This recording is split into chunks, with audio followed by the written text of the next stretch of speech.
Hey, Hirundo. I'll get started in just a couple minutes.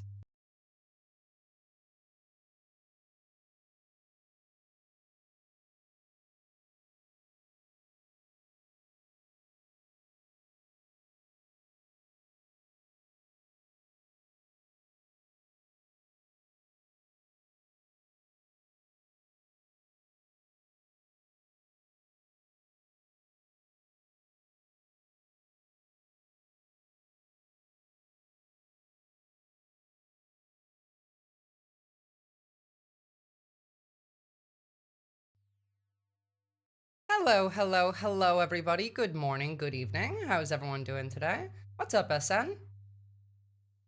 Let me just make sure everything's working fine. Seems like we don't actually have any delay issues this time. Yay. That's lovely. So, we got a lot to cover today. Literally, like, no time to waste at this point. But I will be talking more about this later. I just wanted to let you guys know that starting this Thursday, I'm excited to announce that I will be hosting a new show on This Space TV, and that'll be at 10 p.m. Eastern Time on Thursdays from this Thursday forward. This week, I won't have Twitch stream up at the same time, just because it's like the first one, and I'd like to make sure that it's not going to be an issue. But after that, it should be able to coincide, you know, so we'll have this space up on Thursdays with Twitch also up. So Azalea Banks poked Twitter and found a NAFO nest. Well, I mean, common. I feel like probably should have been expected there. Aye. But we'll talk more about that later. I have an announcement that's already posted in the Discord and more info coming soon about that. But with no time to waste, I suppose let's jump right into the first story of the day, which is, I mean, weather related, so kind of light, but this is actually insane. This is about a massive wildfire that is burning in the Grand Canyon, but also, like, the entire Midwest seems to be on fire right now, and this one is so big that it's creating its own weather patterns. A blaze that's been raging out of control for close to a month at the Grand Canyon has hit a dangerous new milestone. It's reached mega fire status, so intense it's even creating its own weather. Look, I'm not a meteorologist. I don't know what a mega fire is in comparison to a regular fire or even a wildfire, but that doesn't sound great. Yep, we're getting air quality alerts from NWS. I mean, yeah, that's not surprising. It doesn't seem like it's going to go away anytime soon. I didn't realize it's been on fire for a month. Northern rim of the Grand Canyon, angry orange clouds. They're known as pyrocumulus, a rare weather phenomenon created by intense heat from bushfires. And this one, dubbed the Dragon Bravo fire in Arizona, is relentless and extreme. Yeah, if only, Josh Waters. Don't you also love how this has been happening for a month and I'm only just hearing about it now? Like, I'm sure some of you may have heard about it, but I mean, like, there is just not any reporting, not any real data that comes out of this anymore. It was sparked by a lightning strike and has been burning out of control now for close to a month. It's officially reached mega fire status after more than doubling in size. Yeah, literally, Australian news is covering it, and I've yet to see it on any American major media channel. In the past week, now with a footprint of around 47,000 hectares. Extreme fire behavior, something that many folks have never seen before. The fires scorched an historic Grand Canyon lodge, cabins and a visitors centre, and it's filled the northern part of the canyon with dense smoke. When the blaze first broke out, the National Park Service Office chose to manage it as a controlled burn, a forest. I just tried to convert 47,000 hectares to square feet, and it gave me a number with a letter in it. So that'll tell you what you need to know. Management method. They could instead have immediately smothered the flames. Strong winds caused embers to jump containment lines and crews lost control. Historically dry conditions and the unique terrain has made it so hard to get the upper hand. The Grand Canyon and the canyons that come off of it, they call those kind of finger canyons coming off the main one, they create their own wind tunnels. And that... Yeah, the wind tunnels are gonna make that a whole lot worse. Yeah, I could imagine. Why put the ads up, by the way, when there's still like 10 seconds left in this video?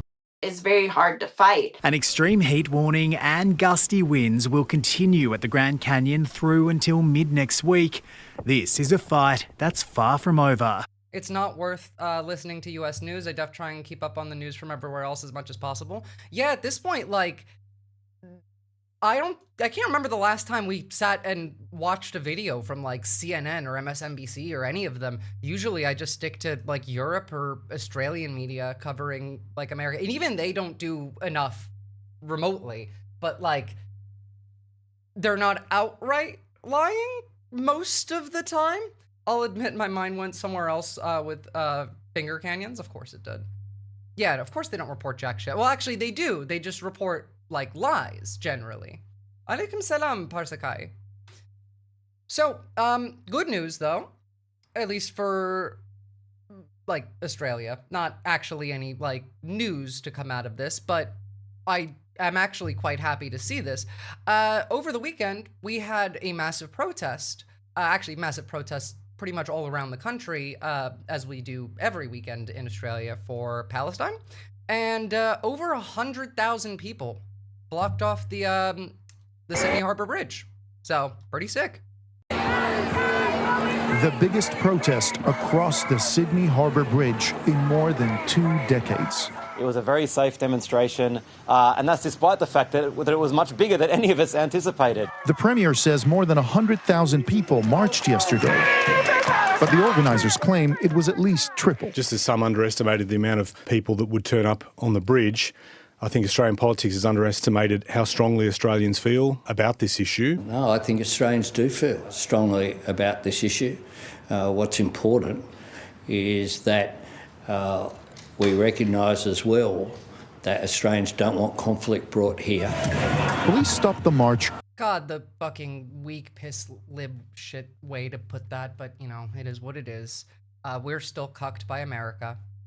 Early, citing public safety concerns, and turned. But that is a large I mean, like, first off, there's not any space on this bridge. But look over here. I mean, like, these are on-ramps to the bridge that are also absolutely full of people. This is, honestly, this looks to be more than 100,000. And that's fantastic. People back, causing confusion and chaos. There was very little time for the police Base Turkish flag to prepare for such a large crowd emerging in the city.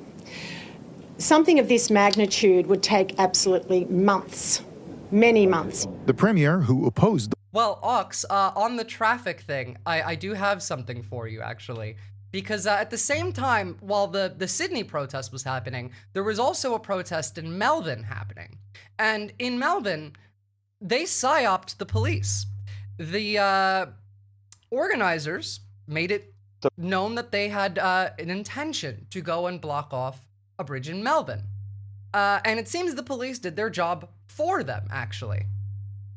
As I mentioned earlier, protesters in Melbourne were planning to go and take the King Street Bridge to protest against the ongoing genocide and Australia's complicity in it. Yeah, we got there and the bridge had already been blocked off by Victoria Police. So thank you, boys. You did our jobs for us. We aimed to cause disruption and we did.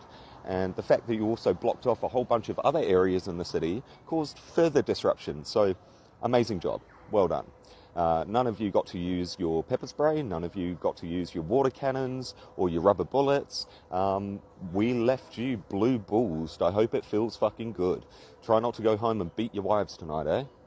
I love Australians so much. So first and foremost, fantastic way to go about this by releasing the plan of, hey, we're gonna go block off the bridge and then getting the cops to go do it first so that you don't even have to, and then they go and also block off a bunch of, yeah, talk about thorough, exactly. But I mean, the fact that they had the wherewithal to know that the police, you know, want you to appear like you're a threat so that they can use their water cannons and their rubber bullets and their pepper spray, and to not allow that to happen is hilarious. But the way of, like, we left you blue-balled, try not to go home and beat your wife is just cherry on top, like, fan-fucking-tastic. You did our jobs for us. We aimed to cause disruption, and we did. By the way, on the traffic issue, that's the point. The traffic being disrupted is the protest. It's not, you know, standing outside with signs. That's not the protest. The protest comes from the disruption. If traffic isn't blocked, then the protest isn't working. But good to know that even the police support the protests here, you know, like they're blocking off the bridge themselves. Off a whole bunch of other areas in the city, caused further disruption. So, amazing job. Well done. None of you got to use your pepper spray, none of you got to use your water cannons or your rubber bullets. We left you blue balls. I hope it feels fucking good. Try not to go home and beat your wives tonight, eh? Sorry, I had to listen to that one more time. It's just too good. So as I mentioned earlier, But throughout all of this, there is still quite a lot of effort, especially from the United States and especially from Israel, to try and spin the media how, you know, they would. But in relation to, like, the actual people, no one gives a shit. No one here even trusts any of the media, let alone, like, Australians have less trust in the mainstream media overall, I'm pretty sure, and, like, don't cite me on this because I don't have the numbers in front of me, but I would assume that it's actually lower than Americans do, because at least, like, with America, there's that partisan, you know, Democrats like MSNBC and maybe like CNN still, I don't know, I don't pay attention to what liberals actually like, but, you know, Republicans do have their preferred media, whereas, like, in Australia, the general assumption is that they're all full of shit, so.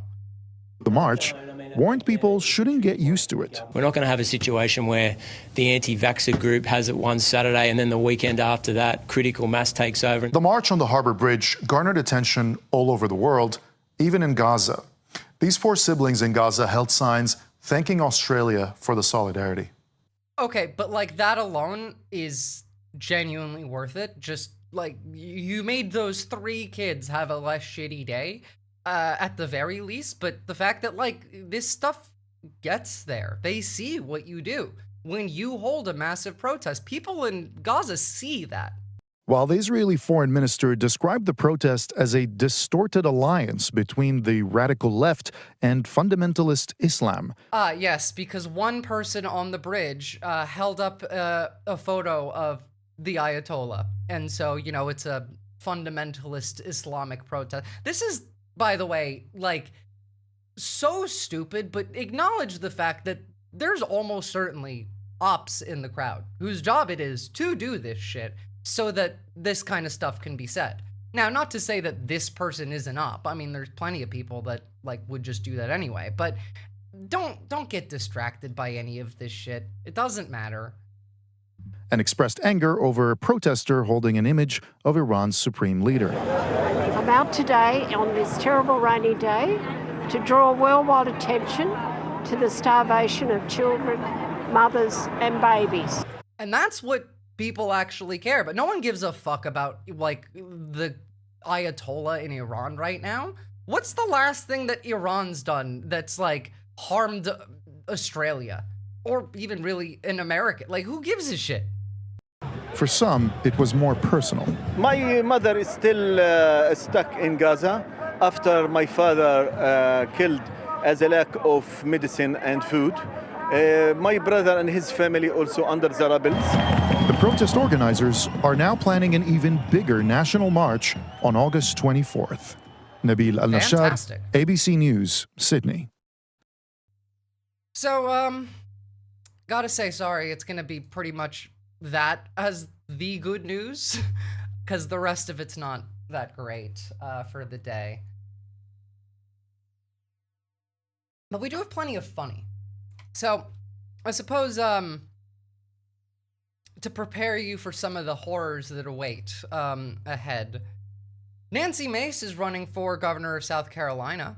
Now, I don't know who the fuck's gonna vote for her, but some idiot probably is. Iran is still doing shady shit, but like everything is complicated and contextual. Yeah, of course, like they're always doing shady shit. It's just when's the last time they've done anything enough for people to care more about starving children and genocide right now? They're not currently conducting actively, you know, bombing raids onto children right now. So that's kind of not what most people are prioritizing, and I think that's fair. But yeah, exactly.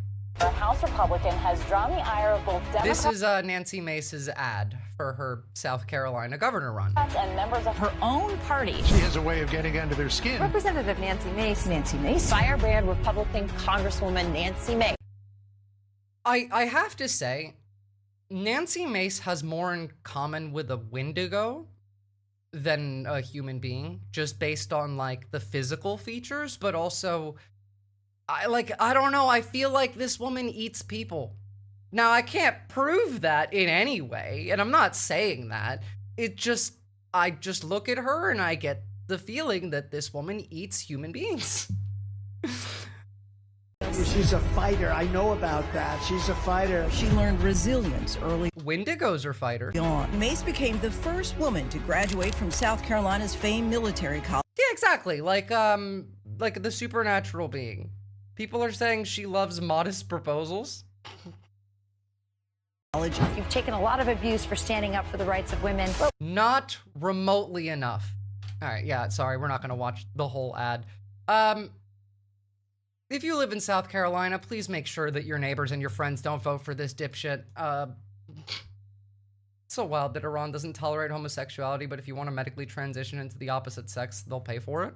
Don't they, like, make that an offer if you are arrested for homosexuality because, like, they don't actually want to kill you or, you know, spend the money to put you in prison? Which, like, it's weird. It's absolutely weird, but religious zealots, you know, they'll do some weird shit. We'll see quite a lot of that in America as well in just a second. Yeah, I believe they force it on you. Yeah, it's like an offer that you can't decline. Well, like, you can technically. I mean, you could choose death over that, but, like, I don't know why you would. But, like, that's what I meant by it. Like, offer being more just like, well, you can die, or we can trans your gender by the state. You just can't be gay. Religion, what do you want? We do some dumb shit too. Like, apparently we're gonna build a nuclear reactor on the moon. Why? Is there, I don't know, shit on the moon that needs a nuclear reactor to, like, provide energy to right now? Probably not. Are we planning to build some stuff on the moon? Well, like, obviously we are planning to build some stuff on the moon, but usually you don't start with the nuclear reactor. This is keys jingling. Yeah, literally it is keys jingling. This is essentially the same as, where are you?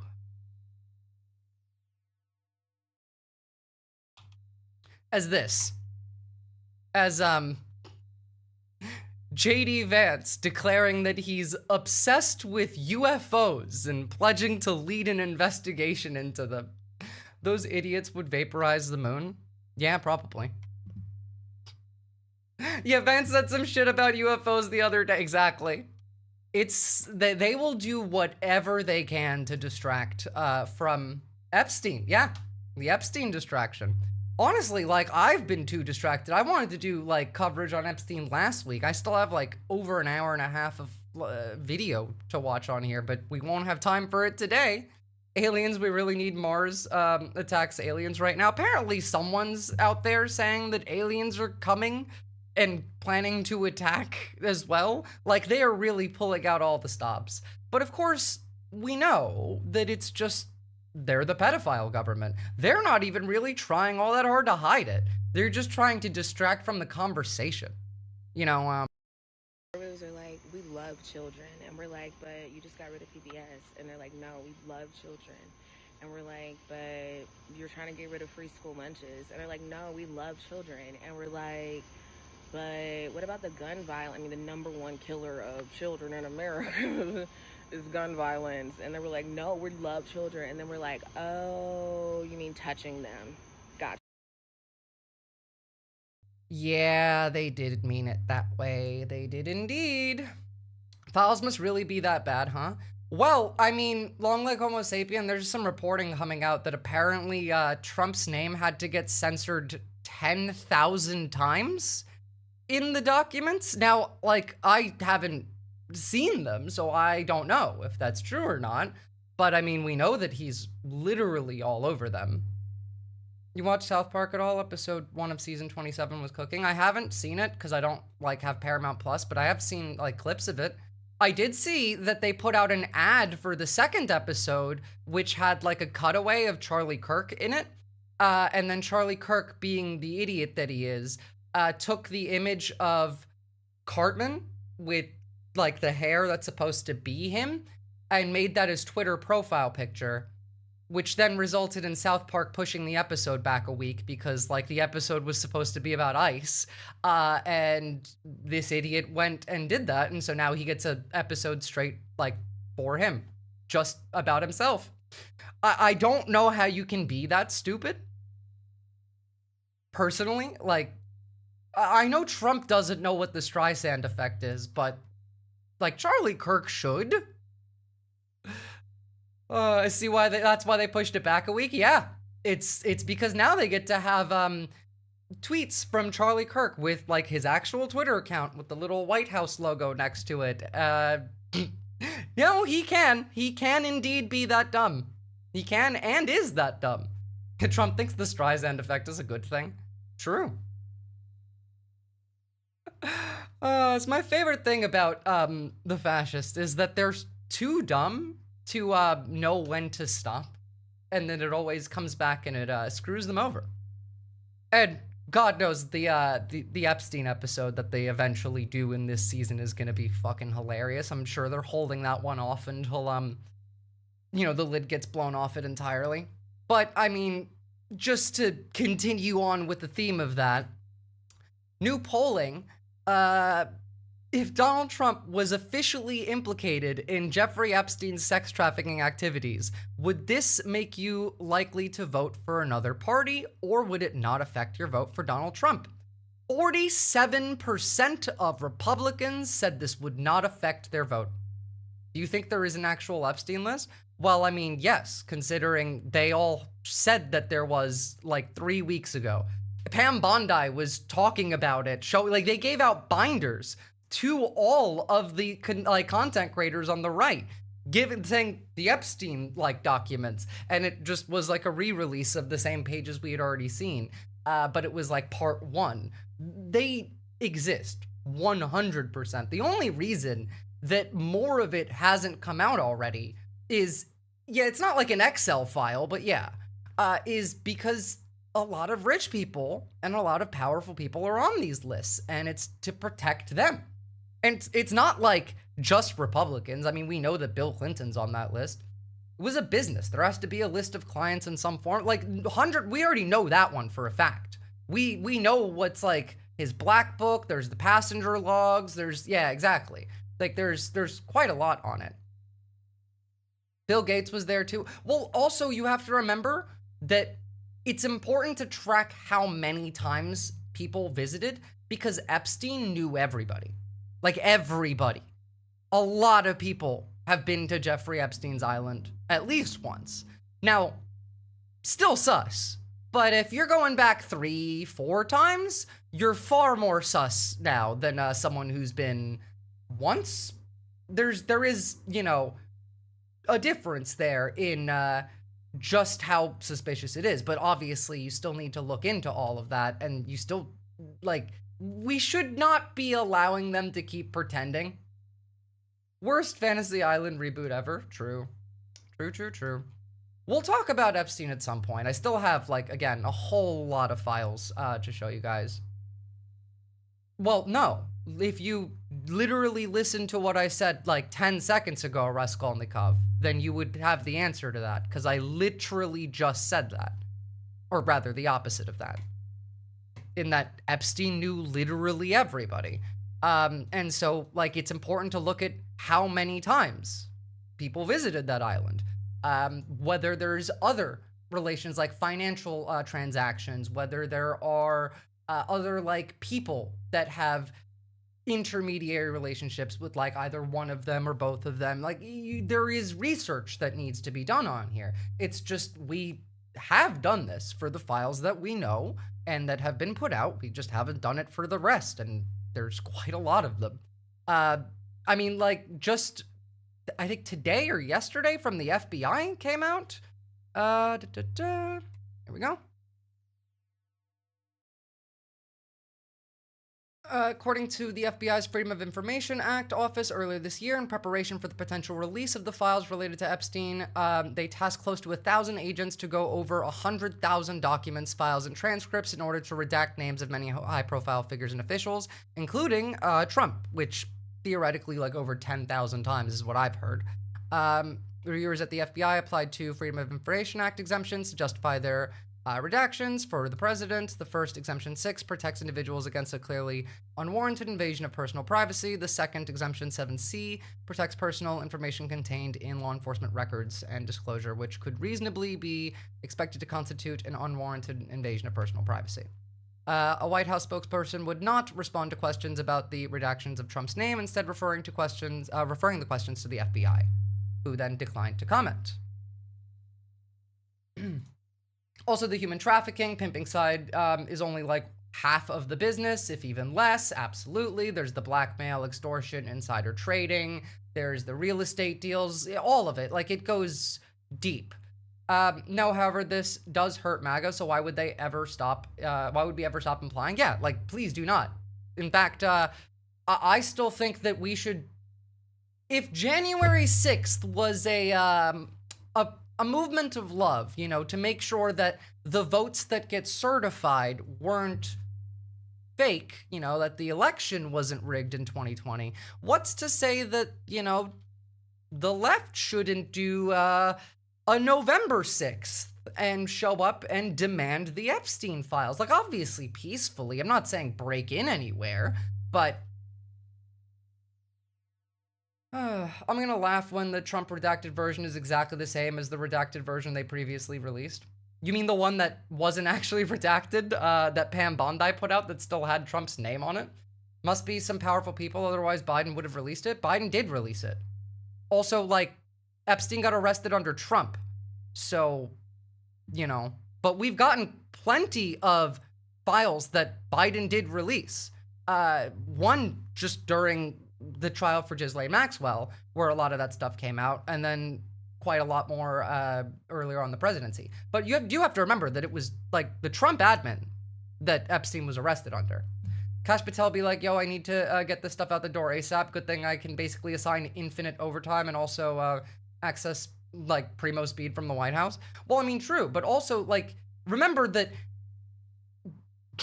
Kash Patel and also Pam Bondi were openly talking about how they were going to release this list, like, not even a month and a half ago. And then now it doesn't exist anymore. I will happily throw Bill, Hillary, Bill Gates, anyone to the wolves. I don't, like, it's not throwing them to the wolves. If they are pedophiles, they should be outed as such. You know, like, it's not about protecting anybody. I want to know who's on the list. Trump scares me still. I mean, he should, but Vance should scare you more. There's an interesting conspiracy theory going around that it might have been Trump who dimed Epstein in the first place. I'm not into conspiracy theories, but it would be an interesting history to read up on. I personally don't buy that one. Trump's not, like, exactly smart. He doesn't play four-dimensional chess, but it is what it is. I mean, like, we'll find out eventually. We will find out eventually. Plus, you do have to remember that this regime leaks like a sieve. Speaking of Trump, though, a Indian reporter just tore into him this week, and it was fan-fucking-tastic. Literally not a thing that she said here that is incorrect. If only Donald Trump was president in the 20th century, so much could have been avoided. The First World War, the Second World War, the nuclear arms race, the Cold War, Trump could have prevented all of it. After all, his surname is Ceasefire. We know that all politicians are full of themselves. They can be arrogant and boastful. But Trump is one step ahead. He is shamelessly full of himself. As a species, we should be more thankful to Trump. Thanks to his negotiations with God, the sun rises every day. Thanks to his mediation, ships can sail on the ocean. If not... My God, I feel like we gotta start singing like You're Welcome from Moana. For him, gravity would not exist. Thanks to his mediation, ships can sail on the ocean. If not for him, gravity would not exist. Give us a break. If not for him, gravity would not exist. She went in. But jokes aside, there are too many reasons to disqualify Trump. You've got casual sexism. You've got sexual assault allegations. You've got casual racism. You've got Islamophobia. And you've got actual warmongering. Take your pick. There are two kinds of leaders in this world. One who leave the world a better place, the other who leave it worse than they found it, and Trump is clearly in category 2. I mean, like, 10 out of 10 coverage there. Please continue to do that. Trump would have loved waving that Neville Chamberlain appeasement letter. Well, like, of course, but, you know, we know where his mind actually is, where he wants to be for real. Not to mention the professional sexism and the racism and, you know, the every kind of ism that's bad. Trump would have immediately allied with Germany. Yeah, like, immediately. Hell, I mean, just in case you're not, you know, 100% bought in on that. Oh, thank you for the follow, Cyberlife. Just if you didn't think that that might be the case. Here we go. Here's this is Fox why the News criticism host. doesn't matter to us when you call us Nazis, see this and not see that. You know, I'm beginning to think they don't like us. You know what? I've said this before. We need to learn from the blacks. The way they were able to remove the power from the N-word by using it. So from now on, it's what up, my hey, what up, my Oh my God. Hey. I mean, like, first off, they're proud of it. Secondly, like, obviously the comparison is a silly one. Like, they are enjoying this. They want to do this. They are dying to start goose walking and hiling. Hey, what's hanging, my No, please.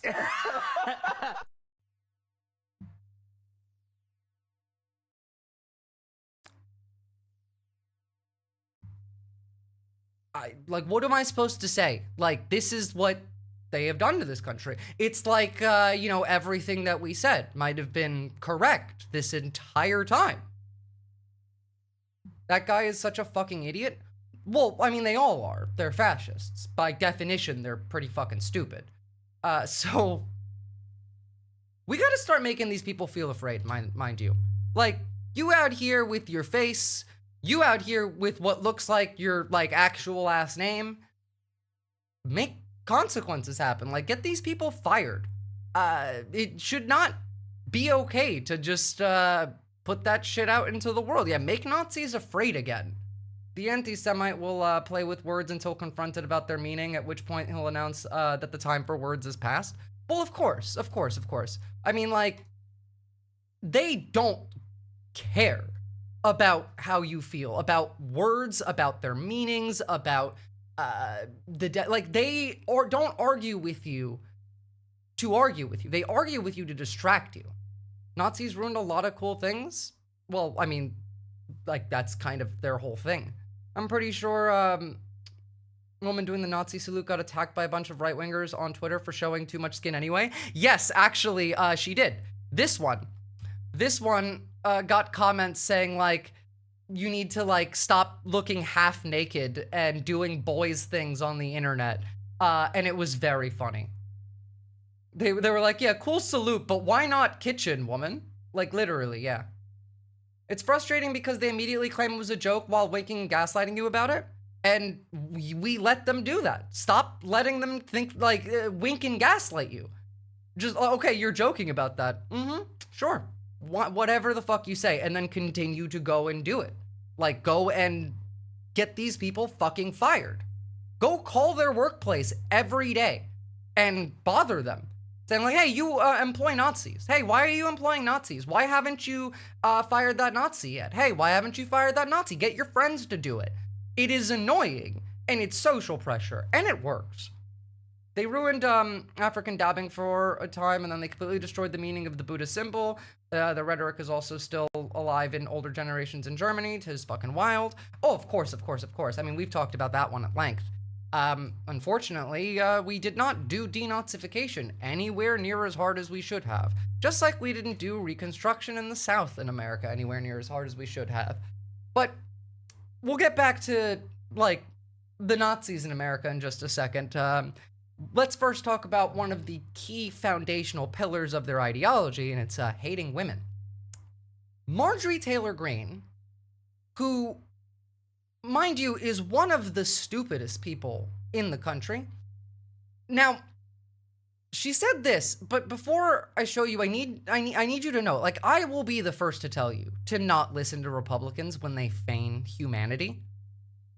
But Marjorie Taylor Greene is dumb enough that I actually think that this is at least somewhat of a genuine feeling. Now, she's still a ghoul and evil and does enjoy making people suffer. But I can see her being dumb enough to not have caught that theme in the party. Marjorie Taylor Greene says she's starting to think the GOP is anti-women and anti-worker. There's women in our party that are really sick and tired of the way men treat Republican women. The GOP has turned its back on the workers and just regular Americans. I mean, like, she is genuinely dumb. And granted, there is almost certainly part of this that is her knowingly lying. But there's also probably just a smidge of truth in there. Second stupidest, Boebert is the stupidest. That is true. Boebert is actually really dumb. I don't know. I feel like I would want to see like a head-to-head like stupid off between the two of them. Randy Fine is the stupidest Republican, by the way. To be honest, well, okay. If we're talking stupidest Republican overall, that's a much harder, choice to make. They got a lot of them, but out of Republican women, for me, it's between Boebert and Greene. Either or. Also, like, this is Republicans, mind you. These are the people who, Marjorie Taylor Greene is surprised that they seem to be anti-women. Oh my God, hello, welcome Raiders. We're just talking about how Republicans hate women. Shout out to Cosmopolitics. Base streamer, friend of the channel, please go and drop a follow. Yeah, holy shit. Yeah, well, this is what they talk, like, this is the same party that goes around talking about how pride events are too sexually explicit. And that's, I mean, A, disgusting, but also, like, bro, you look like you're 30 years older than this woman.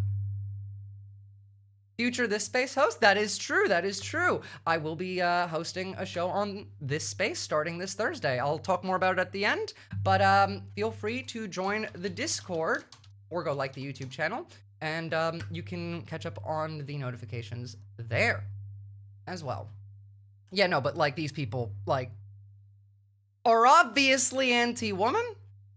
And this is why I'm telling, like, you that Marjorie Taylor Greene really is that stupid. Like, there's no way that you got this far and you're only just now starting to be like, I feel like Republicans don't really like workers or women.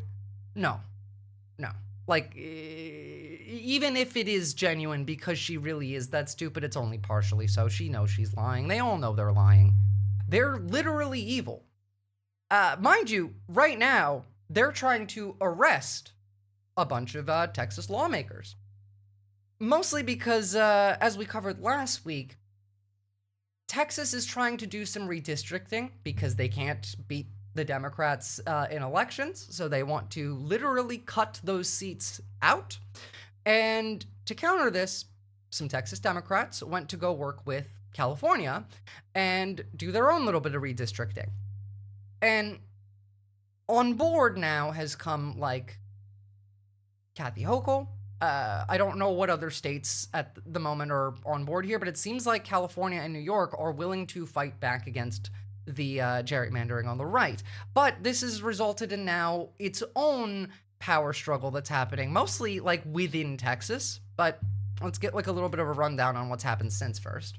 Breaking news, mess with Texas. That is the message flying above Albany, New York right now to push Governor Hochul and other Democratic governors to redistrict their own states and add a Democratic House member for every single one Texas tries to steal.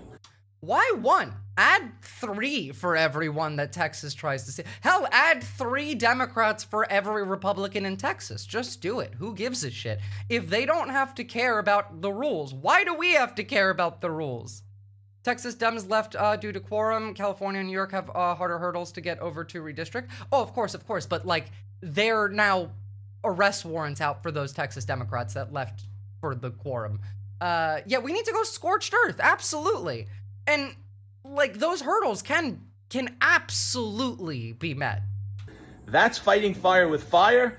Democratic governors have already indicated that they are not opposed to this plan. Let me know if you support redistricting Democratic states. I support redistricting in any way that makes it so Republicans are not in power. I mean, it's not like I'm a fan of the Democrats, like, generally, but I do see the difference. Here's Kathy Hochul actually speaking probably in the strongest tone I've ever heard her speak about, like, anything. This is a war. We are at war. And that's why the gloves are off, and I say, bring it on. If Republicans are willing to... Like, I know that she's a shit lib, but I do support, like, the rhetoric of we're at war coming out of a Democratic governor, especially, like, New York's governor's mouth, because we are at war. And the right has been using this rhetoric. They have been since, at the very least, January, but generally way further back. And I get that, like, we're a bit on the back foot here and that our speech is a bit more censored, but if she can say that, then you can say that. She was surprising since she's usually lame, but I feel like she will cave. She will cave if she's not getting enough pressure to stop her. So New York needs to stop her. Thankfully, we have Ayatollah Mamdani and his people over there making that happen. We write these rules to give themselves an advantage, then they're leaving us no choice. We must do the same. People are basically disgusted. They're disgusted with this trampling of their basic human rights. Rights that we've always cherished and fought for in this country. I have news flash for Republicans in Texas. This is no longer the Wild West. We're not going to tolerate our democracy being stolen in a modern-day stagecoach hoist by a bunch of law-breaking cowboys. Our history... Even still, she's still way too lame. When Gavin Newsom posted a pondering emoji about pro-Dem gerrymandering in California, his comments were full of people being like, hey, you guys, cut it out, it's not funny anymore. Yeah, the Republicans are fucking terrified. And also, it's not pondering anymore. I mean, like, they did a press conference. There is now pro-Dem gerrymandering that's going to happen. Or at least, you know, the regime is going to have to try and stop it. This is exactly what we want, so long as it's followed through with. Exactly. Mashallah. History is defined by people who are brave patriots, who will not accept the status quo, who believe they must use their voices and their positions to stand up for others. This is a war. I'm a fan of hearing it. And by the way, this is what's happening in Texas. This is Ken Paxton prior to the arrest warrants being filed for the Texas lawmakers that had to flee the state. Will you do that, sir? So there's all kinds of things we can do. One, they could have been chained to their desks when they were there already. The speaker could have shut the doors. I was in the House. That's a lovely democracy that you have, where Democrats need to be chained to the desk at all times because, you know, they're talking about a fucking quorum call. That actually happened. We had to spend the night there to keep everybody there. At this point, we can arrest them. If the speaker puts out a call to arrest them, they can be arrested. Now, one of the problems we have, they go outside of the state. They've all gone to very liberal states, which, by the way, most of those states have lines that are way more gerrymandered than what you would. Oh, God, it's quite funny. In fact, Rondo, yeah, there's only so much they can do in Texas already gerrymandered to hell. That is true. But, of course, they have to pretend like, oh, the liberals are far more gerrymandered. if that was true, y'all wouldn't be in power. They can't actually arrest them. They are misreading the laws. The laws don't matter, SN. They can do whatever they like. This is fascism. The laws might be misread, sure, but I mean, according to the law, you can't stop, like, elected officials from entering federal buildings. But, of course, you can still arrest Democrats who try and go into, you know, ICE detention facilities. Like, it doesn't matter. The law is whatever they say it is. They are supposedly are. Or we're looking at another process where we can potentially take some of these people out of office for not following through on their constitutional role to Hey, remember when the president told you to stop doing something and you literally said, nah, make me? And the only reason that you are still a free person is because the president at the time was a geriatric whose brain was melted? Kind of like the one that we have now. But, you know, like a real president would have marched down south like fucking General Sherman and put you in a cell. I mean, according to the law, you can't block lawyers from seeing the immigration clients, but, you know, these days, yeah, absolutely. Also, Texas making this claim is great, Dem Optics, because it's like, hey, remember the Fugitive Slave Act? Yeah, remember, like, everything Texas has ever tried to do in the last, like, I don't know, 20 years at least? their constitutional duties to show up and vote on important issues like redistricting. Will you do that, sir? But it gets better. It gets actually not better, but much worse. Here's the civil arrest warrants for the Democrats that fled the state. Now, of course, Texas, these warrants only count inside of Texas, but this is only like stage one of this. If they really do want to push it, I mean, like, it's not like the feds are going to say no to Texas. Governor Greg Abbott has now ordered the State Department of Public Safety to conduct civil arrests of Democrats who did not show up for this afternoon's special legislative session in the Texas State House. Now, this is all part of the fight for control of the U.S. House of Representatives in next year's midterms, and it's playing out in... If they lose the House, then we don't have the Fourth Reich, and they know that, because they failed to consolidate enough power earlier on. In fact, we're very likely to see a Night of the Long Knives happening quite soon. For example, J.D. Vance was meeting with Rupert and Lachlan Murdoch, as well as the guy who's in charge of the Heritage Foundation now, in Montana just this weekend, with nothing on the docket. Like, there's no real reason for that to be happening, but there is also quite a lot of behind-the-scenes, you know, whispers going on about how there is almost a coup being planned to remove Trump from power. The capital class does not like having Trump in charge because he's not exactly a reliable puppet. He will just say shit randomly, and he'll just make decisions on television that weren't planned for, and it'll ruin the plans that they already have. Vance went to go visit Murdoch again. Yeah, both of the Murdochs and the Heritage Foundation, dude. They don't like the tariffs either. Well, I mean, yeah, absolutely. Mind you, like, you'll see quite a lot of rhetoric lately because the White House said something about the amount of money that came in from the tariffs, like $200 to $300 billion or something.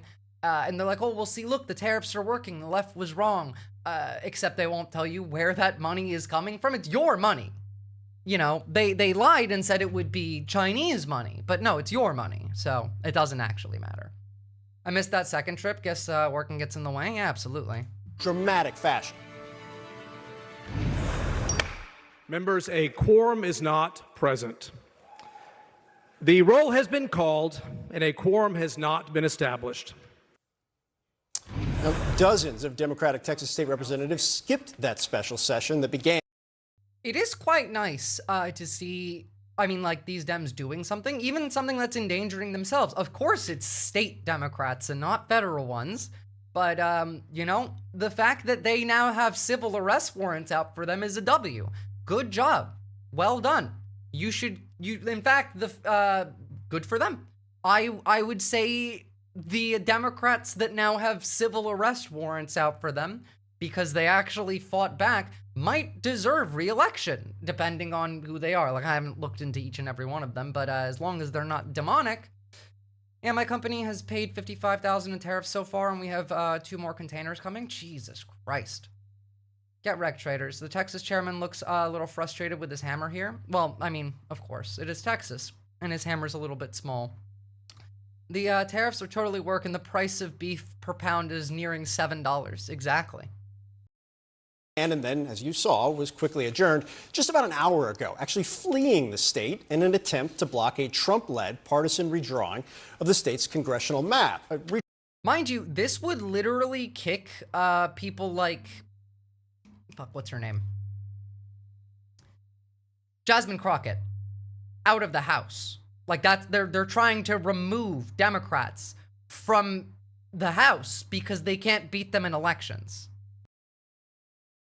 Drawing that could potentially give Republicans 5 more U.S. seats in the midterms. And in response to Texas Democrats breaking quorum and stopping official state house business, the remaining state lawmakers passed a motion to allow the state house speaker to issue civil warrants for representatives who did not attend the special session. Texas Governor Greg Abbott. Yeah, they're literally drawing her home district out of her district. Absolutely. Disgusting. I want Republicans to stand up for democracy. They can't expect anyone to vote for them after this. Hey, pre-breakfast banana, do you remember before the election when Trump was out there saying, hey, if you vote for me, we'll fix it up again so you never have to vote again? Do you remember that? When's the last time Republicans gave a shit about democracy anyway? Like, literally not since the Iraq War, in my opinion. At the very, very most charitable way I could put that. Like, they're demonic. They don't like this country. The Republican Party is anti-America. They hate America. I've said this before, ISIS hates America less than MAGA does. Because ISIS does not know enough about America to hate it in such vivid detail, like MAGA does. They are overtly anti-American. They hate democratic America. They hate all America. They prefer the Confederacy, which fought a war to not be America, to America. SN, like, they genuinely hate every ideal, belief, myth. They hate the Constitution. They hate all of your rights. They hate everything about this country. Like, they just want to go live in Russia. And honestly, I wish they fucking would. What is America going to look like when only Republicans win? Well, I mean, we're seeing it like, building right now, but generally, I feel like if you go look at, like, 1942 Germany, that might be, like, a decent idea of what it could look like, maybe with a bit more robots. MAGA loves an idea of America that isn't real, obviously, and is willing to set the real America on fire for their idea. Well, like, I also have an idea of America that's literally never been real, but it is at least, it's included in the stories of America, in the myths of America. It's at least real in that aspect, whereas, like, they're just making shit up. Oh, absolutely, we're going to be worse than 1940s Germany. You do have to remember that, like, we are pretty much unchallenged right now when it comes to this, and Nazism is kind of taken off all over the world. Not a fan of McCain at all, but he was really the last of the semi-redeemable Republican political class, IMO. Semi-redeemable, sure, yeah, exactly. Hell, like, Mitt Romney is a lunatic, but he's not a demon, you know? Like, he's not a good person by any means, but he wouldn't have literally tried to destroy the country for funsies, you know? Like, I'm sure he would have destroyed the country. They're Republicans. Of course they would have. But maybe, like, you know, with a little bit more tact. Republican America is basically no functioning institutions, no infrastructure, no FEMA, no CDC, no FDA, BLS, FED. I mean, we kind of already are living there. But you can have a gun and maybe a church, and that's it. Just Russia, really. Like Siberia. Perfect MAGA America would just be a subterranean cosplay village of a boy and his dog. Well, it's not like they're hiding what they want. also threatening to remove any lawmaker who did not show up when the State House convened last hour. State law allows a district court to determine whether a public official has, quote, abandoned their office, though that could become quite a messy, drawn-out process. Now, breaking quorum itself is not a crime, but if state lawmakers had remained in Texas, Abbott could technically order state troops to haul them to the Capitol. But they didn't, because they're smart. Yeah, Liddy Bruz, I do respect you saying that, because I know that you tried really hard to word that so it didn't sound like you were saying something too nice about John McCain. He's a demon, was against LGBT discrimination laws. Well, I mean, yeah, but considering where we're at now, the demon that John McCain was a demon, like, rhetorically, whereas, like, these people are literally demons. Like, their black smoke is in their body. If you pour salt on them, they will burn. In the absence of all those institutions, we would indeed have a shit ton of police, military, secret police, and probably street cameras. Actually, my personal opinion is that in the next year or two, you're going to see quite a lot less human cops and quite a lot more robots. You're going to see checkpoints between state crossings that are going to be like almost demilitarized like zone fences with drones and, you know, unmanned ground vehicles that have big turrets on them. I mean, like, we're doing cyberpunk 1984 shit. I should join the force before it's too late. No, you'll just get indoctrinated into the cults. Don't join the police. It's very difficult to join a cult without becoming a cultist. Even, like, people who study cults become cultists when they try and do this. It's also, every accusation is a confession, as, you know, presented. Greg Abbott in 2023, it's an ugly day for democracy when a sitting U.S. president running for re-election used the Department of Justice to indict and arrest his leading opponent. Abbott orders the arrest of Democrats who fled Texas. Every time. Mind you, this is what the inside of the Texas House looks like. These are Texas state Republicans, mind you. Welcome. Introduce yourself. Go ahead. My name's Alex Stein. I'm considered one of the sexiest men in conservative politics. There's a lot to respond to here, and I'm not going to stop it for every last one of them. But first off, just the loser that this man is. What are you doing?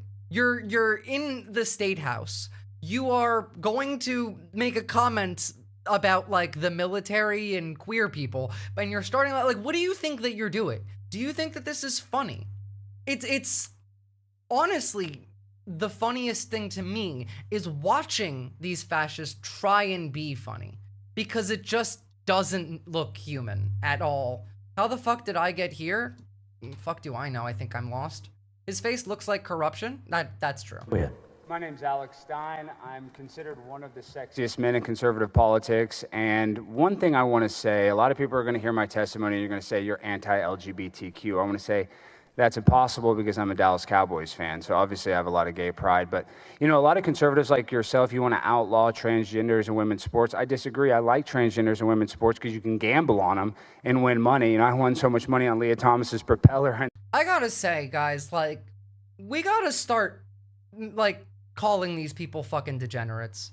The Nazis are degenerates, and I don't mean that in the good, like, I'm a degenerate, but in the good way. I mean it derogatorily to this one. In that pool, I almost turned draft kings into draft queens. And, you know, I actually like transgenders in the military, too, because, first of all, transgenders are some of the meanest people on planet Earth, so they'd make a good soldier, don't you think? As if you've ever met one. He's a sociopath? No, he's a demon. He's not a sociopath. He's a psychopath. He's a literal demon. He came from hell already, pre-breakfast banana. The man, I feel like just being in the room with him, I would smell sulfur. Wait a minute, is this guy like a plant? Is he trolling them? No, he's a Republican. He's trolling them, sure, but he's also, I don't know. Like, this is what demons do. Don't ask me to, like, psychoanalyze something that's not human. And then, you know, second of all, transgenders love to do mass shootings. So, you know, that's perfect for a military veteran.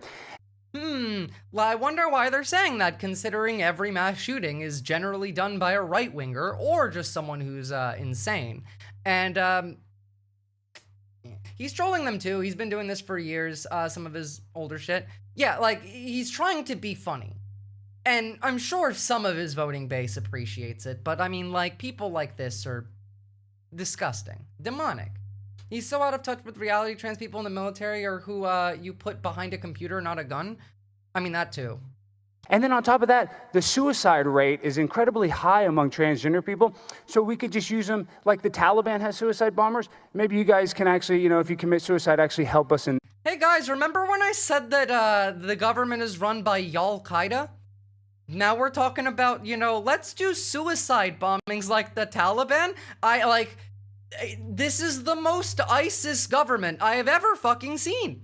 The Al-Qaeda, the Taliban, ISIS-ass government. Republicans genuinely just want to do whatever they think of when they hear the word Sharia law, but the Christian version of it. That's the reality that they want. Visora is succeeding at being a queer communist immigrant. This dipshit is failing at being a truth-telling jokester who can serve society. Well, I mean, to be fair, I'm not a communist, but the rest of it is. And I think I'm working more towards conserving society than this fucker is. Walmart Hydra. Yeah, literally. Hold on. Like the Taliban has suicide bombers, maybe you guys can actually, if you commit suicide, actually help us in the battlefield. So that would be good. So I think we need transgenders in the military and women's sports. Now, when we come to the bathroom bill, though, this is an asymmetrical problem because, first of all, no dude cares if, like, a bisexual woman comes in there and tries to use, like, a pee funnel. Well, like, why are we talking about that? You do realize that there are more photos of Donald Trump with Jeffrey Epstein than there are trans people who play sports in America? If some lady boy comes in there, some, stud comes in there, wants to pee in the urinal, no guy's going to be threatened by, a trans woman. But we don't want these gargoyles in a dress. One to talk about gargoyles, man. Like, you just look like you need to get punched in the face. I feel like we need to start being meaner. We let these people get away with far too much. I'm too nice.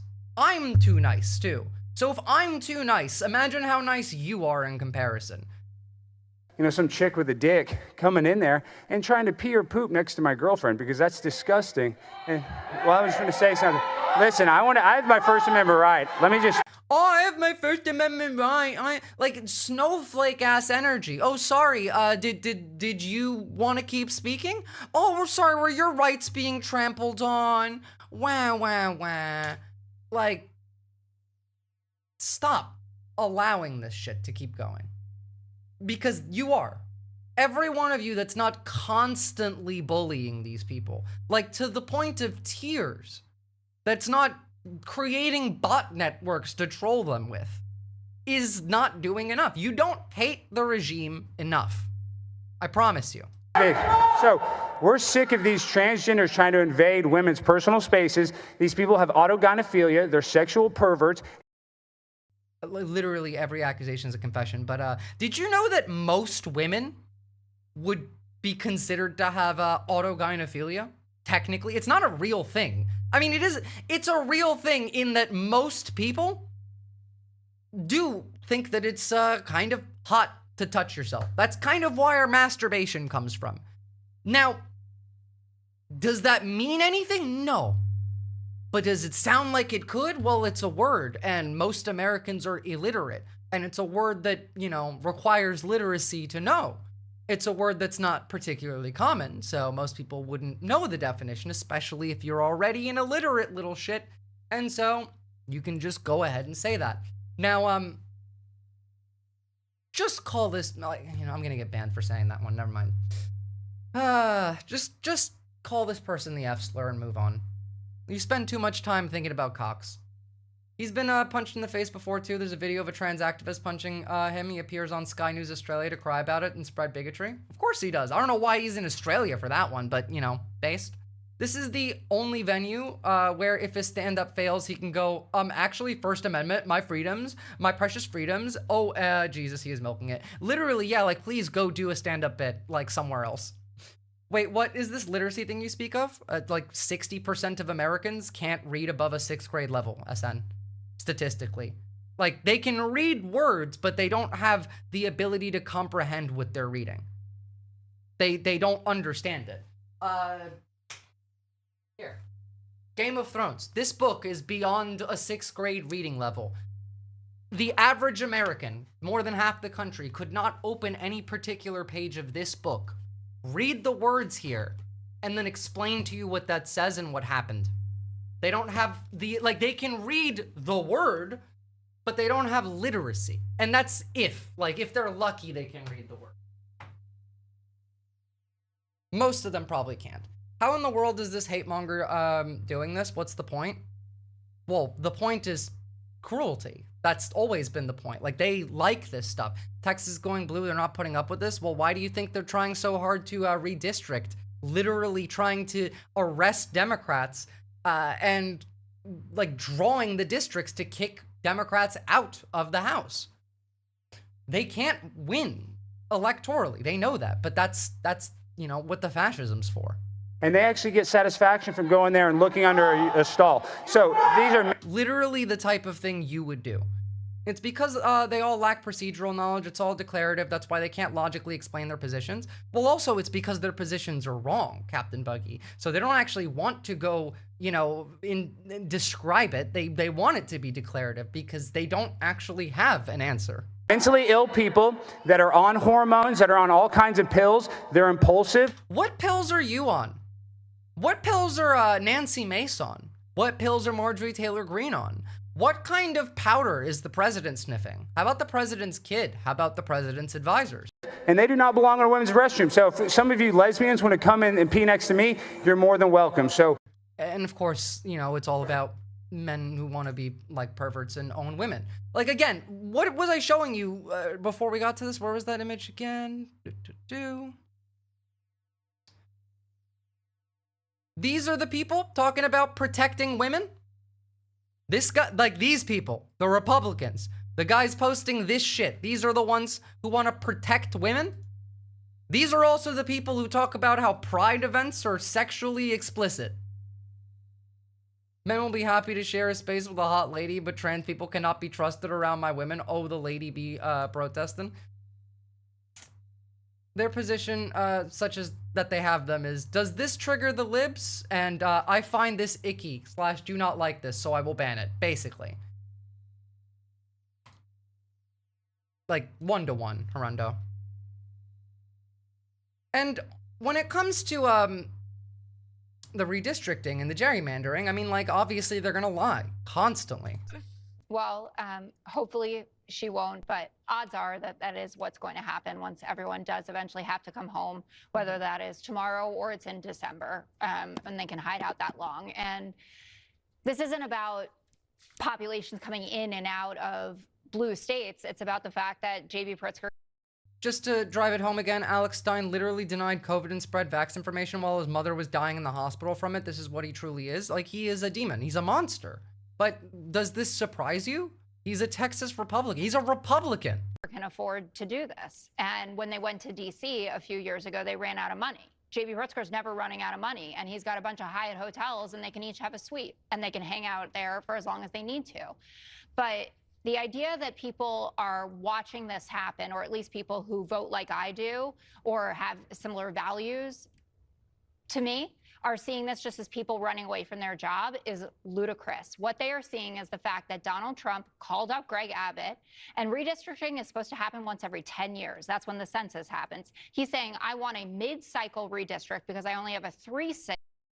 I love that Trump has just pissed off Jessica Tarlov to the point. Like, he keeps talking shit about her. So she's like, I don't give a fuck. He already hates me.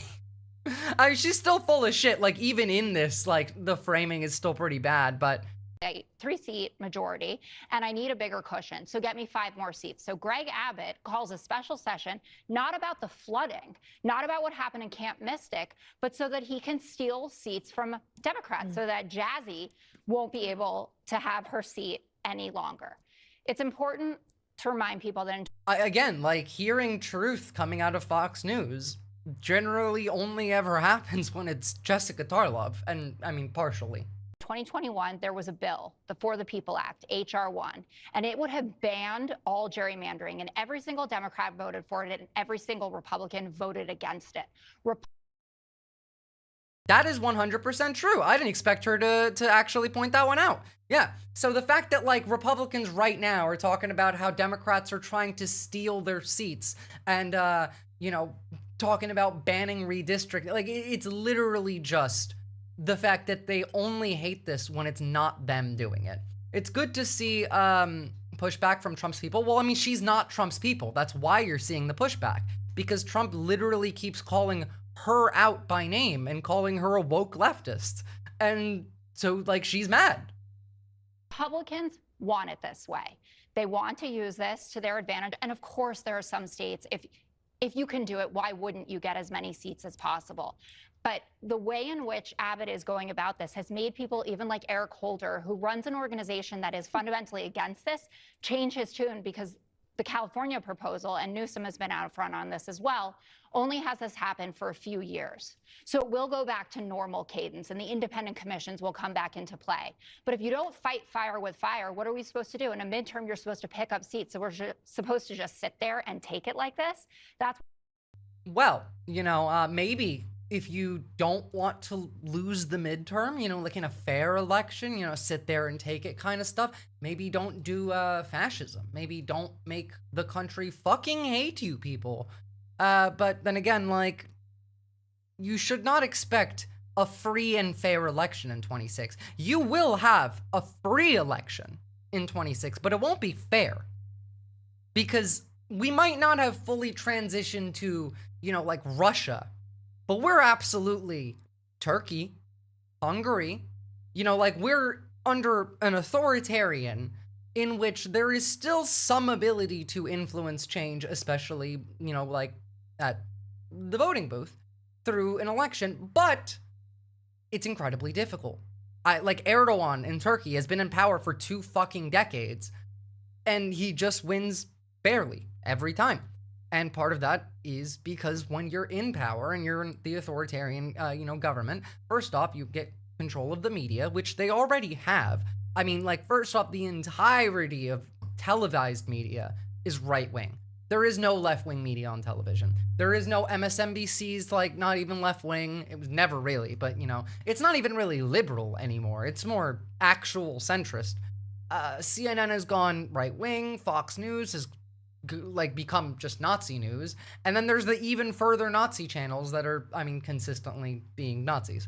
The only leftist media exists online, and it's a small number of creators, really, with rather small followings because of A, algorithmic suppression, the algorithmic exile, and B, there's the constant infighting in that, like,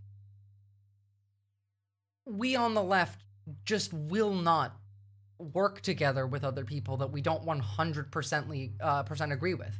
Like, even if we agree on most things, we do tend to be very stubborn about continuing to work with people. I look at how people treat AOC. Now, like, they're mad at AOC because she votes to continue arming Israel, except, like, everyone knows that she's not going to be able to stop that, and her job isn't to make political change by voting. That's not why she's there. AOC's job is to look like a normal human being and to sound like a normal human being while talking about socialist things and normalizing the rhetoric. We have no power. AOC has no power. She can't, like, whether or not, by the way, you should still be mad at her for voting for that, that's fair. But whether you hate her and call her, like, I don't know, a rabid Zionist scum, there's the difference, you know? Like, you should still be mad about it. But there is a line in which, like, your expectations are kind of insane, and her real job is just to normalize the rhetoric. That's why she's there. We're not quite as bad as Hungary or Turkey yet. Part of the reason Orban got to where he was is he did actually do good things for Hungary at first. We're not quite there yet, but we will be by 26, Rondo, especially with the internet legislation that's coming soon. Murdoch wants to create the California Post, like a shitty New York Post, probably. I mean, like, he's gonna die soon. It's gonna be Lachlan anyway. Sometimes some things you can't compromise on, like trans rights when it comes to reactionary liberals. Oh yeah. Like, you shouldn't be giving any ground. And you should still, like, absolutely criticize the people that like, require criticism. And in that case, AOC did require some criticism. Now, there is a difference, though, in saying, we don't like that you did that, and you are a rabid genocide supporter and want to kill, you know, Gazans with your bare hands. Those are not the same thing. Minor difference, as it may be. But back to Republicans really quickly. As we're talking about, you know, 2026, they're also worried about this. They're worried about how they can win. When democracy is on the line, we all have to get behind people. We can't split our votes. There's no room to play around. Literally, like, it's as long as you are not a fascist, a Nazi, or a demon, and you are going to help fight against them, you're fine. You're welcome to the team. We can deal with our differences after we get rid of the Nazis. You know, once we're all not dead, then we can work it out. I don't think he's qualified for the job, and I don't think he's doing a good job either. We've got to do a better job of winning people back, giving them a reason to care about us, giving them a reason to believe that we're going to fight for them, help lower grocery Is this a Democrat talking to Jesse Waters right now? prices, help them buy a house and retire with dignity. We didn't do that. I think we got to be sobered about that. But you guys are running around acting like you wanted a landslide that you didn't when Donald Trump is unpopular and we're facing the worst job market we've seen since the last time. No, I mean, actually, good rhetoric. First off, he is right. We didn't try hard enough to push that messaging, mostly because we didn't actually want to do it. But they also are, like, pretending. Now, doing this does nothing. It's not useful. It doesn't matter. The people who watch Fox News don't give a shit what you have to say. But good for you that, like, you did it. And also, yeah, like the landslide victory of 1% that he didn't even, like, win the majority of the country. More than half the country didn't vote. There is no landslide. Hey, Headless Chicken, here I come to live the day. I mean, fair enough. A landslide is like... And remember, by the way, this is the people that think that they can just be comfortable, that they can be open about being Nazis and hateful, the people that are happy about the death camps, the Auschwitz camp that we opened that's currently doing a hunger strike. Talking about Indian takeovers at a Costco. It's disgusting. This country was founded on the idea of freedom. And they hate it so fucking much. Half the country either didn't vote or was assailed by enough obstacles to voting that they gave up. No, like, literally more than half the country didn't vote. The largest demographic of voters was people who just didn't vote. Registered voters that didn't vote. We should have kept calling them weird. I've never stopped, Headless Chicken. Please continue to do so. Call them freaks. Again, make them cry. How is it not fucking weird with the shit that they do? Where is it again? Hold on. Headless Chicken, you weren't here for this. How is this not fucking weird? How? How do we let people who go around talking about how pride events are too sexually explicit go and do shit like this? The fucking pedophile party gets to just pretend? Why? And, like, genuinely, that's the one thing that, like, I will never stop being mad at Democrats for, is that the reason that we didn't talk about the Epstein files as strongly is because we didn't, and by we, I mean, like, you know, the Democratic campaign, didn't want to throw Bill Clinton under the bus. That's literally why. It's why we didn't do that last time either. Like, not even Kamala's campaign. We could have done this in 2020. I grew up in these places. I still live in these places. And that doesn't surprise me. I mean, it doesn't surprise me either. But, like, you know, make these people fucking cry, man. Like, don't let them feel comfortable in that. Keep your kinks in the fucking bedroom. No one wants to see that shit. Keep it privately where it belongs, you goddamn sexual degenerates. Trump is about to pull poll numbers are down, start a war shit he said Obama would do, except it's a millionaire pedophile mailing list. Oh, we're doing a lot of stuff. I mean, like, the announcement of the the moon nuclear reactor and all that, but also, like, there's actually a lot going on today. In fact, we should hurry up a little so we can get through all this. Side note, by the way, this is unrelated, but like a little palate cleanse. This is fucked up and incredibly funny, but every DUI defense lawyer in America just got very rich. The canned cocktail maker High Noon is warning customers that some of its vodka seltzers were accidentally labeled as Celsius energy drinks. So, imagine being like 10 years sober. Oh, literally. Cool. First post on the thing. Yeah, and going to like grab an energy drink first thing in the morning at 8 a.m. and then have a drink and then just, oops, sorry. Moon nuclear reactor? Yeah, pre-breakfast banana. For some reason, we want to build a nuclear reactor on the moon, even before we built anything else on the moon. Jigglyplum, people who have been there before us and the government is a great idea, and I don't know if it would work out well with you guys because I have to go back and see what I have in the future. Ah, I see. Yes, you're not on this reality. Oh, hell yeah, that's badass. Headless chicken? I mean, I suppose. We should have actually proposed real policy that help people like Zoran is doing in New York. Well, I mean, at least it's a start now, Shard. And Zoran is doing that. And Zoran is going to win in New York. It would have to take something massive. Oh, wow. If he drops one on Moscow, we'll think about buying a MAGA hat. Like, drops the nuclear reactor from the moon. I wonder if you can sue them for relapsing you? Probably. Also, what about pregnant women? I mean, pregnant women shouldn't be having energy drinks to begin with. Captain Buggy, too much caffeine is pretty bad in that case anyway. But like, yeah. Literally, like, what if your job is to drive a fucking forklift and you like injure somebody because you have an energy drink that you think is an energy drink, but it's actually alcohol. And then you're drunk on the job while driving your forklift because like it doesn't instantly hit you. And you're like, oh, this tastes a little weird. Drink it, finish your drink. 10 minutes into or you're driving a school bus. Yeah, exactly.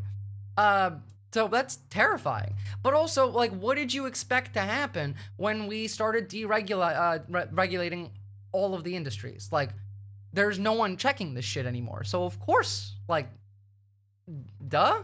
No, you misunderstood about this. It's the day after tomorrow and next week. I don't know what the fuck you're talking about, Jigglyplum. I'm sorry. I just want to know what purpose it's supposed to serve other than interstellar missions, a way of fueling something maybe. Well, we want to build on the moon, Headless Chicken. We want to build mines on the moon. It's easier to mine stuff on the moon. It's easier to build stuff on the moon that's supposed to be in space. Like a factory that will build satellites or ships or robots. Built on the moon, use less energy. It's much easier to get it back out into space. Or even back down to Earth when it's already up on the moon. For example, the rods from God thing that they wanted, they wanted to put the giant tungsten rods in space that we could use as a non-nuclear weapon, that we would just drop the big rod from space. We can't build that on Earth and then bring that up to space because it's too heavy. Like, even just the tungsten rods, one by one, they're too heavy. But building them on the moon, much easier to get back into space. I didn't think the moon had all that many resources. Asteroids around it do, but it also does have a decent few, yeah. Earth and the moon have a good relationship. We shouldn't mess with it. I mean, remember, these are the people that wanted to nuke a hurricane last year. New Chinese moon policy. Wait for reactor to be built. Wait for America to announce that the moon isn't cost effective, and then just move in and proceed to phase 2. Makes sense. Makes sense. You piqued my interest and now I'm reading up on it. Cool. Like, I mean, like, based on just, like, the reactor, I don't know much more on it. Personally, I think that it's just them trying to distract from Epstein again. Like, J.D. Vance talking about how much he loves UFOs the other day. But, we do want to build shit on the moon. We do want to build spacecraft that's specifically going to be used for harvesting, like asteroids. Mining from asteroids would be a great way to get resources like platinum, rare earth elements, in fact, even stuff like iron.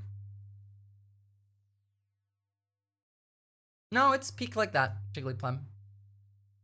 Thanks for the reminder. Yeah, I'll allow any and all pollution on the moon. nuke a hurricane. Oh my God, the stupid is off the charts. It is Republicans we're talking about. I don't know a lot about nuclear reactors. I'm not that kind of streamer. Sorry, not sorry. That is true. That is true. I am not a nuclear reactor kind of streamer. You know who I do know a lot about, though? I know a lot about, yeah, exactly, depraved ambiance. I know a lot about Russia, and I know a lot about Nazis. And this is very similar to both right here. If you've been watching my streams, you've seen the Russians and their offers of signing bonuses to get more people to go fight in Ukraine and die for them. Well, clearly America is struggling to recruit for ICE. There is a decent number of ICE agents that are actually leaving ICE because they keep getting followed home, they keep getting harassed, they keep getting followed while they're at their job, and they're afraid. They don't like it. They keep getting bullied. People keep making them cry and being mean to them, so they keep leaving. And so now it's $50,000 signing bonus. They'll take 60 grand off of your student loans and the premium payment. Now, thank you for the follow, state your thesis. Now, remember, first off, sure, they'll give you that money. Maybe. The Russians sometimes do when they say this, but the only reason they have to do this is because people are not joining ICE, is because they're too afraid to join ICE. It's because they're leaving. Migrants can join up and work for ICE and just take the 50K sign up. Well, actually, it wouldn't be a bad idea if en masse, and I mean en masse, like minimum thousands of people from the left all go and apply to join ICE, lying to them, obviously. You know, like, you're not actually going there to go and arrest people. You're going there to make their job less efficient, more difficult, add in more safeties, being able to monitor. Like, you want to join ICE with your friends, not to be an ICE agent, but to make the jobs of other ICE agents difficult. You gotta use the propaganda methods, you know? We gotta use the field manual, the simple sabotage field manual from the CIA, which, to be fair, like, should not be what you base most of your, like, beliefs on. But, like, personally, if they're offering 50 grand and $60,000 student loan repayments, get like 5,000 leftists to go flood this and make sure that the only people that get hired are leftists, and then just don't do the job or break the system or leak information. Like, you can do a lot with this, but don't join by yourself. That's the one thing, like, one condition I will say. Please do not do this alone, because it is a cult. It's like the police, like the military. It is very, very difficult to join a cult and not become a cultist, even if you know it's a cult. People who have PhDs in cults have been drawn in by a cult and then become a cultist. But you have to go with a large group of people and flood this zone. Looking you ICE supervisor in the face and saying, "Oh geez, boss, I was failing at hitting my detention quota, and that's why I hit up that lawyer convention." Exactly, you know? "Oh, I'm sorry, I didn't mean to post that photo of the inside of the prison. I thought that we were, you know, making sure that everything looks right, and that was to the wrong channel. My bad." What are the caveats for each benefit? It doesn't say anything on here specifically. It says you do not need an undergraduate degree. You may be entitled up to these benefits. So it is, you know, not necessarily this. But if you go with a large group and potentially fill in the actual, like, force there to the point where it can't be deployed properly, that's a massive win for us. Potential Nuremberg trials in the future. We're not having Nuremberg trials at this rate, unless some of y'all get the fuck up and start doing shit, because, remember, before we had the Nuremberg trials last time, we did quite a lot. We had a war, actually, a world war. America has been invaded by criminals and predators. Uncle Sam, your poster needs a correction. Strike America and replace it with the Oval Office current administrator. Literally, no, but, like, join ISIS. Like, not join ISIS, Jesus Christ, that's being a Republican, sorry. Join ICE with your friends in large numbers and then sabotage them. I was internally sabotaging is probably a better defense than I was following orders. Literally, yes. Exactly. Don't follow orders. Join it to sabotage them. What are they, like, what's the worst that is gonna happen? Well, it depends on you. Now, I'm assuming to get this job, you're gonna have to be a white dude. Just guessing. You know, maybe you could be like a Hispanic dude. I don't know. I don't think they're hiring women for this job. But if you have the necessary privilege to do this, and, you know, you can get a large organized group together, then yeah, go fucking psyop them. This is a war we're in. We're fighting a war. They will hire pygmies. They're desperate. Exactly. So go with a bunch of your friends, figure out a good lie, take their money, and then fuck up their job. And have social media that loves Trump. Literally just make one. Make it a bot that does it. Go and make a Twitter page and then make Grok make it for you. And then that's it. That's forever. Have it like, make Grok make a post for it every couple of days or some shit. Who cares? This is, at this point, like, every like little detail is just about making sure you cover your own ass. And every single one of you can go and do this. Realistically. Like, again, I don't think they're hiring women, but I'm gonna go join the NOAA and leak info on the great ice wall flat earthers believe in. Please do, before it stops existing. And no compunction about exploiting people they'd otherwise deport. Yeah, like, if we are in there, it's like hacking a system, right? With a man-in-the-middle attack. The network is sending information to the endpoint, which is, let's say, the ICE agents. We're standing in the middle now. So we get the orders, and we read them, and then we can change them, and then pass them along to the agent. So now they have wrong orders. Like, you can put yourself in positions where you can do a lot. You could probably crush the recruitment site with AI that spams with fake resumes and applications. That's also true.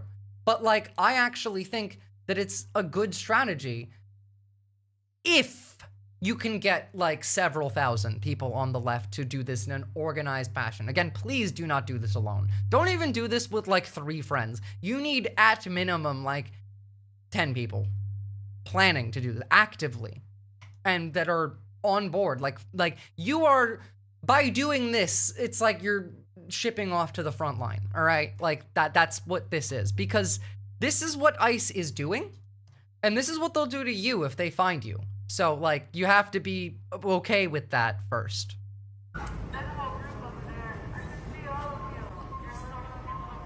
They're, I mean, like I was gonna say they're black bagging you. That's not really a black bag, but they're bagging you now.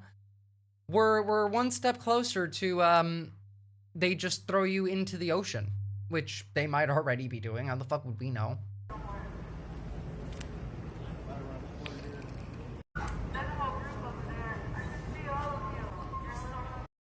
How much, like, less often will this be occurring if there's 2,000 secret leftists that have infiltrated ICE?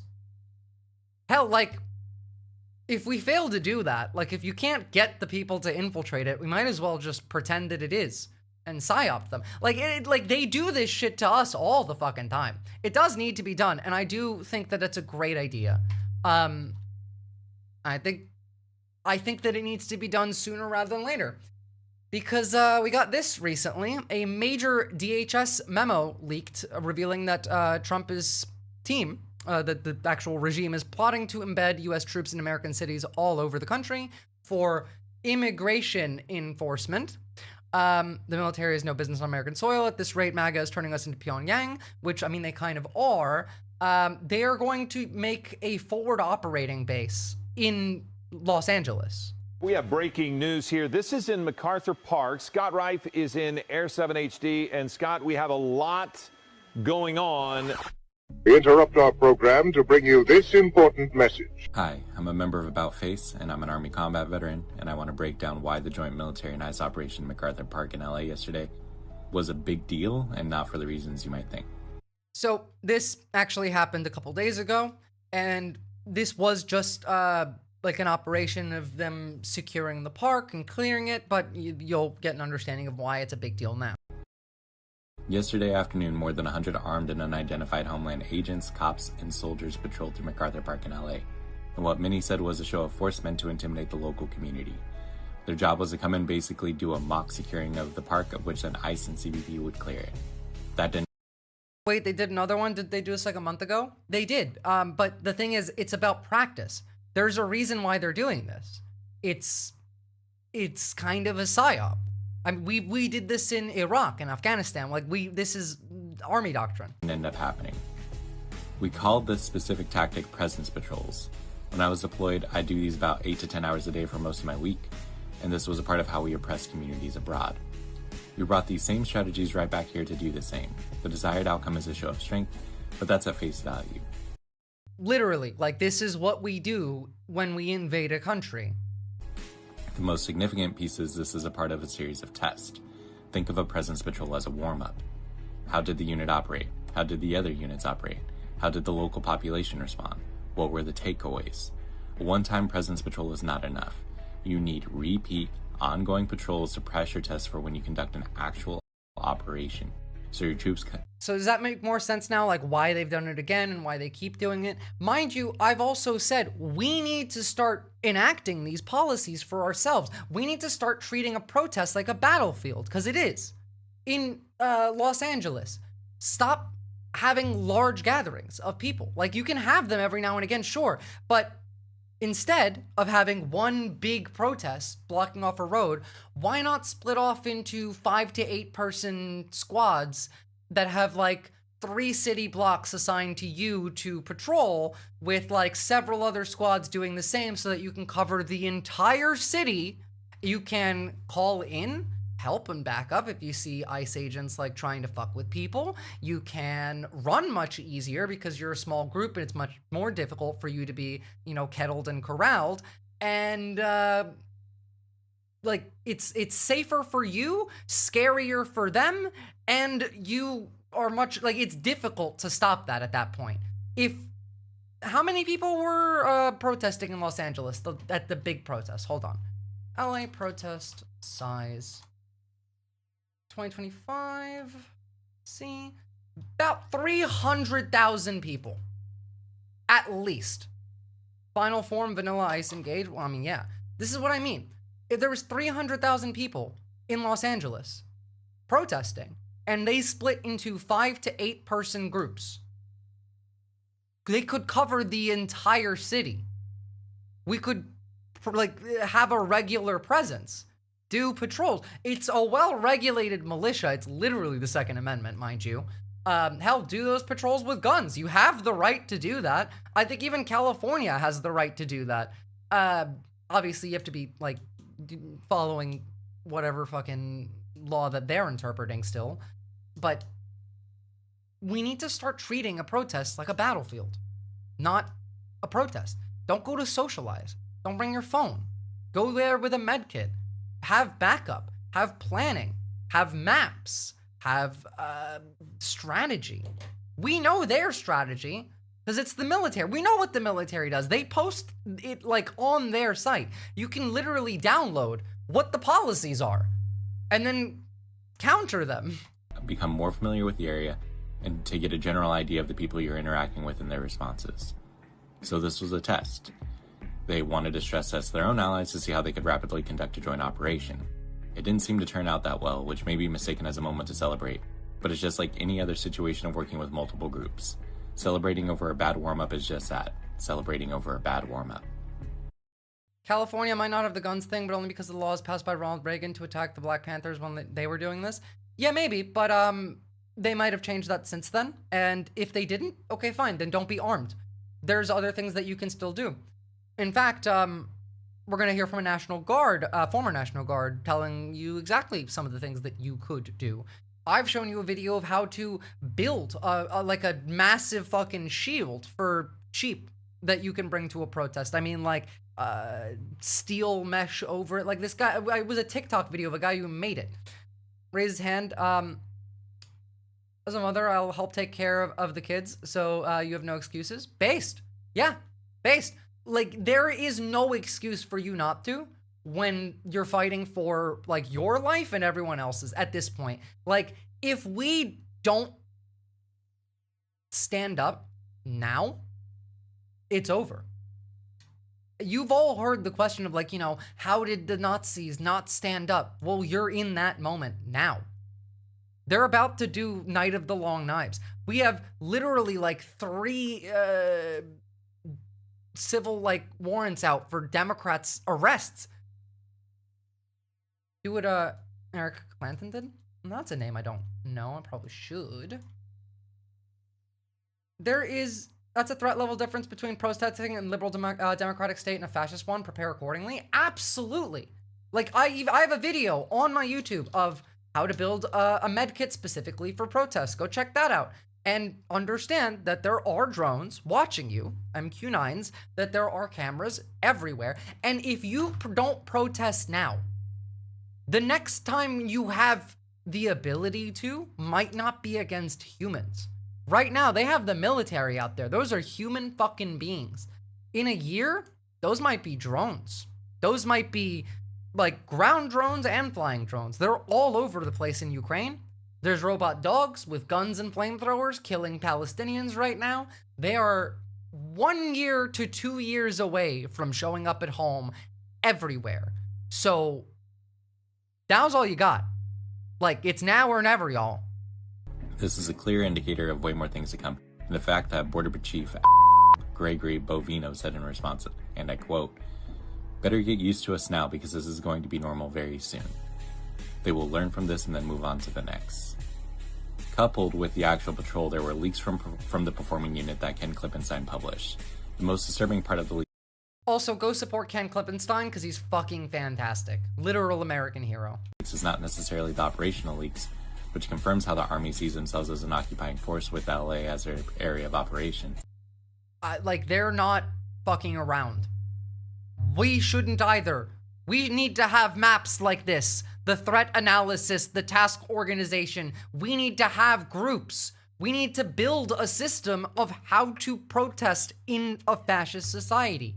And that is not a protest, it's a battle. Trump lied to us when we were gonna drain the swamp and eat up all the lizard eggs. He literally, like, he lied to you guys about that 10 years ago, Jigglypuff. Or Jigglypum. He is the swamp. The man is a swamp monster. The swamp has infested his brain. The US Army in LA has passed through the Are We Baddies phase and is still going. Well, again, this is going to be applied everywhere. That's what the leaked memo from DHS said. They want to do this all over the country. Now, LA, because they already started there, is going to be their testing ground. Creating the FOB, the Forward Operating Base, in MacArthur Park will mean that every time the Army gets deployed, it doesn't have to make its way all the way to LA. It's already there. And that's a big issue because they can instantly deploy anytime it's needed. Go and organize with your groups. Do not have massive one group protests. Don't just, pile into the highway and block the road. Break off into teams. Have communications. Bring walkie-talkies. It doesn't matter if they can listen in on them. Just don't share information on it. Just call out a street number and say, hey, we need backup over here. And then the people around will come. Like, you can occupy the whole city with guerrilla tactics against the military. That's what I'm asking you to do. Now, like, the legality of this is going to depend. Are we talking about the legality in, like, international law? American law as we've known it? Then that's fine, actually. By those standards, that is entirely legal. Now, the regime might say otherwise, but it is an illegitimate fascist regime. And the literal Constitution gives you the Second Amendment for this purpose. Now, whether you can use the Second Amendment here doesn't matter. It's American of you. It's your duty as an American to get up and do this. What's up, an incorrigible Heaton? Good to see you. But the actual comments from the soldiers themselves, that military leadership wants to turn MacArthur Park into a forward operating base, or a FOB for short. I want to read these. Leadership, soldiers say, have been talking about establishing some kind of command facility akin to a forward operating base in the park, and an idea so provocative that the proposal keeps getting kicked far down the road. Below is one of the several Army briefings on MacArthur ongoing back to June. Military leadership wants to turn MacArthur Park into a forward operating base, or a FOB for short. Joint Force Land Component Command reserves support to Customs and Border Control and supporting federal agencies whose intent at MacArthur Park is to demonstrate through a show of presence the capacity and freedom of maneuvering of federal law enforcement within the Los Angeles Joint Operations Area. What are we discussing today? Well, we're discussing right now how they're creating a forward operating base for the military in LA, and the leaked DHS document that explains how they're going to embed the military all over the country, and how you should be protesting this. And, you know, how to do that. Cosplaying a standoff with drug cartels and really just picking up an old lady at her work just trying to survive. Again, the whole point is the cruelty. They enjoy being cruel. They're evil. They're demons. If the military is able to create a FOB, it would allow them to operate even quicker and challenge the response time of people trying to intervene against ICE, because no longer would it be an issue of a military patrol coming in and out of the city, but a military unit being able to conduct a patrol within the city at a moment's notice. The failure of this form This is Trump's personal army? Well, yes, but you do remember that Trump is not important here. Trump's not going to be here next year. Like I've said this before, Trump's not going to be president in 2026. Right now, they're still, like, as we speak, trying to coup him. Like, Vance is meeting with the Heritage Foundation and both Murdochs in Montana. Like, there's whispers behind the scenes. They're coming for him. He's not a good puppet. Yeah, the military in Los Angeles, an incorrigible heathen. Here, I'll send you the link so you can get the full scale of it, but yeah. If anything, may emphasize the justification to turn the park into a forward operating base, because relying on short notice timing clearly isn't working out for the interagencies. Yeah, it's because they keep having to drive into LA when they get deployed. This is the first time this century where the military is moving to occupy a U.S. city for the long term.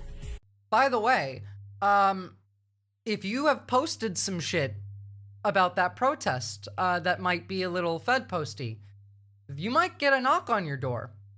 For example, we're not going to watch this video, but I will link it in the chat because you guys might enjoy it. This is a cool leftist YouTuber, Anarch, who talks about how his posts relating to the big protests in LA that was taking place during the LA uprising, such as that one, resulted in the FBI showing up at his house. So, you know, be prepared for that. Also, Trump's weird ankle indicates enough medical stuff that he might just need to be cooed. Not need to be cooed, just gone. Well, like, he's dying. The man is sick, frail, and elderly. He's obese. He's a drug addict, or like historically has been. He eats like the worst things you can. He has a catheter that is like constant. Like that's why he, you see that little like thing on the back of his not his thigh, his calf. And I still personally think that he has syphilis from like the 80s. So here is a statement from Ryan Crosswell, who is a Pennsylvania Democrat running for Congress, about this. Hi everyone, it's Ryan Crosswell, candidate for Pennsylvania 7, coming to you from my apartment in downtown Allentown. So according to the New Republic, a memo has been leaked by someone at Homeland Security detailing the Trump administration's plans to involve the military in civil law enforcement, and in particular, immigration enforcement. According to the New Republic, the memo references Central and South American cartels and gangs, noting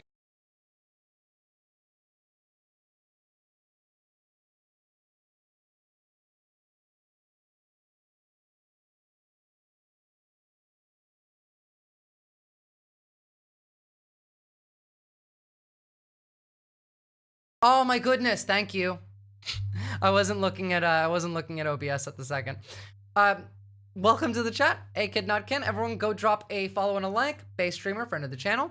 We're just talking about the forward operating base that the military is trying to build in MacArthur Park in LA, and the leaked DHS memo talking about how they want to embed the military into American cities like this. Also, Anarch having the feds fuck with him is the least surprising thing I've heard. He has some good videos. Yeah, Anarch is sick. This article may be of value given the topic at hand. They did put in the Discord as well. Thank you, thank you. We'll watch this one first, and then I'll have a look at that. That they've been designated as terrorist organizations by the administration, and therefore claims, quote, that puts this threat on the same plane as having Al-Qaeda or ISIS cells and fighters operating freely inside America, end quote. No logical leaps there. They also used the wrong version of the... Of course they did, they're stupid. There's a plugin called muted notification for OBS that will keep beeping when you talk in a muted mic. I fucking need that. Thank you for that one. I'm gonna write that down before I forget, because I have no like plugins. By the way, guys, while you're all here, just to make the announcement again, I will be having a new show Thursday nights from now on, 10 p.m. Eastern Standard Time. I will be on This Space TV. I'll drop you the link now. And the show, it's the same show. We're gonna do the same stream. It's called Visora Down Under. This week it will just be on This Space. But I think next week I will also be able to run Twitch with it as well. Once you did Streamlabs, I have already ditched Streamlabs. I'm on OBS now. I had to rebuild this entire system, the computer, like from the ground up, at least like software-wise. Kid not kidding. I started over from scratch. The word plain, P-L-A-I-N, because who has time for proofreading when you're secretly planning the use of the military in American streets? Look, we need our border to be safe. It's not that secret, and no, we don't have an issue with the border. But like the fact that even like a Lib Dem like this is talking about it is a big fucking deal. They know we're not buying it. They know it's not real. They want to coup the country. Republican Party are traitors and complicit in ending democracy in the U.S. Not even complicit. It's their only goal. But oh, and thank you, Kid Not Ken. I would absolutely appreciate that. Secure and protecting families in our communities should always be a top priority. But this move doesn't achieve those goals. It literally does the opposite. Mind you, while he's talking about this, while we're talking about how our communities need to be taken care of and how, we should be focusing on more important issues. Well, I just want to talk about, for just a hot second, how we're talking about deploying the military all over the fucking country. Oop, that's the wrong one. Oh my god, hold on, I got the wrong video. I hate when I do that. But the literal military cannot feed their fucking family right now. Military families face food insecurity in the US. They have to wait in lines and get free food because they can't feed their children. And these are also the soldiers that are getting deployed to your city. The Armed Services YMCA holds a free food distribution for the military community. And every week, there are more families in the line than food to serve. Lately, it's just been, we've been having to use it a lot often. Chantel. So the government will pay you $60,000, 50 grand, and take 60 grand off your student loans if you join ICE, but we can't have the military affording food. And again, go and join ICE with like a lot of people and then just sabotage them. Go get like 30 or 40 leftists and go get your bag, get your student loan relief, and then work against the regime from the inside. But it's also fucking insane that, like, first off, it's insane that the military, like, can't pay people enough that they can feed their fucking families. But also, these are the same people that we're deploying against our own citizens. Caught up with Michelle, Megan, and Crystal, Army wives on their weekly food pantry carpool as they visited 3 in a single day. This really takes up a lot of our time. It's my birthday, and I'm at a pantry, because if I miss today... This woman literally cannot spend her birthday doing what she wants because she can't afford food. Pantry, that's gonna determine how the rest of the week goes. And if you don't go to the food pantry, that means you're gonna have to spend money on food, and then your kids aren't going to be able to go to the pool in the summer or do basic kid stuff. Or gas or toilet paper. A USDA study. A lot of normal things that everyone needs cost a lot of money. Food is expensive as fuck right now, for real. But it was only, like, it doesn't need to be. Everything's more expensive, by the way. Like, Americans are paying way more for shit now than they were before. And it's literally like America's fault. These families are supposed to be hooked into the second largest American-run food distribution system in the world after goddamn McDonald's. What is this rinky-dink nonsense? That's what fascism does. It destroys everything. And again, remember, this isn't even just basic fascism. This is techno-feudalism. They don't give a fuck about you. It's not even about, like, the money. It's about control. So what will the role of the military be in the U.S. cities? Augment the police, ICE, or just quell civil disobedience? All of them. That's the role. That's what the memo says in Incorrigible Heathen.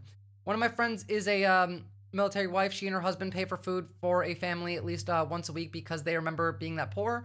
Her husband makes bank now, and I was like, that's nice. But like, if a lot of families are suffering, then we don't need to pay lower ranking members more. Like, don't we need to? Yeah, well, I mean, ideally, yes. But right now, I'd ideally make it so that people don't want to join the U.S. military.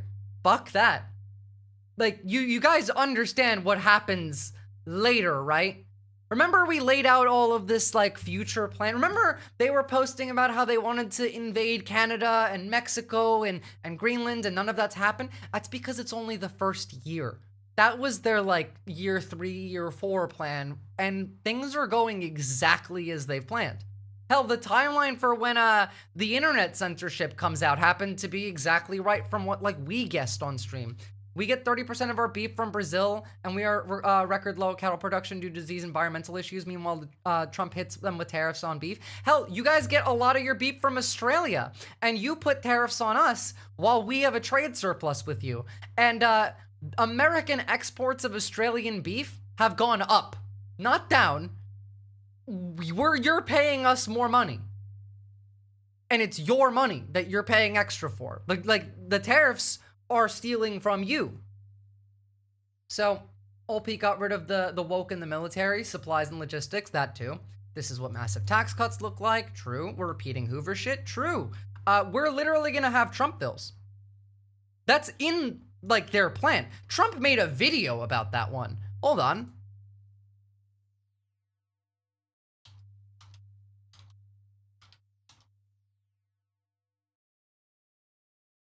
There's literally video of him talking about this one. There we go. Our once great cities have become... This was, again, 2 years ago, but, like, these same videos, this entire set, because there's a bunch of them, were used as if they were filmed new. They just erased this bit during this campaign. They aired this video during this campaign. Unlivable, unsanitary nightmares surrendered to the homeless, the drug addicted, and the violent and dangerously deranged. We're making many suffer for the whims of a deeply unwell few. When I'm back in the White House, we will use every tool, lever, and authority to get the homeless off our streets. We want to take care of them, but they have to be off our streets.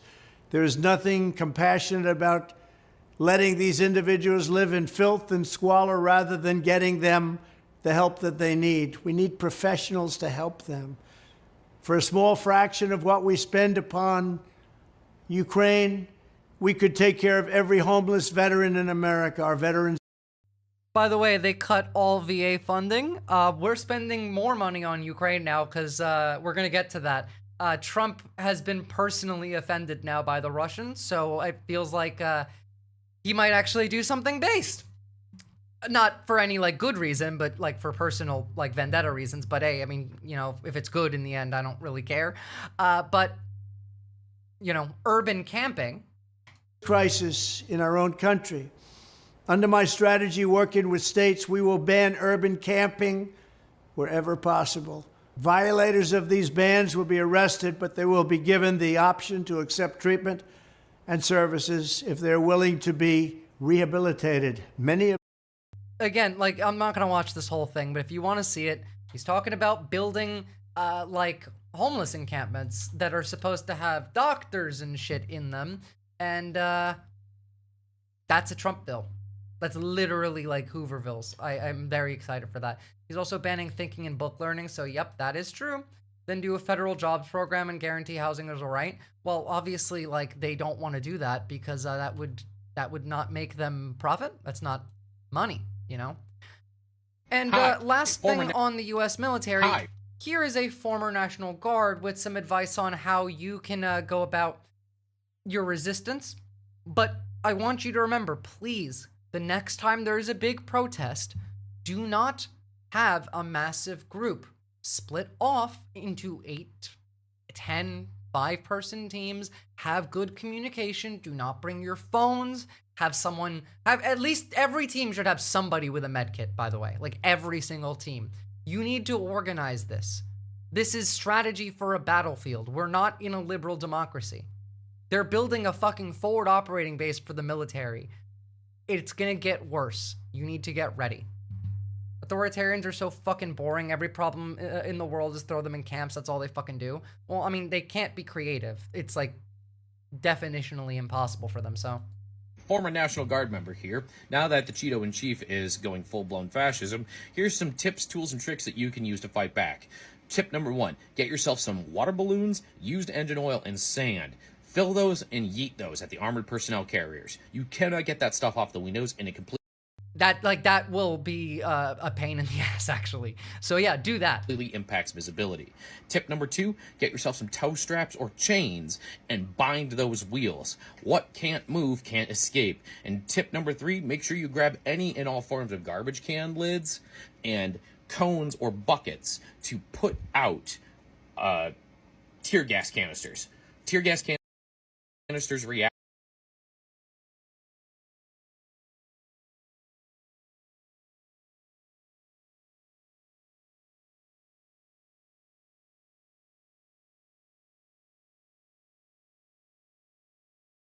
God damn, I really hate that. My bad, guys. Sorry. So, as you can see, like, that's generally a good idea. You should absolutely do the sand in the water balloon with the oil, because that is a fucking pain in the ass. That's gonna take days to fix. But also, if you go and join the Discord in the Resource for Safety or the Socialist Propaganda section, there are other videos that provide other tips on, like, DIY stuff you can do to bring to the protest, and safety tips for when you're there. But I really do think that a organized effort by the left, by like a large number, like at least 1,000 people applying for these ICE positions and infiltrating it and doing sabotage, is probably our best bet for how to deal with ICE. Like, I think that's probably the only good outcome I can see coming from that. Like, because we've already seen in Texas dudes like show up at an ICE facility with guns and start shooting them, and that's not gonna work all that great for us. But at the same time, these people are far too comfortable, so we have to take that away from them. The cone over the canisters thing is clever. I've heard of it. Yeah, they did that a lot in Hong Kong. So this is what I really want you to understand. This is what's coming. Here's Stephen Miller just a couple of days ago. This is Night of the Long Knife shit. Like, we are at the breaking point. It's now or never. The Russia collusion hoax against President Trump remains... They're talking about this today, by the way, so mind you. ...the single greatest hoax and the greatest assault on our democracy in the history of this country. There's no comparison, there's no parallel to anything else. It was a coup, and I'm using that term literally. It was a coup to overthrow a democratically elected government, a coup carried out by the...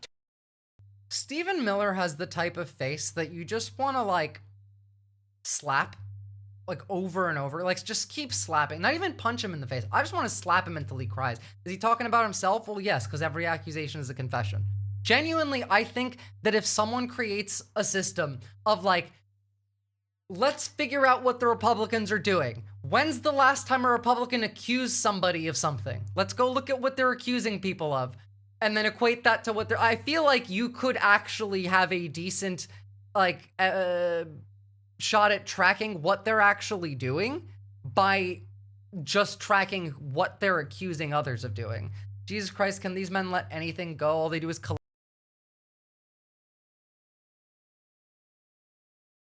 That's the basis of fascism. No, they can't. They have to collect the grievances. The entire foundation of a fascist is it's not fair. That's it. That's all of it. Like below that is I hate women. That's the foundational core belief of Nazis is I hate women. Black people are gonna fuck my wife and my girlfriend and my daughter. And then above that is everything everyone does to me is unfair. And I personally am chosen by God and entitled to everything. And you should wear a suit and thank me while I steal from you. Russia collusion was a hoax? Yeah, it wasn't, obviously. Flynn is literally a terrorist and a Russian agent. He's also QAnon, still to this day. Also, Flynn is talking about this too. They want to... Intelligence apparatus of this country by the deep state, by Hillary Clinton and the Democrat Party. The new information that has been revealed... might actually arrest like Hillary Clinton and Obama in the next coming weeks. If they can't get out of the Epstein hole by talking, they're going to need to get out of the Epstein hole some other way. And if they go and arrest Hillary Clinton, I suppose that might do the headlines. Now, like, it depends. It depends on how ready they are for that. Pretty teenage boy behaviors, deep down, they are insecure as fuck. Like, they are petty teenagers, all of them. They have the mental capacity of a 12-year-old. Fascists are, by definition, incapable of critical thinking. Of intelligence. Fascism is when the state needs to bully to make up for my personal inadequacies, its personal weakness politically weaponized. Well, it's fascism in decay. Sorry, capitalism in decay. And fascism is just a method to hold on to power. By the Director of National Intelligence and by the FBI. Also, but like him, this man masturbates at like people suffering, so. Eliminates any scintilla of doubt about the intention, the premeditation, the planning and orchestration of this conspiracy. It meets all of the criminal elements. They did promise, like Kash Patel had a literal hit list going back more than 20 years of people that he wanted to arrest. The man, director of the FBI. So like, yeah, they might. Like if it gets the news off of Epstein, which he wants, like, he's begging for people to stop. But at the same time, it depends. Because do they actually want the news off Epstein? Because some of the news on Epstein is even coming out from Fox News. And, you know, Murdoch is meeting with Vance behind the scenes. So maybe they do want to make him look bad. Maybe they won't do this. It's unclear right now. But they're definitely doing the military in the cities bit. I don't know if they're going to come for, like, you know, the old liberals. But, you know, I wonder what happens when, like, some Fed agents show up to arrest Obama and Clinton or whoever. And are met with like Secret Service, who is also tasked with protecting Obama, who is also criminally immune via Supreme Court. Who the fuck knows?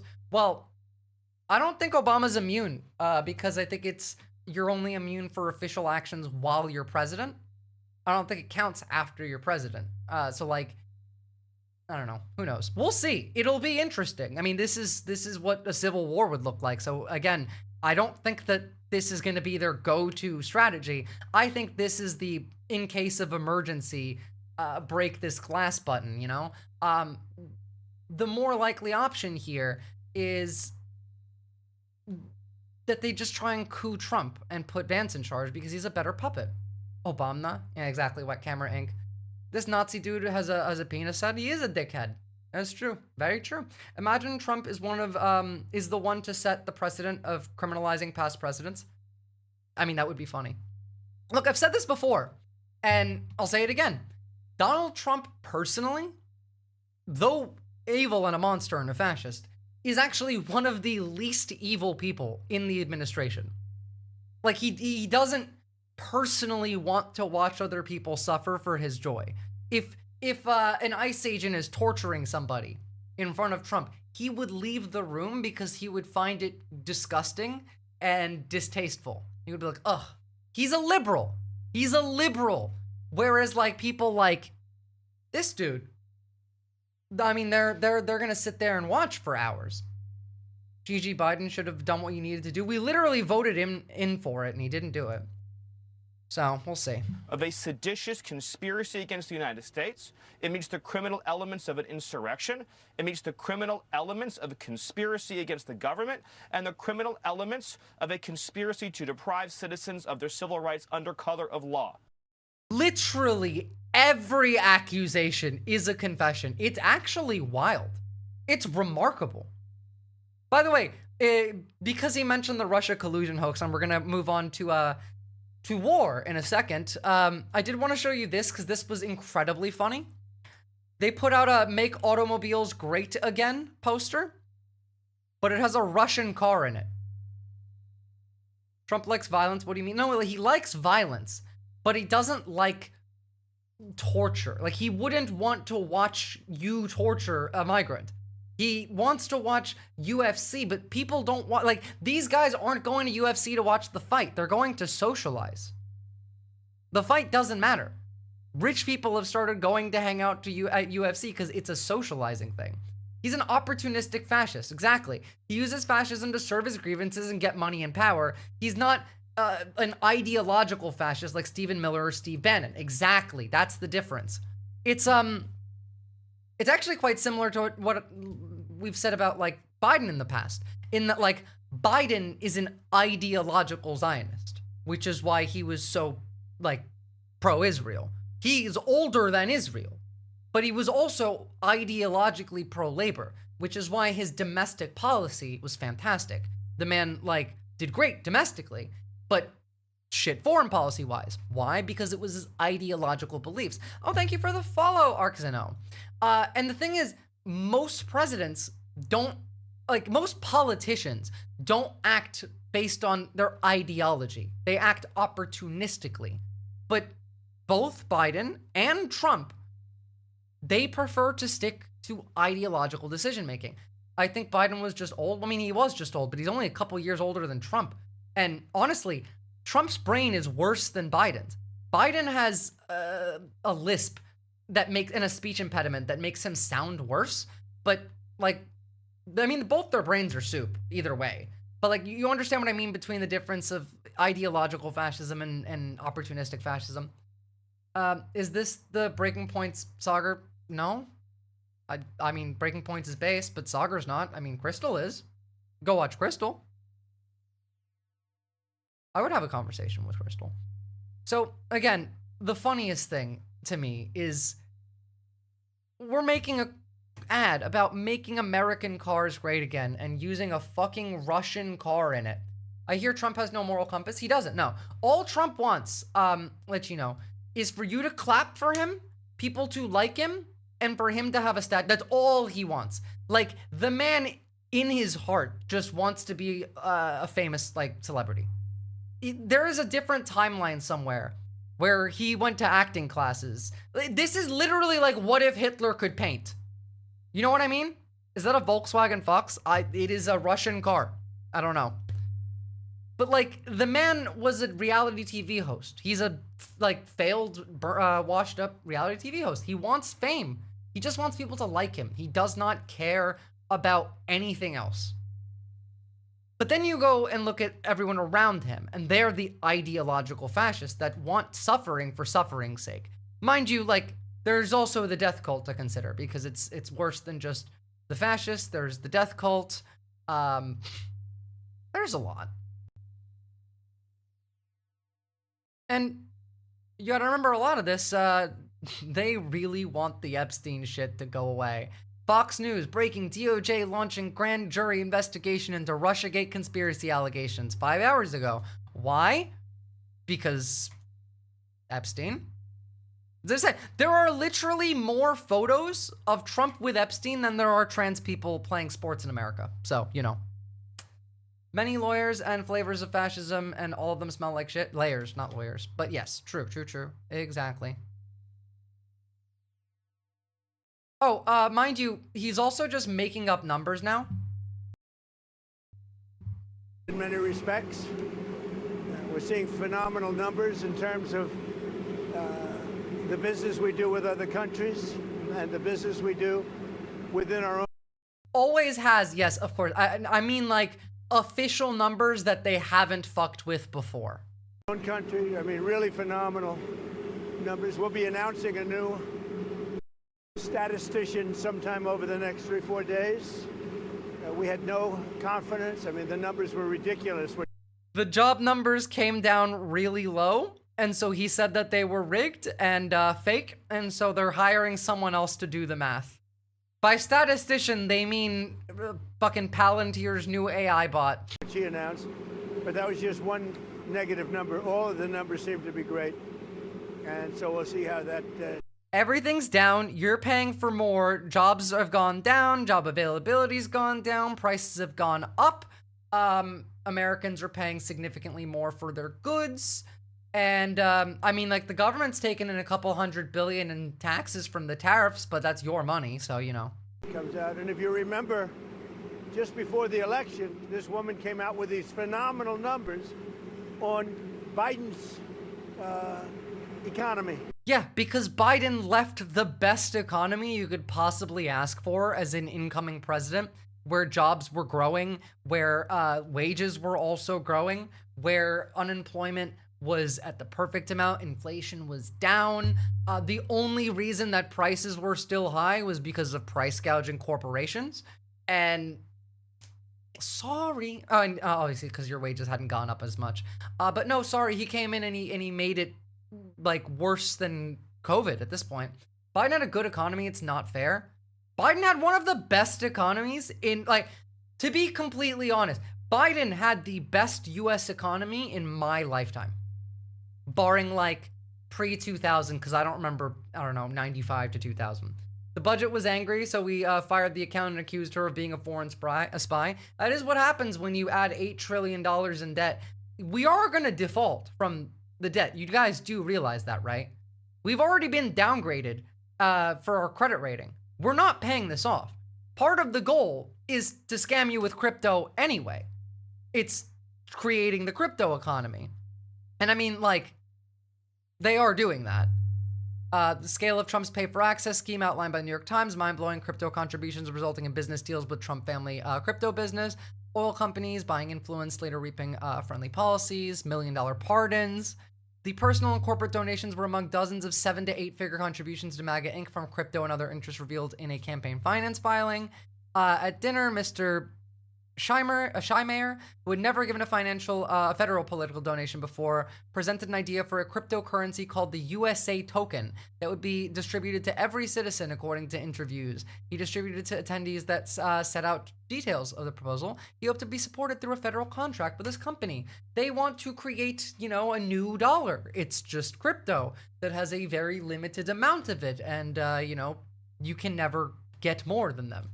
Part of the plan, not Trump's plan, this is, the tech rights plan, is to destroy America and then default on the debt while doing so, and then create the crypto system that you will never get ahead in because it's impossible. There is literally a limited amount of crypto. You can't just keep making it. It's all a scam. That's literally the only use for it, is scamming people and also buying like illegal things online or, sussy things online. Trump is fine with fascism because he's also at war with reality. Well, yeah, like the man is not living in reality. Yeah. Oh, and like, but speaking of not living in reality, posted yesterday, the most transparent president in history. Oh, did you see I posted in China? Did Discord China start banning people from owning crypto based China? No, I haven't. I haven't checked the Discord much, but there is news on China we got to talk about too, but we have a lot of other stuff we have to cover first.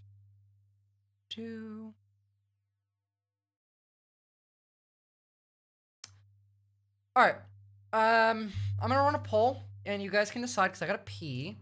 Do you want to do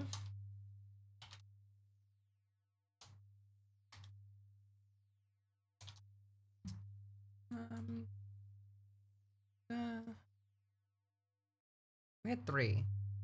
Oh, yeah. Pick a vote. You guys want to do the next segment to be Israel and Palestine, the Ukraine war, or the possibility of like Russia and NATO going at each other? I'll be right back. I gotta pee, and then we'll take a look.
no, my light looks dead. What happened to my camera? What the hell? Whoa. So when I stepped away from the camera, why did it become all fuzzy? This admin really feels like a 5-foot person constantly claiming they're 6'4". I mean, true, exactly that. Just expecting everyone to buy it. I feel like all of these topics are a bit intertwined in various ways. I did intend it to be like that, Captain Buggy, actually. So I'm glad it's coming across that way. It's all depressing, so they all lead to depression. You don't need to feel depressed about this. I will stand on this hill and I will die on it. You get to decide how you feel. Now, you can't control what's happening to you. You can't control the circumstances that you're in, but you can absolutely control how you deal with them, how you feel about them. You can turn that depression into will, into anger, into, resentment, which is not good, but you can do a lot with that. Cool, so it looks like you guys have voted for Ukraine first. To be fair, the NATO stuff is gonna come intertwined with it. It's kind of all pretty similar, but I suppose, you know what, I'm gonna make the executive decision here and just start off with a little bit of the NATO stuff, because it's kind of gonna lead into all of the rest of it. But to start off, this is from a month ago while I was offline because of tech issues. I missed this and I didn't get to cover it. This is fucking insane. I think the more you unite the community, the better you will feel. That's 100% true, by the way. A Russian drone breached Lithuanian airspace. What the fuck? Hold on. Why is that the browser window? That should not be the browser window. That's the browser window. Thank you. I only unite with people that believe the exact flavor of leftism as me. Ah, yes, you know, you have to read the scripture, and you can't be a Sunni leftist, you have to be a Shia leftist or some shit. God damn, I hate that. This is why I don't read theory. But this was a Russian drone that breached Lithuania's border via Belarus. It crashed near enclosed Sumskas. I'm going to be butchering that, sorry. Border checkpoint approximately 1 kilometer from the Belarusian border. Preliminary reports suggest it was a Shahed, but a Garen type drone that does not pose a threat. It's a spy drone, not one that carries weapons. But this drone flew specifically, over no other airport, a direct line to breach NATO into Lithuania. And this was the Russians testing response timing. One of the UAVs attacking Ukraine crashed in Lithuania. Wasn't an accident or anything, but around 11:40 Lithuanian time, a Russian Gerbera drone without a warhead and a long of Shahed, often used by the Russian military to decoy to deplete air defense systems, crashed on the territory of Lithuania in the area that is, closed with a checkpoint about 1 kilometer from the border. According to sources, before the fall, an Mi-35M helicopter shot down the drone, or was trying to shoot the drone down, or I guess they failed. I don't really see any bullet holes in it. In total, at least 20 drones have flown into Belarus since last evening. 13 of them disappeared. 5 returned back to Ukraine. 2 crashed or were shot down by the Belarusian armed forces. Now, Belarus is obviously on Russia's side here. And we have seen reports, even prior to the election, that by the end of this year, that Russia would start doing more hybrid attacks on NATO by just trying to test the waters, response timing. Here, we'll send a ship there, we'll cut a wire here, here's a little drone there. They're conducting warfare like this. This is psychological warfare, mind you, at the same time. But they might have taken it a little bit too far, because this is what Trump's response to, I couldn't find the original post from Medvedev. It was the former Russian president Medvedev was threatening nuclear weapons. The same thing Russians do every week. Oh, well, we'll nuke you if you do that, and they never do. Well, Trump actually heard it this time, and he was not happy about it. Being deployed a nuclear submarine. Oh yeah, well, we had to do that. We just have to be careful. And a threat was made, and we didn't think it was appropriate, so I have to be very careful. So I do that on the basis of safety for our people. A threat was made by a former president of Russia, and we're going to protect our people. So we have deployed 2 nuclear submarines. He has not clarified whether they are nuclear-powered submarines or like nuclear weapon-capable submarines. I would assume both. Oh, please, please, please do something funny and drop something on the Kremlin. Genuinely, yeah. Like, so, but they're still talking shit because this was Medvedev's response to Trump sending out the nuclear submarines. Russia's Dmitry Medvedev in response to President Trump's midnight post warning him to watch his words. Oh, sorry, yes, there was another post saying, you know, you talk too much. There we go. Based on the highly provocative statements of the former president of Russia, Dmitry Medvedev, who is now the deputy chairman of the Security Council of the Russian Federation, I have ordered 2 nuclear submarines to be positioned in the appropriate regions, just in case these foolish and inflammatory statements are more than just that. Words are very important and can often lead to unintended consequences. I hope this will not be one of those instances. Thank you for your attention to this matter. This is such a catty, bitchy way of saying it too, and I actually, like, this is the one thing I'm gonna say is based. And then Medvedev continued about Trump's threat against me and his personal network Truth, which he banned from operating in our country. In some words of the former Russian president cause such a nervous reaction in the entire formidable US president, it means that Russia is right in everything and will continue to go its own way. And about the dead economy of India and Russia entering dangerous territory will let him remember his favorite films about The Walking Dead, as well as how dangerous a dead hand that does not exist in nature can be. I don't even know what the fuck he's saying there, but these sound like threats. And that was in response to this tweet, because part of the threat that Trump has made now, by Friday, there is a deadline for Russia to agree to a ceasefire. They're not going to do this. Once that deadline passes, we're going to sanction the Russians more. Now, we already sanctioned the fuck out of them and they don't buy anything from us.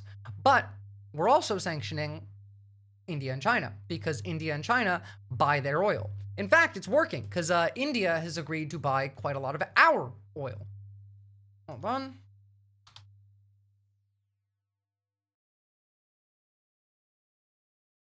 I'm not sure if this came before this tweet or after this tweet, but oh my god, hold on. Did I get the wrong one? Where is my fucking notes today? Ah, here we go. It's all the way over here. India's IOC buys 7 million barrels of U.S. Mid-East crude after Russian oil pause. This happened just like today. So major Indian refineries have ceased purchasing Russian oil and are now importing oil from the U.S., Canada, and the Middle East, says Reuters. This is excellent for Ukraine. Very, very bad for Russia. Oh yeah, the dead hand being the nuke response. Yeah, he's like, if you kill us, we'll still kill you. But I mean, this worked. And that's a big fucking hit to India. But I don't care what India does with Russia. They can take their dead economies down together for all I care. We've done very little business when the other tariffs are too high, amongst the highest in the world. Likewise, Russia and the US do almost no business together. Let's keep it that way and tell Medvedev, the failed former president of Russia, who thinks he's still president, to watch his words. He's entering very dangerous territory. Funny as fuck. Genuinely, like, I never thought I would say based about something Trump has said, but, you know, he has. There's a reason you can't find the original post from Medvedev that doesn't look like Medvedev's account. No, but that is a real tweet. Like, that is a real tweet from him. He's also, like, been saying it on television in Russia. This fight is ongoing. Also, like, this is him. This is from a Telegram channel. It's not a tweet. It's actually this.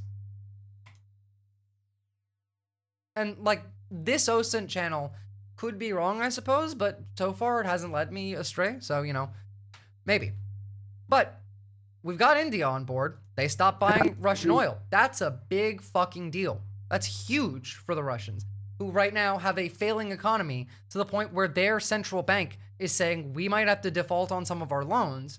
They have a lack of they have an unemployment issue, even though they don't really have unemployment. They just don't have people to fill the jobs because they keep dying in Ukraine. It's not looking good over there. But I mean, like, Trump has flipped his rhetoric. They pissed him off. I think it's Russia. I think it's disgusting what they're doing. I think it's disgusting. This is Biden's war. It's not my war. But I said if I get in, I'll try and get the thing stopped. But I think what Russia's doing is very sad. A lot of Russians are dying. I think it's Russia. That's a pretty big difference in rhetoric. I'd imagine Russia could rely on some African states to import oil to. Yes, but it's still a big hit. And like it's really bad for their economy. Here's a question: who's pumping up Tesla, and why is it probably Putin? It's also probably Elon, because the last time his stocks went down, all he did was sell some of his assets to a holding company that took a loss and then used capital gains to get it back. Maybe some South American ones too. Probably not South American ones. Is that Triple H? That is indeed Triple H. I don't know why Triple H is there, but it is. This is Medvedev's official account. It's verified Twitter verification. Thank you. Yes. Well, I'm not going to open Telegram right now, but that is his account. And good to see you, Zom. Right on time. Bro, that was Triple H. What the fuck? Like, I don't know. He was there. I have no idea. What is that WWE's Triple H standing next? That's what everyone else is asking. But fuck the Russians. We've deployed 2 nuclear submarines. Again, we don't know if they're like nuclear armed or if they're just nuclear powered. We'll skip through this one a bit because I kind of already did explain quite a lot of this. Putin recently, and just a few days ago, voiced those frustrations, saying, I've had enough. We're going to shorten that timeline because I already know the answer. Here's that clip. Very well, but 5 times, and every time 4 times maybe, but... I misspoke, Liddy Bros, my bad. You and I have had discussions. Yeah. We thought we had that settled numerous times. And then President Putin goes out and starts launching rockets into some city like Kiev and kills a lot of people in an... Literally, as these ceasefire talks started, Russia did nothing but ramp up its attacks as hard as it could. In fact, we got to cover quite a lot of this, so we got to jump ahead a little bit. But I mean, here's some more discourse on the subject. Statement, and we saw this public bickering back and forth where he said, quote, Trump's plan... My God, Lindsey Graham is arguing with fucking Dmitry Medvedev. That's just so funny. This is hilarious. Playing the ultimatum game with Russia, 50 days or 10. He should remember 2 things. 1, Russia isn't Israel or even Iran. 2, each new ultimatum is a threat and a step towards war, not between Russia and Ukraine, but with his own country. Don't go down the Sleepy Joe road. So I love, like, this is how you know they're scared, by the way. The Sleepy Joe road being in that, like, message from Medvedev, it needs to be in there. They know how to, like, fuck with him. They know how to trigger him. He's dumb. The man has, like, a 70-word vocabulary. This is, by the way, one of the reasons why they really, really, really want Vance in charge. Lindsey Graham's check from Russia must have bounced. Probably, yeah. Buddy Gopher, it's all play by Russia/Trump to distract from Epstein, and honestly, it's working. Well, no, not everything is a distraction, Sweaty Gopher. A lot of things happen at the same time. And we talked about Epstein, and Epstein's not going away. In fact, like I talked about it earlier, I think the only way they can make Epstein go away is like go arrest Hillary Clinton or something. But there's a lot happening at the same time. Like Russian drones are breaching NATO airspace and going into Lithuania. We have nuclear submarines on the way, constant threats going back and forth. And we've increased a massive amount of funding for Ukraine. And also, like, the stopping of India buying Russian oil, if true, is huge. They are buying quite a lot of ours. They don't need as much. So at the very least, that is less oil that they will buy from the Russians. But then they are going and saying stuff like this, the Foreign Ministry of India releasing a statement claiming that they are being targeted by the United States and European Union for importing oil from Russia after the US president recently threatened to impose serious sanctions against against India and any other country that's economically supporting or trades with Russia. India is not only buying massive amounts of Russian oil, they are then, for much of the oil purchase, selling it on the open market for big profits. They don't care how many people in Ukraine are being killed by the Russian war. So, like, they are complaining still. Last I checked, they haven't stopped. Well, like, as of today, they agreed to buy 7 million barrels of American crude. From, actually, American, Middle Eastern, and Canadian oil, rather. That's a big deal. Here's the Reuters link, actually. if you wanted to have a read. So, like, it's important. Saying without saying that nuclear war would be destructive to the United States. So the dead hand concept is the idea that even if a country's leadership and most of their nuclear capabilities are eliminated in a first long, there was a stretch in there where President Trump even kind of underhanded blamed Ukraine for dealing with this war. If you remember saying Zelensky never should have gotten into this war, never should, that kind of talk. This is the total other direction where. Look, all I'm going to say is that it's pretty fucking stupid to make nuclear threats when your population density looks like this.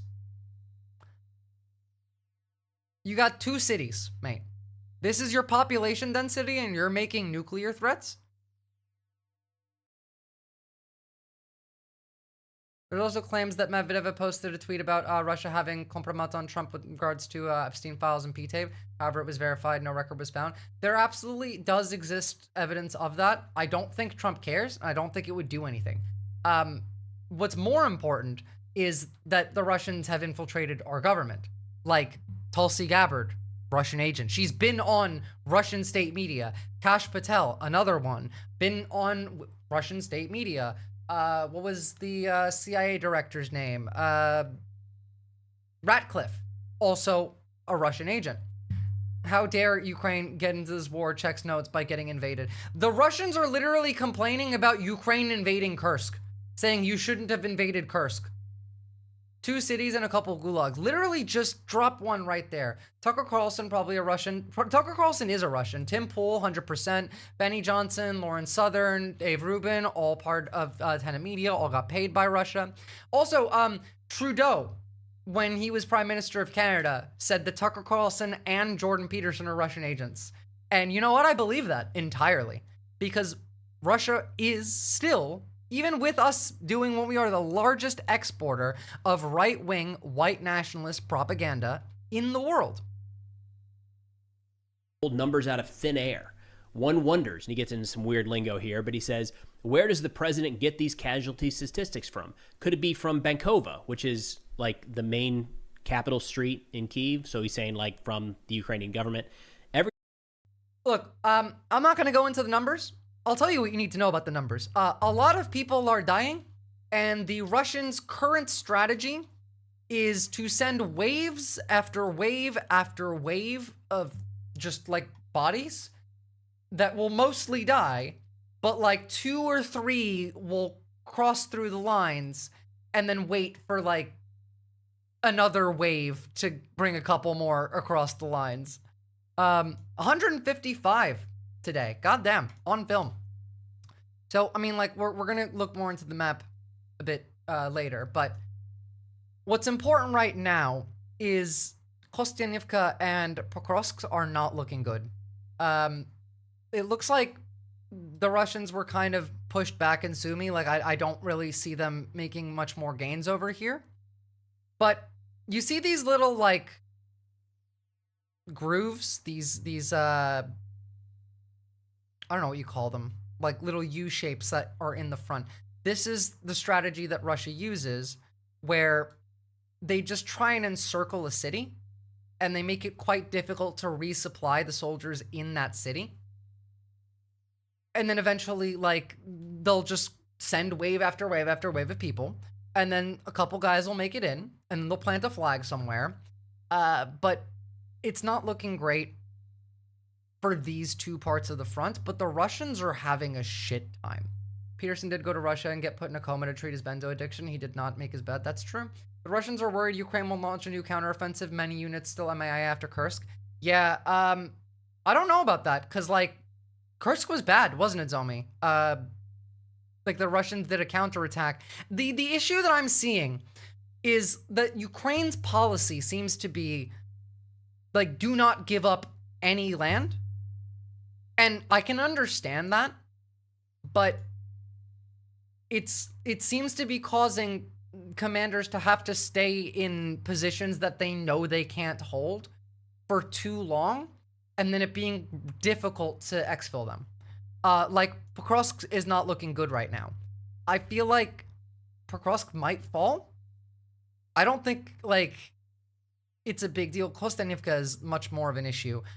If Kostanivka fell, I mean, like, Kramatorsk and Sloviansk are still pretty well fortified, but I mean, like, this is war goals. Like, this is their actual war goals. Yeah, Ukraine just stayed in Kursk for too long. That is true, but, like, I don't know, I was watching some videos, and some of the Ukrainians were saying that, like, it was because they can't leave, and, like, the commander just doesn't want to because they're told to hold ground. Kramatorsk and Sloviansk are the big, you know, big deal cities that they actually want. So if they were to take Kostanivka, that is one straight shot, and it's quite difficult. I mean, like, there's a lot along the way. It's not particularly easy. Kostanivka, I feel like, might hold. There's been a lot of back and forth when we talk about Chasiv Yar. I'll show you a video in a bit of, like, Russians who put up a flag saying that they've taken Chasiv Yar, and then Ukraine's like, no, you haven't. Like, we're still here. And then they go put up a flag and saying, like, no, the Russians, like, haven't.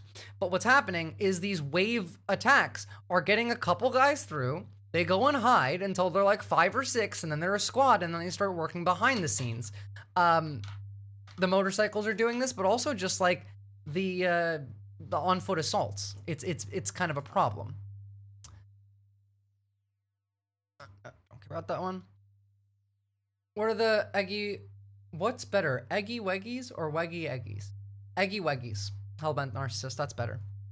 So also, big news, Russia no longer considers itself contained by self-imposed restrictions on the deployment of medium and short-range land-based missiles the Russian Foreign Ministry imposed. Moscow noted the disappearance of conditions for maintaining a unilateral moratorium on the deployment of intermediate-range missiles, meaning they're making more missiles. Missiles that could hit Europe.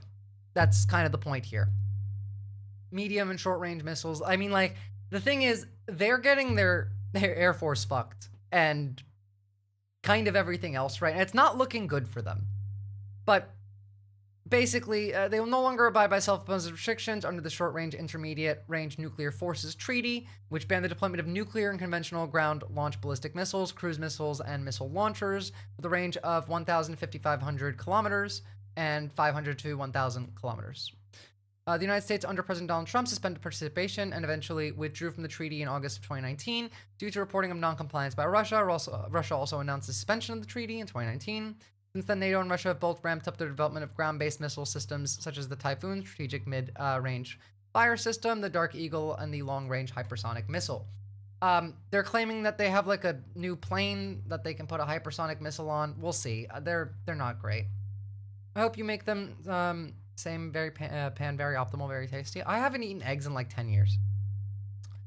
Germany is announced that they have a massive spike in interest in recruiting for the Bundeswehr since January, with a 28% increase in military recruitment so far this year compared to that same period in 2024. That's a big deal, considering Russia has more child soldiers than Europe has active duty soldiers.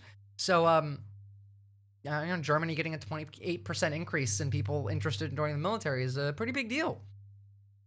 Now, again, like, these sanctions that Trump's threatening aren't going to do anything. It's quite unimportant. The Kremlin has... Actually, hold on, I have a better one. Because this is going to include some of that and some of what's happening in Ukraine, because then we'll jump there after. U.S. President Donald Trump says his special envoy Steve Witkoff will visit Russia ahead of a deadline that Trump has set for Moscow to take steps to end its war. Conscription in Russia is whatever the fuck they say it is. War in Ukraine. Kyiv has long accused Moscow of being disinterested in any peace process. And over the last few months, Russia has slowly but surely been taking more Ukrainian territory.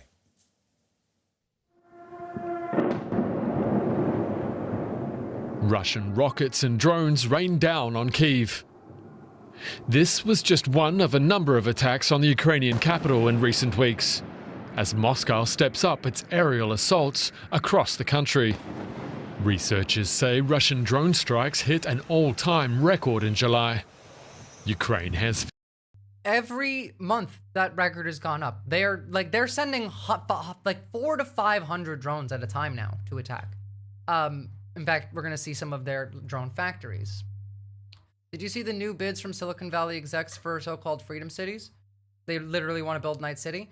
I haven't seen it, but I did say that that's exactly what they would do like a year ago and have been saying it. But, you know, that is so unsurprising to me. We're doing Cyberpunk 1984 shit, Hellbent Narcissist.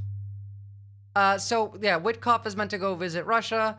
I don't know, maybe he'll suck Putin off and then it'll be over, but who knows. Fronts. Its forces have made advances in the northern Sumy region, which have now been pushed back. They've begun pushing up towards Zaporizhia from the south, and they've taken a heavy toll on the eastern front, where Moscow's military has now captured more than 2/3 of the Donetsk region. If I was Ukrainian, I'd be so radicalized against Russians due to constant bombings, I'd probably hate Russians for the rest of my life. That is what happens. And you know what's worse than that, Captain Buggy? Is because the kids that are born after will also feel that. Because we know war trauma does affect, what is the word? It's not transgenic.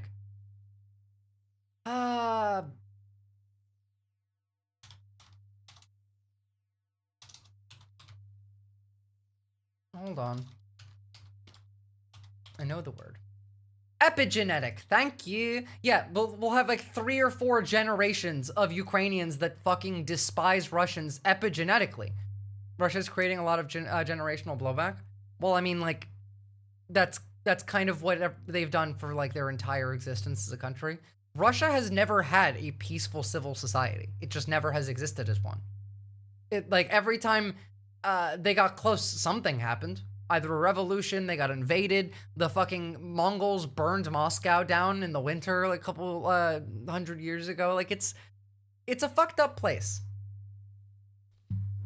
The Eastern Front. But we've seen that effect in 3 generations of Syrian refugees of like trauma transferring epigenetically. What's up, Arberlin? Is the most active in the war. Russia has expended massive resources there in recent months, probing for weak points in Ukraine's defensive line. Guys, you want to see what the Russian forces are like? I mean, like, we've seen, I've shown you guys before, like, they're with the donkeys and shit. This is earlier this year. This isn't recent, but this is Russians trying to cross the Dnipro River, and it's fan-fucking-tastic.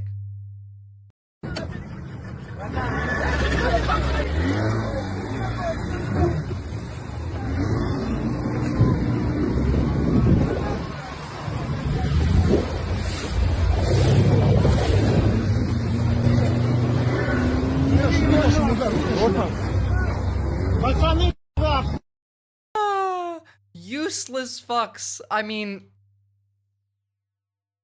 how does that even happen? Good teamwork, boys. Yeah, alcohol was definitely involved in this. Lenin forced the Ukrainians to give up their food. Stalin straight up genocided the peasantry. Putin's just bombing them endlessly. Literally, Ukraine, like, has more of a claim to Russia than the other way around. Ukraine has existed longer. Make Russia Ukraine again. They will continue to do this forever. They're not running out of bodies. They are running out of bodies, but they'll get more because they use migrants. How long until like they run out of money is the bigger question. The hit to their oil sales from India is a big fucking deal. So we already know that their financial system is strained. They're at risk of defaulting, according to their central bank. Their logistics, like their railway system, is failing, and they have massive unemployment due to everyone being deployed. They can either keep this up, get lucky, or they lose soon.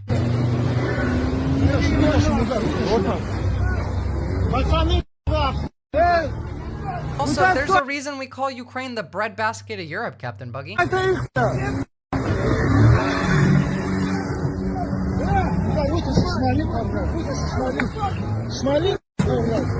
The grace and power of the Russian armed forces there. Well, GPS systems are failing all over the front because there's a lot of jammers going on. Nikita Khrushchev was all right to Ukraine though. Ukraine's top commander says more than 110,000 Russian soldiers amassed there ahead of the summer offensive. Ukraine initially managed to slow their advance by deploying experienced troops and using minefields, while hounding Russian forces with drones. But now Russia's advance appears to be quickening. Nice to meet you too, State Your Thesis. I hope you join the Discord. And before you leave, guys, I'm gonna say this again. Starting this Thursday, I will be hosting a show on This Space TV, the YouTube channel, which I will link in just a second. It will be Visora Down Under, essentially the same vibes, same place, same snark. I might, have a little bit of a different name, a little bit of a different style, but I think it'll be awesome. We'll bring new people in, and I think you guys should go and sub to This Space TV on YouTube anyway, because they have fantastic creators already there. So go check it out, and don't forget to check me out on Thursday. I'm gonna go put my head in a bowl of whatever this is, based. All right, so on continuing with that, oopsie.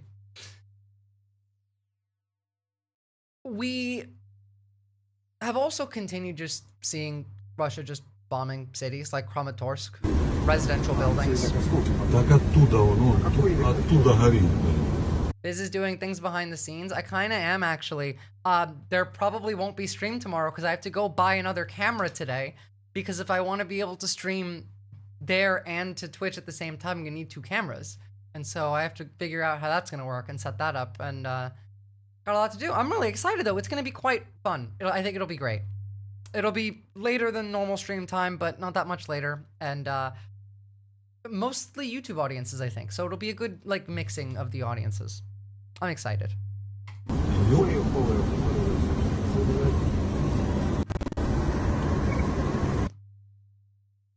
Russian forces bombed the center of Ukrainian city in Kramatorsk this afternoon, partially collapsing a 5-story multi-use building, because why not?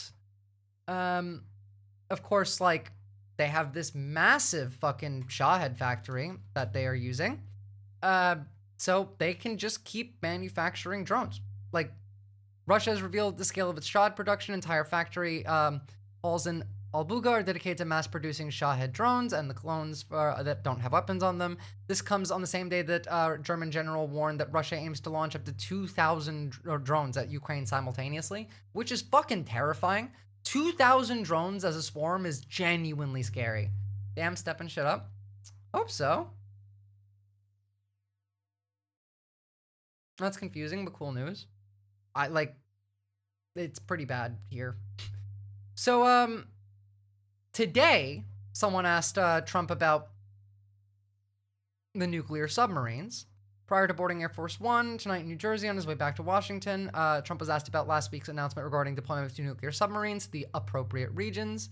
I've already put out a statement. The answer is they are in the region, where they have to be. That's all he said. He has not confirmed whether they're just nuclear powered or have weapons on them. I'm sure they do.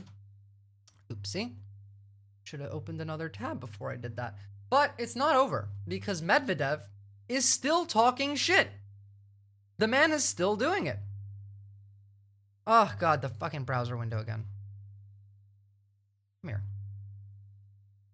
Dmitry Medvedev is posting again with a new threatening message aimed at NATO and the U.S. Last week, a series of inflammatory posts between Medvedev and Trump snowballed into U.S. repositioning multiple submarines against Russia. The Russian Foreign Ministry's statement on the withdrawal of the moratorium on the deployment of medium and short-range missile policies is the result of NATO countries' anti-Russian policies. This is the new reality all of our opponents will have to reckon with. Expect further steps. Guys, I need you to understand that Russia is a shithole, poor country that cannot keep up with the costs of this. They are building, storage facilities, sure. They're building missiles, sure. Not anywhere at the rate that they're making it seem. They are going broke. Their entire country is collapsing as we speak. Genuinely as we speak. Also, they're fucked, guys, because, and also so are we, because the war has changed. The battleground is very different now, because now we got these guys. Does Russia think that their only way of fighting expansionist, this is the only way by fighting expansionist America? Yeah. They wanted to control America, but clearly Trump is too difficult to control, and they offended him. And so now he's going to be the catty bitch, because Trump is literally a 16-year-old mean girl. in the height. Like he is literally Regina George as a person. So.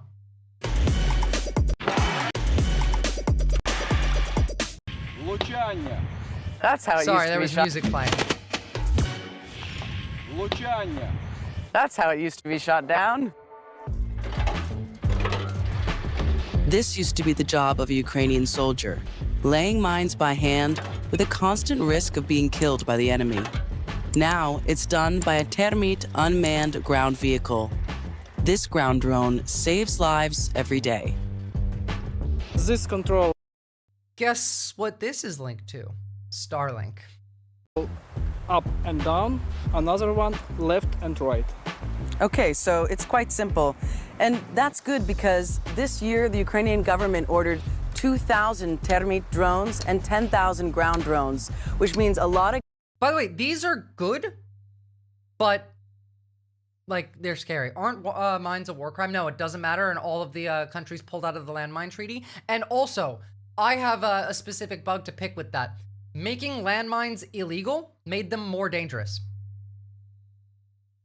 Landmines today that we make are far more dangerous. Landmines that we've made while they were illegal, because we still did, and so did everyone else, were far more dangerous and far more difficult to turn off than they could have been if we kept mines legal but regulated them. Ukraine has every mine laid geotag. It's part of their military law. That's also very smart. It also does help that it's a machine doing it, that you can like route its exact path. It makes it much easier. Guys on the front lines are going to need to also, like, Poland has mined their entire border with Russia, so learn how to use these, so it's good that they're actually quite simple to navigate. Established in 2024, Termit ground drones connect to command and control via Starlink, allowing them to be operated from thousands of miles away.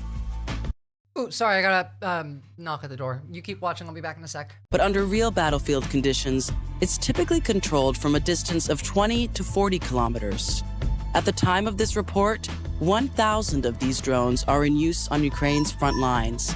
In a single day, one Termit can transport up to 1 ton of equipment. Until now, ground drones have been used primarily for laying mines, delivering supplies, and even evacuating dead or wounded soldiers. And this is why I like these. Like, there is a use case here, especially when we're talking about, like, evacuations. That's fantastic. But these are scary as fuck, and we're gonna see these in America soon. What civilians don't know that, I hope. Well, so here's the thing, Captain Buggy. There are no civilians where these bombs are being laid. Because the way that the Russians operate is when they start bombing a city, they bomb it to dust. And if the Russians get close enough to the civilian population that they start bombing, not drones, but I mean like missiles, artillery, shelling the place, like then most of the time people evacuate. And these mines aren't like laid, I don't know, here. I mean, to be fair, it could be, and I might be wrong, but I feel like if I'm wrong, at least somebody will correct me. But like, you live in like, okay, for some reason these are in Ukrainian now.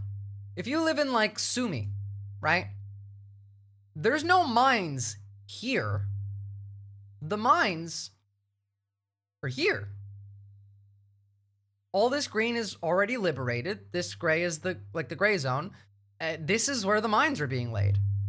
I mean, realistically, probably down to like 10 kilometers out, I would imagine, especially considering like 10 kilometers seems to be the default for like FPV drones that are using,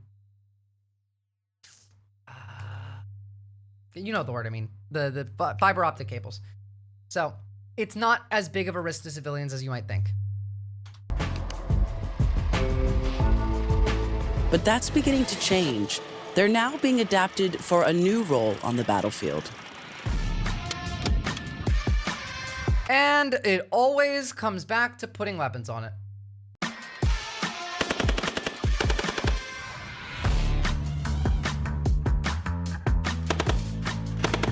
I feel like this music's copyright.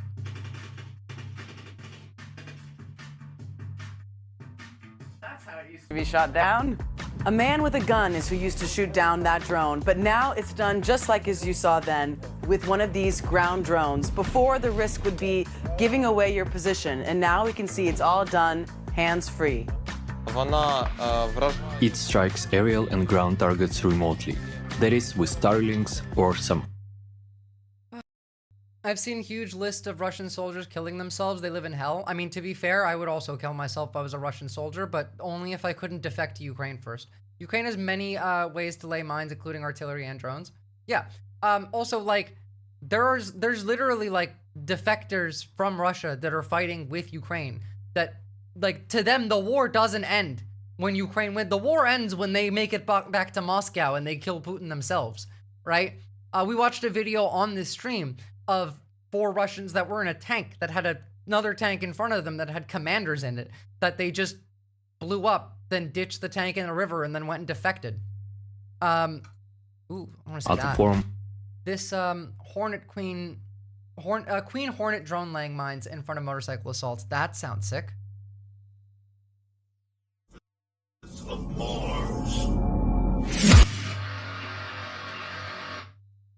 I had to turn the music off because it's very loud and it's copyright. Air drones, ground drones, dog drones, kitty drones. Wait till we get the little tiny hunter-seeker drones, you know, the ones from Dune?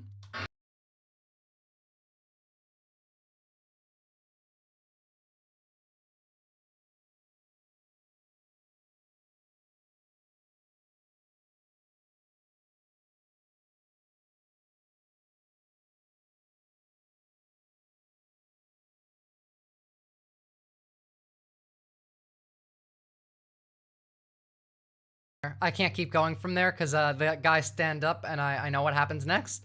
So we'll leave it there, but yeah. Drones are fucking scary. And remember, these are coming to America. There is a plan to occupy U.S. cities. The U.S. military has maps and shit laid out. Threat analysis. They're doing patrols. This is going to be deployed in America soon. Soon you're not even going to have police officers to deal with. You're just going to have robots doing this shit. There's going to be checkpoints. If you live in Jersey, you want to go to New York City? Sorry, you got to cross the checkpoint with the fucking turrets pointed at you. Did the guy forget his barrel training? I don't know.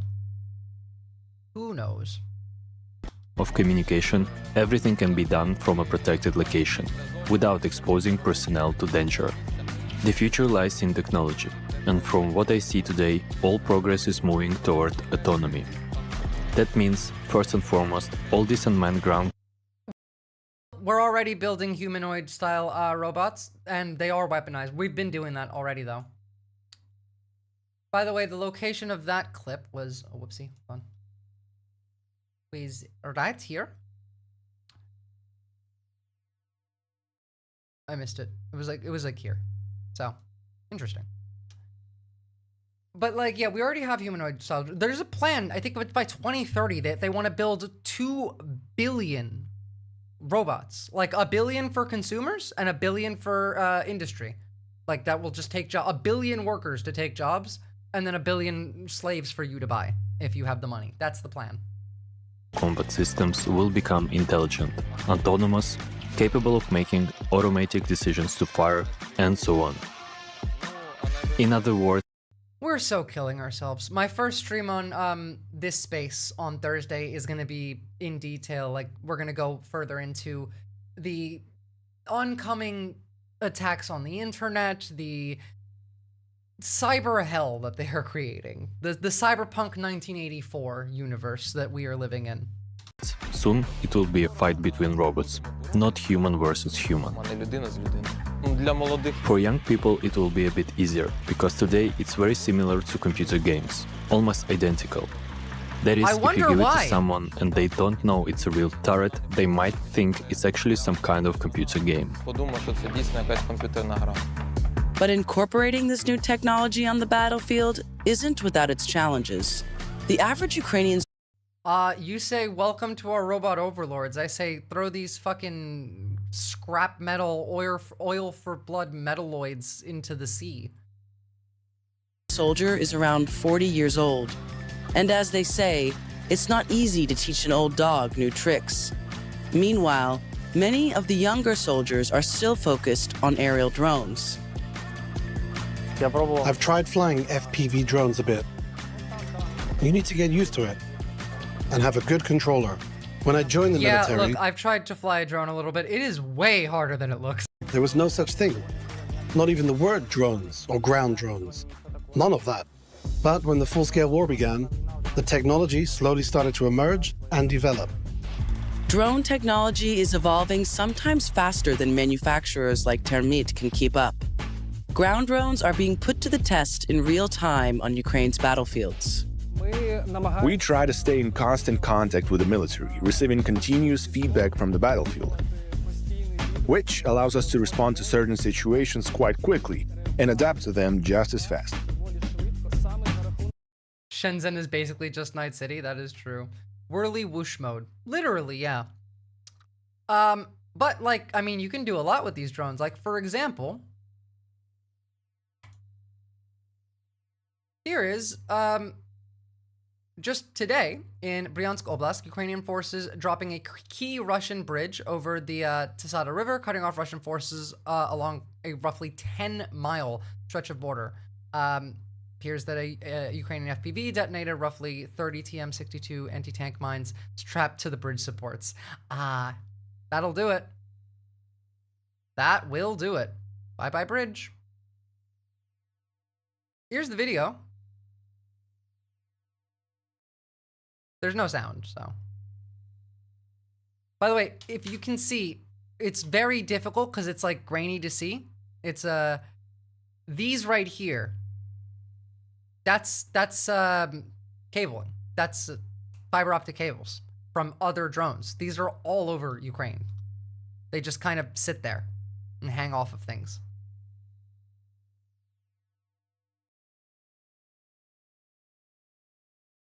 There you go. Pass through the lines. This is impressive flying, mind you. Considering I can barely make mine go in a particular direction.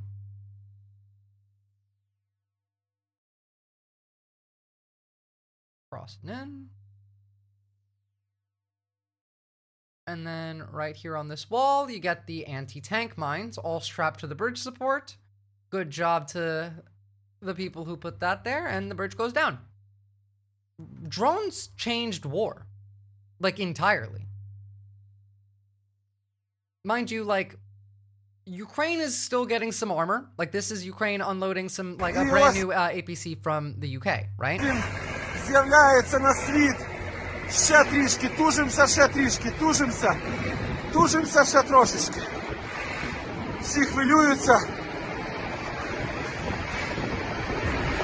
Ще трішки. But what's funny to me is that the Russians have essentially entirely stopped sending in, like, armor. Like, there's no more tanks coming in, APCs. They're trying to conserve that shit because A, it's expensive, and B, their production sucks.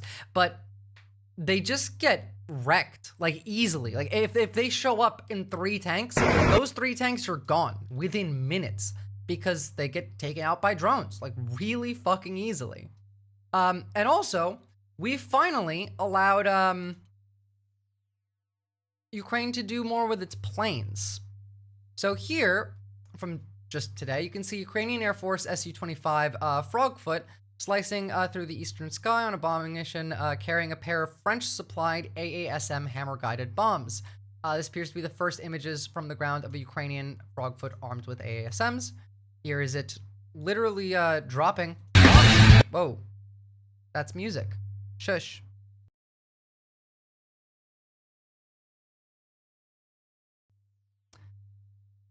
We were not allowing this for a while. Like, A, because planes are expensive, pilots are expensive and difficult to find and hard to train, but also, like, it wasn't just that. It was fear of retaliation, but it seems like we just don't give a shit anymore. So Ukraine gets to put its planes in the sky, and they get to pop some orcs, as some might say.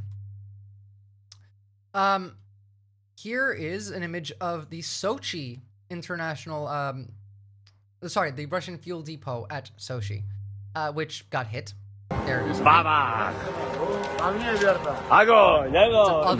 Again, if their entire economy is based off of oil, India has now stopped buying theirs because they bought a bunch of ours. They paid the money for it. They don't need as much now. And Ukraine keeps bombing their oil refineries. Every day, there's another refinery burning. So that's not great for them. Here is a drone attack against another fuel and military infrastructure. Oh, sorry, this is also Sochi. My bad. There's another one that I want to show you. If Twitter will load, that is. These nuts. That's an interesting name. Okay, guess video doesn't play. Yeah, boy. This is I think the best view of.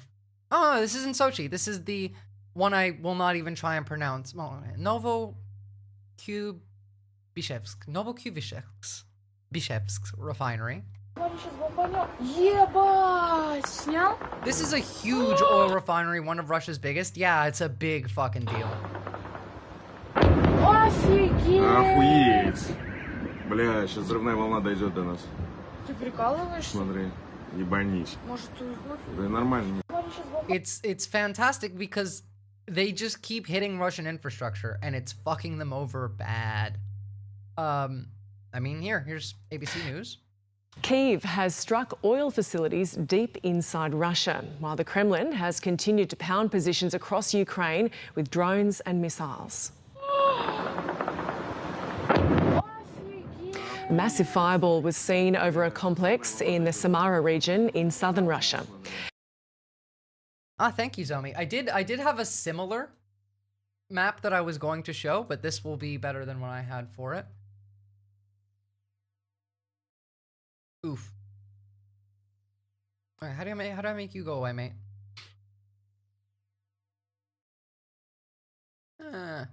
Okay. So, that's one.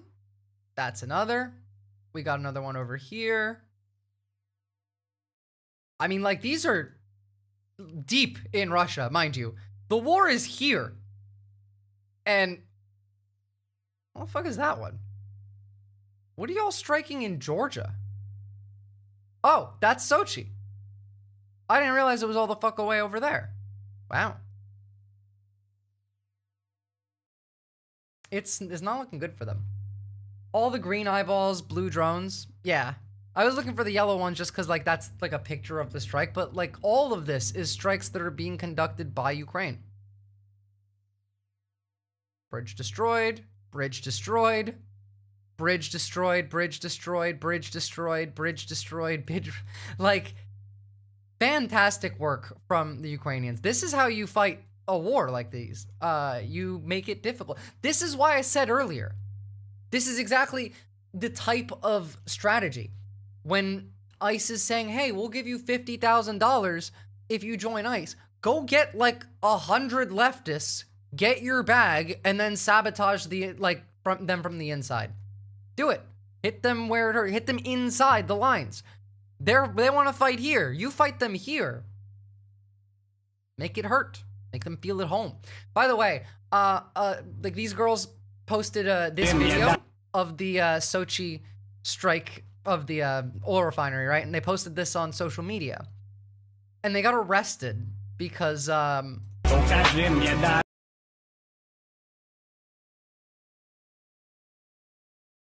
they're just like smiling, fire burning behind them. I can't play the sound because it's copyright. Wow, like, mate, why are you not in Ukraine right now? You look like you're old enough, like a strapping young lad that could die in a ditch somewhere in Ukraine. Free BDA from Russian influence girls. Yeah, no, but, like, they don't look very happy. They do not. Do they just think the fire is cool? What's going on? I don't know. They're teenagers in Russia. I don't know how that, I don't even know if they can read. We have them geoed. My God, you guys are on fucking point. Zomi, why is this man not dying in Ukraine right now? How the fuck? He looks like a 23-year-old, like 21-year-old boy. Russia's sending, like, old women to the front lines when they don't like to send women at all in the military. Why is that strapping lad not been deployed?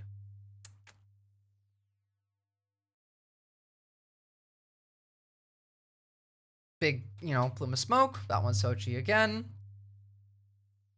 We've seen quite a lot of different attacks across Russia done by Ukraine. He will be meat for the meat cube soon enough, but the real answer is he's probably an oligarch's son. That makes so much sense. Let him live his best life making fun of the country that's going to gulag him. No, he probably is an oligarch's son. Zomi's right. There's no way that, like, that kid is not getting deployed. But, yeah. Lots of drones. Lots of bombings. Ukraine's doing great. Oil refineries in Ryazan and Novokuybishevsk. Radar hits, which actually I will show you because that's a fucking sick video right now. Actually, first I'm going to show you a plane landing that you can see the actual refinery burning from. Come on. That's 4 million views. You're going to let me watch it or not? It's a wealth class that are untouchable in Russia. White rich kids, just like everywhere else, of course. Are you kidding me?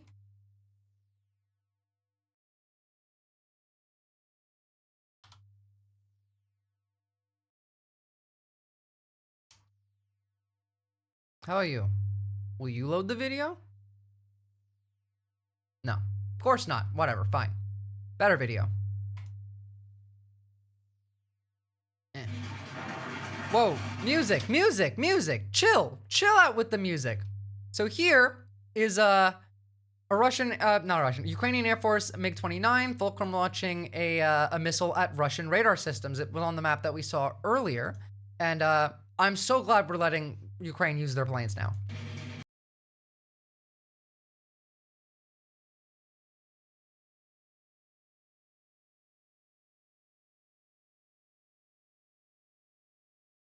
You guys can't hear because I've had to mute all of the music and the mic when it happens, but that was playing Slipknot and I was vibing so hard. Sniff, those were once my missiles. It's okay, they're being put to good use. I'm so proud, I know, they grow up so fast, Rondo.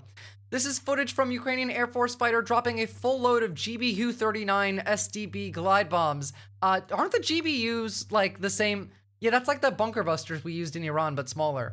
And SDB glide bombs on Russian positions in the town of Hilbok, Kharkiv Oblast. There are no more Russians in this position after this.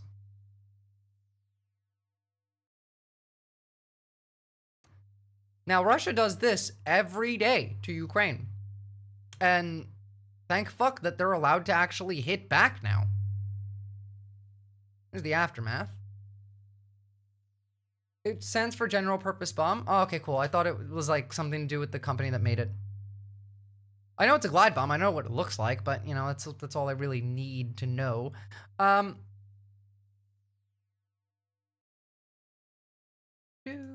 Hold up. Let me get a couple things ready.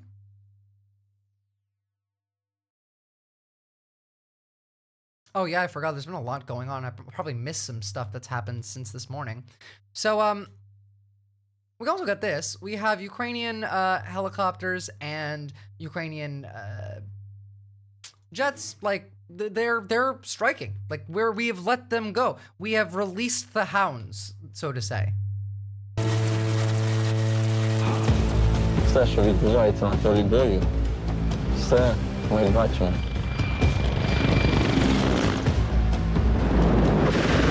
240-му дозволили вітер 200-220 градусів до 10 метрів в секунду. І наше основне завдання бути очі. I can't get over the fact that he just had his phone filming a selfie video, or like, yeah, well, I suppose. Командира вертольоту.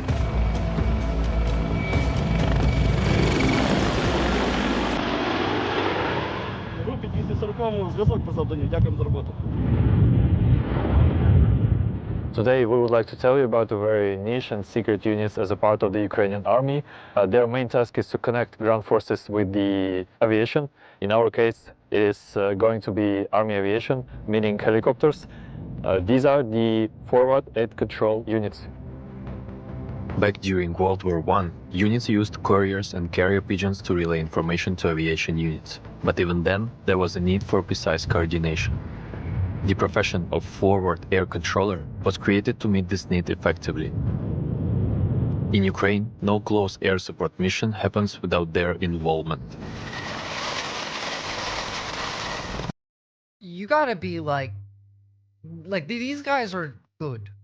The fact that like helicopters are so unsafe. These are like it's cavalry. You're not really armored. You're really easy to take down. One drone can take one of these out. It's about being fast and mobile, which I guess like it works, sure, but you gotta have you gotta be tough. You know, this is terrifying. I would not be able to.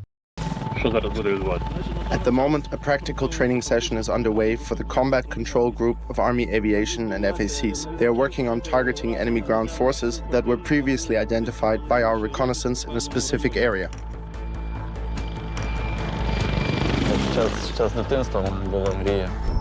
Since I was a kid, I dreamed of becoming a pilot.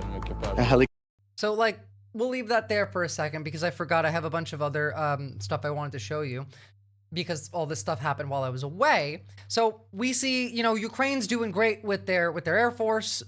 We've let them off the hook. They get to, you know, bomb shit. Their drones are going good. But we have to remember that Russia is building a lot of drones and sending hundreds of them, at Ukraine every day. But also, they canceled their naval fleet's parade recently. Because or whatever ships they can get together, with Vladimir Putin, parade is usually something that the Russians celebrate. They tend to have almost a parade of the fleet or whatever ships they can get together, with Vladimir Putin being there and lots of veterans and everything else, and is a big thing. As you say, it was scheduled for Sunday the 27th of July. I'm so silly, guys. I didn't have it up. My bad. The Russian July storm exercises that have brought together activity from their different fleets around the world, the Pacific Fleet, the Baltic Fleet, and a number of others, apart from the Black Sea Fleet, which has been confined almost to port by the Ukrainians. Which the Ukrainians destroyed most of without having their own naval fleet. This is suggests that it's deflecting attention away from the Russians not being able to put a spectacular parade of ships on this year. Yeah, I mean, like, I guess they spent all their money on the big one that they had, the Victory Day one. But also, like, they're doing a lot of shit. Here, sorry, I forgot. Not all we got to talk about this. Are fought with bullets. Financing coming from Kremlin, vote buying, using of criminal ties from Russia. So this is in Moldova. They're also doing this in Russia. But they are not in Russia, in Georgia, but the Russians might actually try and physically take Georgia soon. Now, the capital city of Moldova, at a vital geopolitical crossroads on Europe's eastern flank.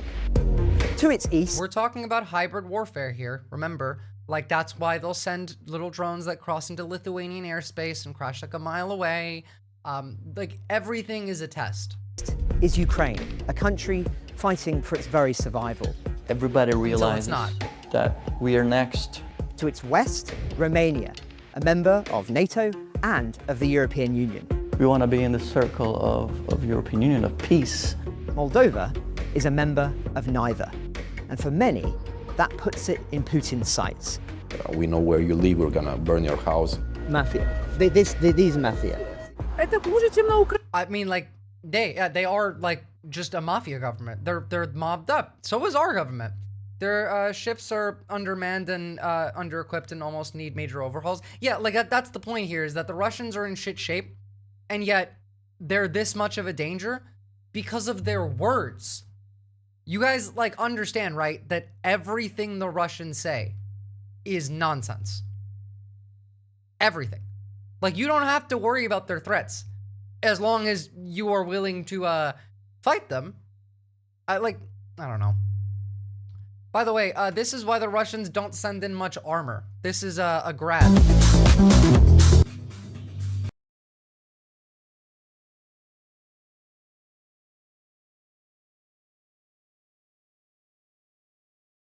That's what happens when you send heavy armor to Ukraine, where there are very mobile drones that will fuck you up. That's what happens. Also, Ukraine hit another airbase inside of 24 Russia. to 36 hours that they will never feel safe. SBU operation in Saki is also hit. The enemy suffered significant losses. After all, a single Su-30 plane can cost an average of $35 to $50 million. The successful SBU operation in Saki is another step towards weakening the enemy's abilities to wage an aggressive war against Ukraine. The occupiers must remember that they will never feel safe on our land. Again, with a grain of salt, because we don't have any visual confirmation at this point, we will probably in a 24 to 36 hour period. We have some confirmation. I haven't looked too deeply into it. I do have a video. It's this one, but like it's 12 minutes and I don't really want to watch it, but at least 2, 4, 6, 8, 10. At least 10 planes down. That's not a bad number. What, 10 times 50 million? That's how much money this cost them. Have satellite imagery, and if there was, aircraft getting hit on the ground, as we've seen from previous strikes, can be moved out pretty quickly. There still tends to be a pretty good char mark there, and you can see where a plane used to be.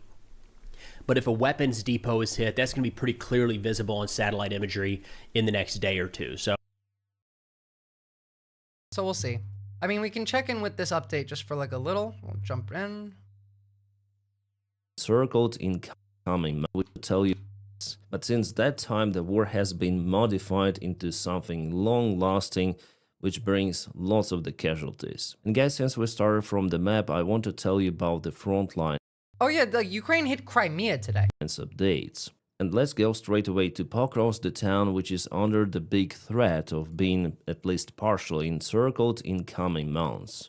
And you see, Russia was working on creation of this huge bridgehead between Pokrovsk, Mirnograd and Toretsk, so they might use it for the further advancement. They understood that the... Oh, that's actually a good point. I didn't think about that because there is just like a major road that goes through all of those. Defense in Pokrovsk and Mirnograd is very strong, so what they do now, they want to bypass all of those big settlements and to advance, for example, towards Rodinske, occupying this village, and after it they'll... And fully encircling the city. Cut at least partially supplies, for example, to Mirnograd, and they might attack Mirnograd at that point from multiple of the directions. From this side, and from this side. So Mirnograd, because of this northern attack vector, is at the biggest threat compared to Pokrovsk. And the tendency in Rodinsk is not good. I am telling you guys the things as they are, so... Yeah, so like likely they will take Rodinsk, and I think that Pokrovsk might fall. Like I think it will. I think it won't be as bad for Ukraine as it sounds. The Russians are taking heavy losses, even just like right now, let alone a full frontal assault on that city. They're trying to get close enough to be in artillery range so that they can do that, but they have to rely on drones and the drunk, like one-armed grandfather and the pregnant woman that they sent to the front lines to do the job instead. It was yesterday and it is today. You see the red area advancement towards Suhetske village. And this is the more detailed map which shows even defense lines. So for the last couple or maybe 3 days, Russia took this ground and they took also the defense lines of the Ukrainian army. And now they're very close to Rodinske. This is Rodinske. That is still under Ukrainian control. However, I may see that the part of the settlement over here and maybe over here is in the gray zone already. And Mirnograd is very close. It is already Mirnograd. So yeah, I'm saying like this. If Russia takes Rodinske... I was joking about the pregnant women, but like it does seem on par. They did send like poor women, which was interesting because like I'd never seen a woman Russian soldier. But I suppose pregnant women are next. The region Rostov-on-Don as well. Could be some interesting news tomorrow morning. Interesting, Russia is closing its airspace for the few days over Kapustin Yar launching spot. This is the place where Russia launches their ballistic long-range or middle-range missiles, like for example Oreshnik was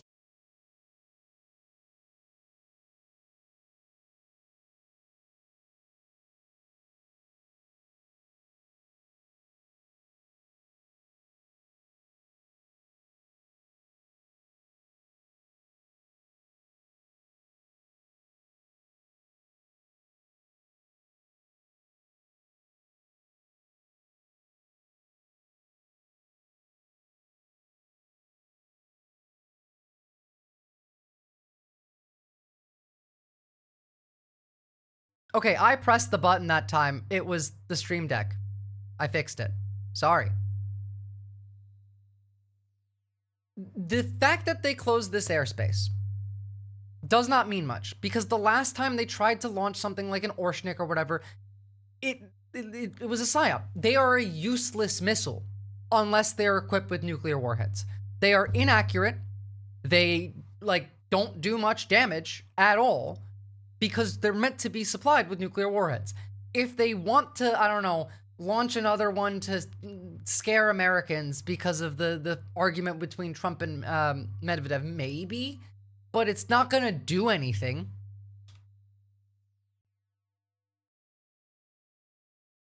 Also, they're incredibly expensive to, like, build.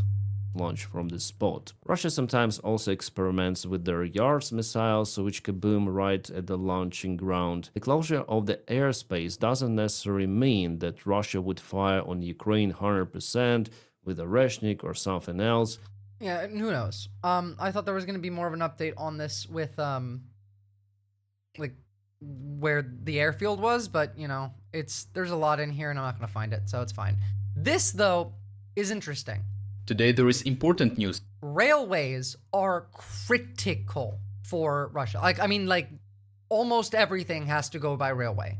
So, Ukraine's been attacking the railways. From Ukraine and the Russian Federation. Here, as Russian commanders are throwing more forces forward in their summer offensive, the Ukrainian military decided to sabotage their efforts in the most efficient way possible.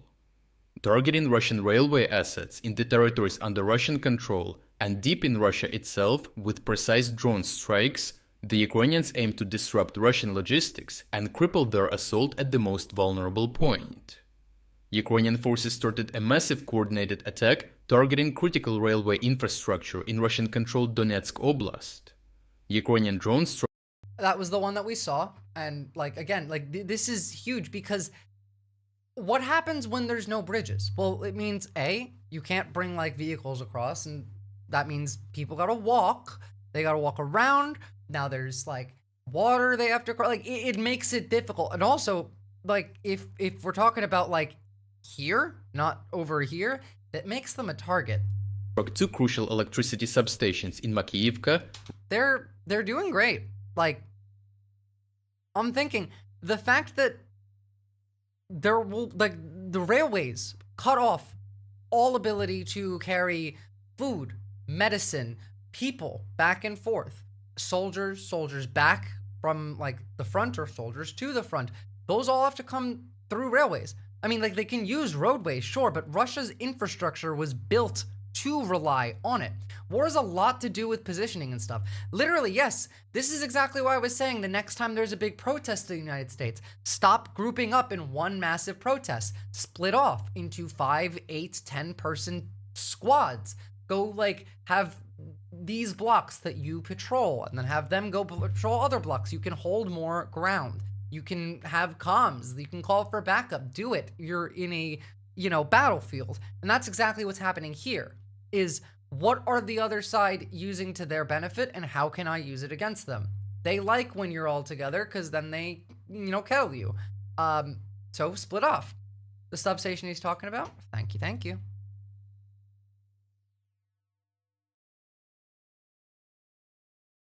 Substation fire on the outskirts of Nevkivka.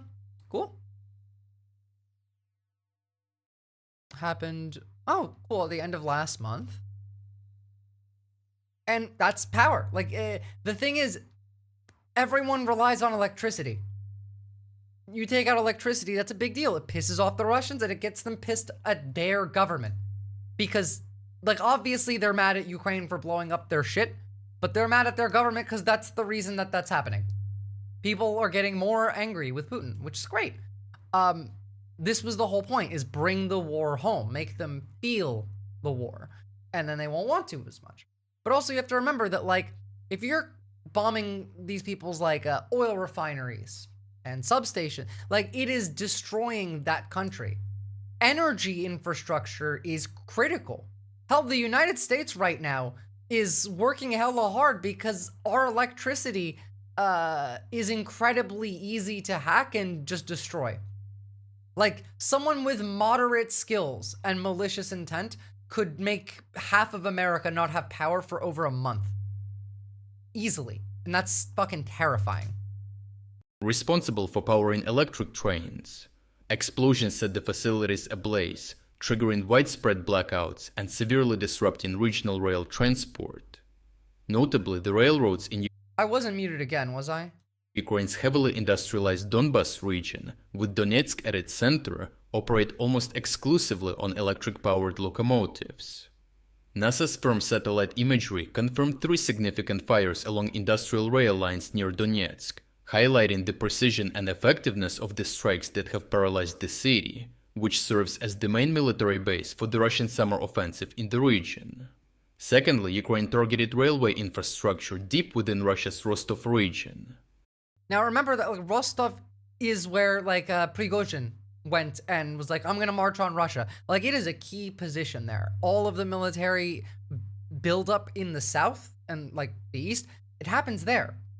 So, the railways leading there are important. The railways leading out of there are important. If you can't get people, cars, food, medicine, vehicles to the front line easily, that's a big loss. If you can get them, let's say you use a road, now you have to get them across. All the bridges are gone as well. So you have no railways and you have no bridges. Now you have to carry food, medicine, water, people across like rivers, across hills, across a large space of land where you are an open target. It makes it much more difficult to bring in armor. No more tanks, no more APCs. I mean, a lot of it's just been people on motorcycles. Zomi, you are a fucking legend. Sick cunt, my friend. Sick cunt. Yeah. I mean, like, consider how far away that is from anything in the front. This hurts. All of this area is essentially like Rostov's buildup area. Now, I'm sure like they're more concentrated than this square, but anything in here affects here, which affects here. So like fucking up the railways that lead straight to Rostov-on-Don, which is where they will then transfer up into Ukraine, which also probably got its railways bombed, I'm pretty sure. Or rather, if they haven't, they will be. They gotta get through there, then they gotta get through here, and then now they have to cross into the front. The bridges are gone. How do I get there? Well, white equals highways? Yeah, exactly. So like, sure, there's roads, but on the roads, you wanna know what's happening? Because now we have turned the war slightly differently into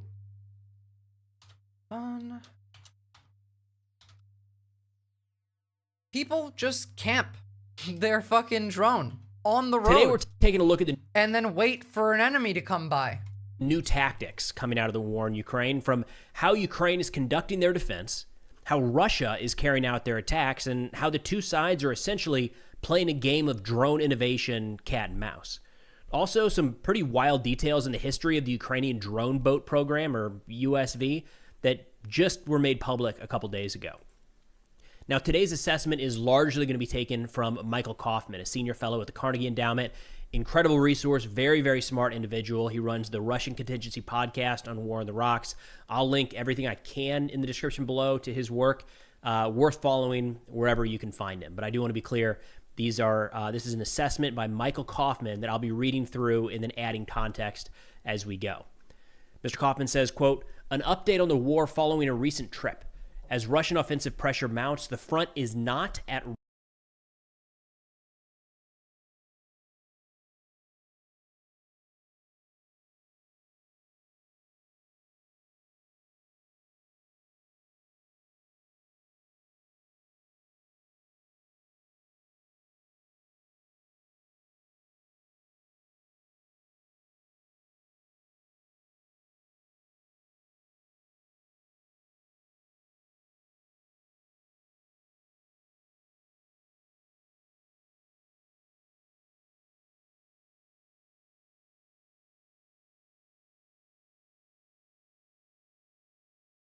My God, I fucking hate this thing. I keep pressing the button and it won't unmute me. I don't know what broke with that now. There literally is a CIA agent who like sits 10 feet away from my house in a fucking van and just presses a button every 20 minutes to break something new. I swear. It's infuriating. All right, I guess fuck that. We're doing this manually now. I was cooking. I was trying to figure out how to mute Genghis Khan, and then I couldn't figure it out, but then I did, and you know, it didn't matter. So I was just saying, it doesn't matter. You need to have some form of like punishment for your stupidity. So good enough. Risk of collapse, though salients have formed. More concerning is that Russian improvements in drone employment have reduced Ukraine's advantages. I just said, you know that I don't like, you know that you can't support Votniks in here. You're gonna have to get timed out. That's all I really said. It wasn't much. In case I was also muted before that, I was saying how the tactic in Ukraine now has become hide your drone on the side of the road and then wait for Russians to pass and then just like camp them, which is kind of funny, but really fucked up. In 2024, drones became responsible for most day-to-day casualties at the front, attriting Russian forces at 0 to 15 kilometers and serving as the main force multiplier for Ukraine. This enabled a low-density defending force to hold a 1,200-kilometer front line, establishing defeat and denial zones. Russian casualties increased Well, it does save on battery life. That is true. They're usually still, you know, fiber optics, but it works. And to be fair, like, you know, if you're using mines and shit, I guess, like, at that point, what does it matter? Relative to terrain being gained. However, it was unclear whether drones would be enough to stabilize the front line, given Ukraine's manpower challenge, Russia's ability to replace losses, and if Russian forces could adapt to counter this approach. Now, as we get into the movements on the battlefield and some areas, specific areas that Kaufman calls out, I'm going to pull up Deep State map here for a reference, but a couple key components.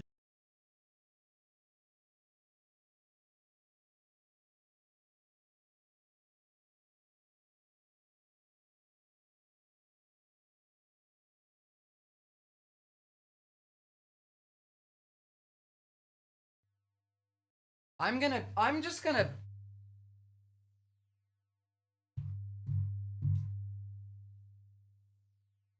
Sorry, I had to go bash my head into the wall. Thank God Kid Not Kin was like, I'll send you a couple plugins that'll fix that for you. So I can't wait to add that in after stream and then this not be a problem anymore because it is fucking infuriating. The video I sent is the battle for Kostanivka. If you're interested in the Ukraine war, I would highly recommend watching it. It's quite long, so we won't be watching it now. But it's good. It's important. That's the CIA telling you that women should be seen, not heard. I know, it's fucking annoying. Mate, like, give me my USAID money and let me propagandize to, like, the left. That's what you pay me for. But also, like, this is a Civdiv video, how we spawn camped the Russians. This is now the strategy. It's, you just wait and then you camp them. There, really what Kaufman is getting at is the drone wall program, Army of Drones program that Ukraine has been rolling out now for some time, and it's created essentially a dead zone. It's working well. The idea is 10 kilometers of, like, you can't be here without us bombing the shit out of you. It hasn't quite, you know, shaped up to be exactly that yet, but I mean, like, they're working on it. And so it's important there. But we have to move on because I'm running out of time. And we still have a lot to talk about. Very not fun stuff. Oh, well, I suppose we can start with that. Hold on. Ooh, that one twice. So, first and foremost, the Trump administration has announced that it will withhold federal disaster preparedness funds from any state or city in the United States that boycotts Israel. First off, wild shit. So, you know, can't boycott it's Israel first, clearly, not America first. It has to be ASIS, not the CIA, pushing the button to meet you. Like, they work together. I'm the AI that sits in the balls of Pine Gap, okay? They work together. The fact that they are going to withhold federal disaster funds from any city or state that boycotts Israel is incredible. Like, they really are Israel first. And that had to get clarified, actually. Where's the clarification? The clarification. Aha. So, after Trump posted that, DHS then explicitly stated, there is no FEMA requirement tied to Israel in any current NOFO. No states have lost funding and no conditions have been imposed. FEMA grants remain governed by existing law and policy and not politics. Litmus test. DHS will enforce all anti-discrimination laws, policies, including as it relates to the BDS movement, which expressly grounded in anti-Semitism. Those who engage in racial discrimination should not receive a single dollar of federal funding. Which means, yeah. How the fuck is a state even boycott a country? Well, no, you can. Like, California has a massive economy. They do business as California. Now, like, as America, of course, but California could say, you know what? We're not going to sell our shit to Israel. That's a boycott. I don't know, what the fuck comes out of California? Almonds and alfalfa. Like, we're not going to sell you any of that. Texas won't let you be a teacher if you don't pledge to Israel. Texas governor also issued arrest warrants for Democrats. Yeah, we covered that one earlier. Like, if businesses in the state or city don't do business with Israeli business, is that what that means? No, what they mean is that, but the government agrees. Like, whether or not the government imposes that either. Like, hypothetically, I'll give you two. Hypothetically, if Zoran Mamdani wins New York City and like says to all of the companies that are in New York, do not sell shit to Israel anymore. Can he do that? Technically, he can say that. He can't really enforce that, but he can incentivize that. So that would mean no disaster funding. Now, let's say, I don't know, Mamdani still wins, and it turns out that he is a liberal. Obviously not, but like, let's just extreme this case. But for some reason, on the miracle timeline here, that all of the New York companies together just decided, you know what, we're not going to sell to Israel anyway. The government would just say, you know what, that state's doing it. It doesn't matter. It's how they interpret it. That's how fascism works. The law is how it's interpreted.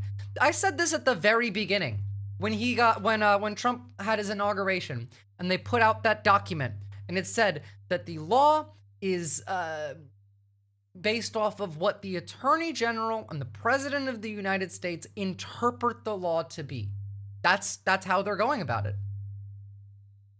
I forgot how that worked. Yeah, it's not a natural, thought that you would usually get. It just doesn't feel right. But we have a lot of Israel news, and it's a little fucked. So first off, earlier today, Republican Speaker of the House Mike Johnson led a U.S. House delegation to visit the Temple Mount. Al-Aqsa Mosque, the place where they're trying to start a fucking holy war. So the death cult went and visited the site of the death cult. During the visit, Johnson prayed at the Western Wall while wearing a kippah before giving a short public statement. Our prayer is that America will always stand with Israel and that we pray blah, blah, blah, blah, blah. They probably did some like blood sacrifice shit. I don't know. Who cares? It's death cult stuff, this. Recognizing the destruction of the two temples and 2 times in history. Yeah, the temples, not Al-Aqsa Mosque. They want to start a holy war. This is what Ben Gvir talks about every day. But it is such a moving time for us to be here at the Wailing Wall. We've offered our prayers, we put our notes into the wall as just traditional, and we're so moved by the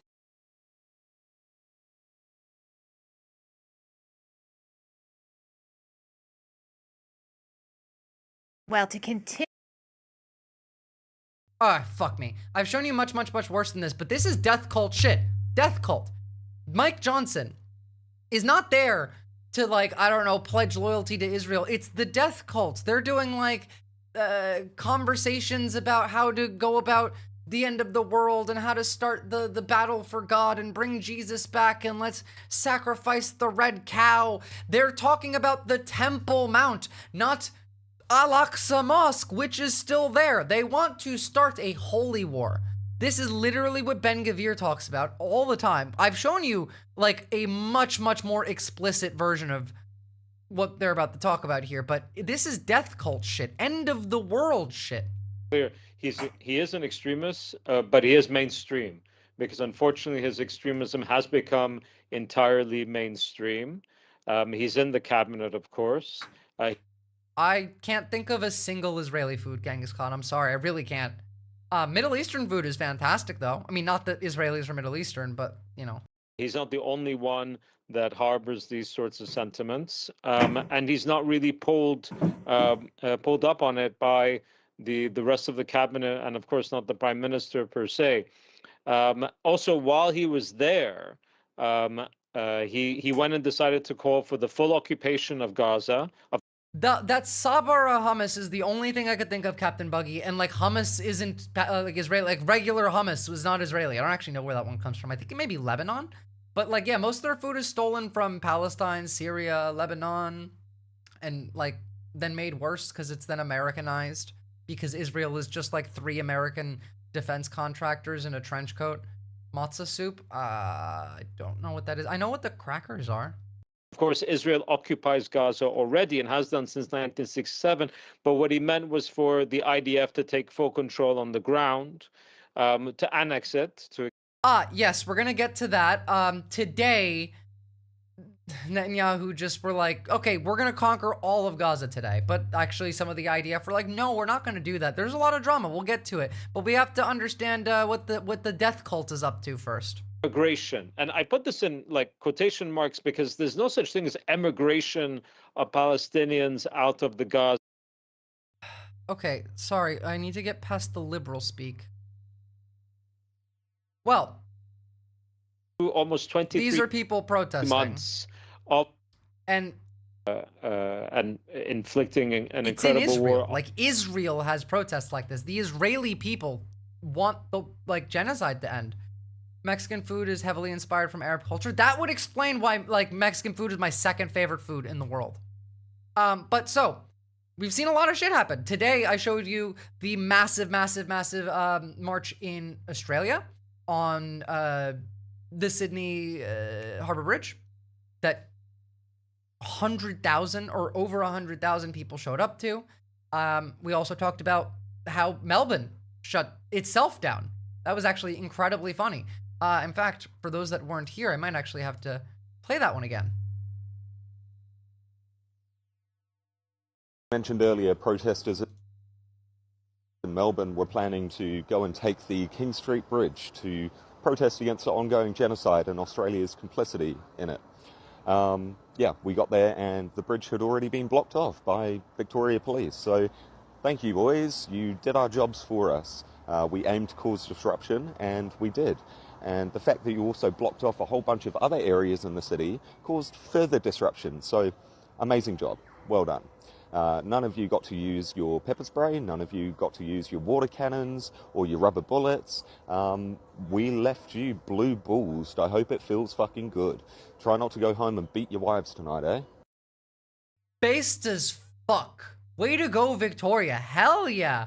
By the way, like, this is what I mean by, like, you can do a lot to sabotage without actually having to do much to sabotage. Just saying, hey, we're gonna go and protest on that bridge. Made the cops go block off that bridge, so you didn't even have to do the protest. They did it for you. But try not to go home and beat your wife at the end is just chef's kiss. Someone I knew destroyed an Israeli tank and there was a kid near the blast, and that's war. Pretty brutal, though. I mean, like, Israel's killing the kids all the fucking time. I mean, sad for the kid. That actually is war. That is a casualty that is specifically caused by Israel. Because that kid would not have been anywhere near a tank or a missile if not for Israel. But, you know, still based that they destroyed the tank. But, like, in Germany, people were fighting the cops.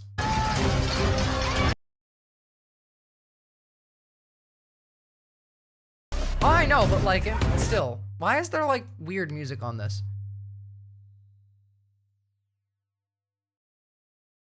But like, yeah, They arrested a lot of people. People were dead ass fighting the cops. Because Germany's quite strict about this, but that's like a lot. Where's this in America? Hey, guys, where are all those independents or, you know, centrists that didn't want to vote for Kamala Harris, that like were protesting for Gaza, showed up at the DNC, the uncommitteds? Where are they? Because I haven't seen a big Palestine protest in America in a while. And I know that we have fascism and all of that, but so does Europe. And they're still doing it. What happened? Where's Jill Stein? Oh, I forgot. She literally has not posted since Election Day because she's a Russian asset. It's fucking insane. And if you don't know what contrarian means, Google it. But fantastic. Good job, Germany. Belgium has arrested 2 Israeli soldiers for war crimes in Gaza. And this is important because this signals European governments are beginning to weigh the legal obligations against their political alliances. Yeah, Jill Stein only gets paid to show up for presidential elections. That's true. Belgium arresting 2 IDF soldiers for war crimes in Gaza is a big fucking deal. Like, big deal. Jill Stein returned to her Cicadia cocoon only to return the next election to raise money and be a Democrat. Spoiler. True. Well, you get blacklisted in the US if you protest against Israel. Okay, so do it anyway. What does blacklisting even mean to you? Like, what does that do, Cat Thrower? Like, I can understand, like, you're, like, at your school. Your school might kick you out. Okay. What else is there? What's the other blacklisting? And also, why should that, like, be a reason to not? Because all I can think of are inconveniences, not anything tangible. Like, sure, you might have to clear your phone when you go international traveling. Fine. It's annoying to explain to people the Green Party is a PSYOP, and if they want to protest vote, there's actual parties that reach 5% like PSL or DSA. Yeah. The Green Party is a full PSYOP. And in Australia, it's kind of similar, but it's the reverse, whereas the state level Green Party is good, but the federal level Green Party is not so good. Not a fan. Or no, it's the other way around. No, actually, never mind. I just hate Greens, period. But also, good news. I mean, not anywhere near enough good news. For the 3rd day in a row, France, Germany, Jordan, UAE, and Belgium have been airdropping aid into Gaza. So that's fantastic.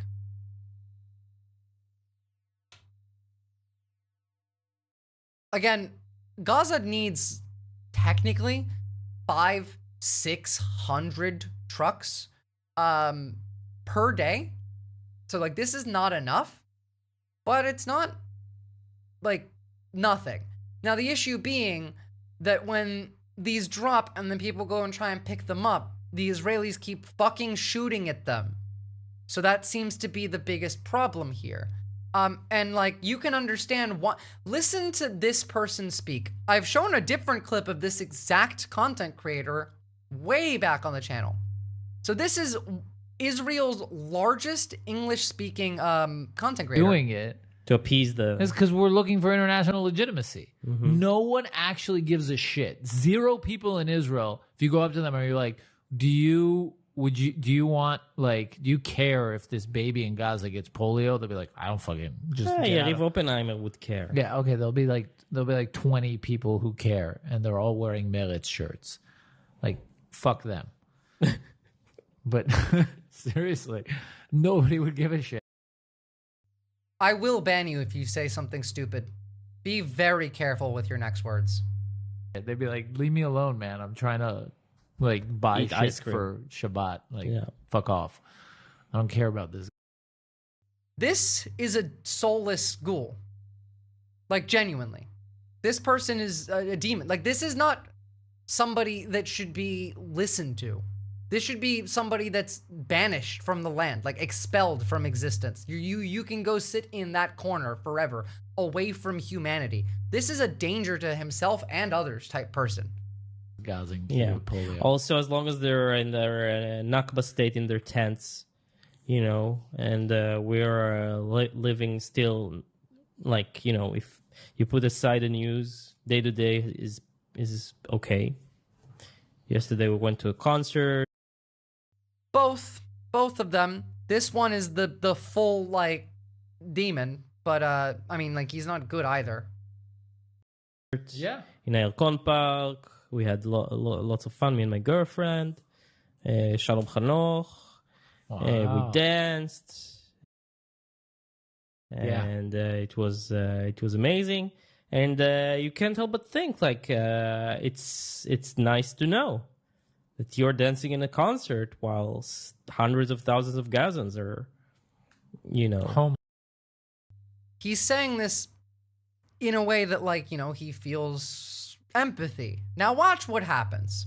Home, like sitting in a tent and eating, makes it even better. Yeah, more enjoyable concert. If only they put the live video footage of Gaza. That's what these people are saying. You have to believe him. He is the largest English-speaking content creator in Israel, saying nobody in Israel gives a shit. I wish while I'm at the club there was a screen showing dying Palestinians while I'm dancing. Like, that's what they're saying. This is beyond Nazi shit. This is demon shit. This is, like, it's not human.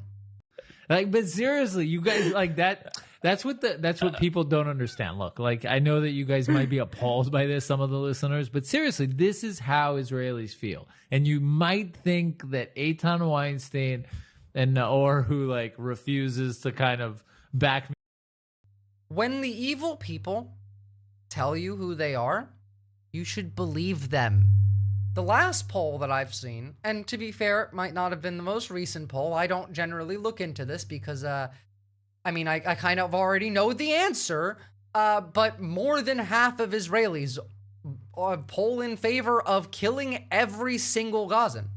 I hope he contorts his balls the next time he sits down. I hope they explode, like, inside him. And he's fine afterwards. I hope he lives after that. I just hope they just pop.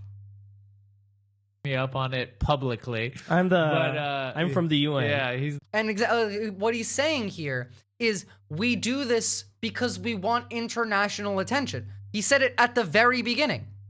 Doing it to appease the... It's because we're looking for international legitimacy. Mm-hmm. No one actually gives a shit. Zero people in Israel, if you go up to them and you're like, do you care if this baby in Gaza gets polio? They'll be like, I don't fucking just... The nonchalant speech when describing what is happening is sickening. This is a man that I've shown on stream saying if he had a button that would kill every single living thing in Gaza, while his wife, an IDF soldier, might be in Gaza at the time. He didn't know. He said he didn't know. He's like, I would press the button instantly is what he said. And then he added the West Bank too. Just for funsies. Demons. Like, honestly, people like this should die. Period. They need to die. I'm not saying you should do it. Don't do violence. That's bad. It's wrong. It's against TOS. People like this should be dead. Makes it even better. Yeah. More enjoyable concert. If only to know that you're dancing in a concert while hundreds of thousands of Gazans are, you know, homeless, like sitting in a tent and eating. Makes it even better. Yeah. I agree. I tell people like that all the time. Yeah, like genuinely. I would spit in this person's face before I said a word to him. More enjoyable concert. If only they put the live. Oh, see, not silly ways. I mean, like, ways that will get me in trouble. Don't put me in front of people like this. But 2 major Israeli NGOs accuse Israel of committing genocide. To the Middle East now, where for the first time 2 major Israeli human rights groups have accused Israel's government of committing genocide in Gaza. International pressure on Israel to let more aid into the Palestinian territory is growing as a deepening hunger crisis and reports of starvation. While several hundred truckloads of aid have entered Gaza since the weekend, the UN says far more is needed. to avert widespread malnutrition. The Israeli non-profit groups... My guy, they're already doing that. Like, they're already malnourished. Widespread malnourished. It's been months before this happened. B'Tselem and Physicians for Human Rights issued a joint statement on Monday in which they condemned Israel's conduct of the war in Gaza. Israel. Oops, I Control-W'd the wrong video. Oopsie. Well, I guess you got that, you know, down. Here, let's jump to what happened today. Because it's a little wild, actually. So first, we got, that's not the right one, you idiot. God, I hate this thing. Israeli Prime Minister Benjamin Netanyahu has reportedly made the decision to fully conquer and occupy the Gaza Strip today. Now, what does that mean? Well, I don't know, because the Israeli Army radio said, quote, the Israeli Defense Force objects to the full occupation and or takeover of the Gaza Strip. So, I don't really know how that works internally there now.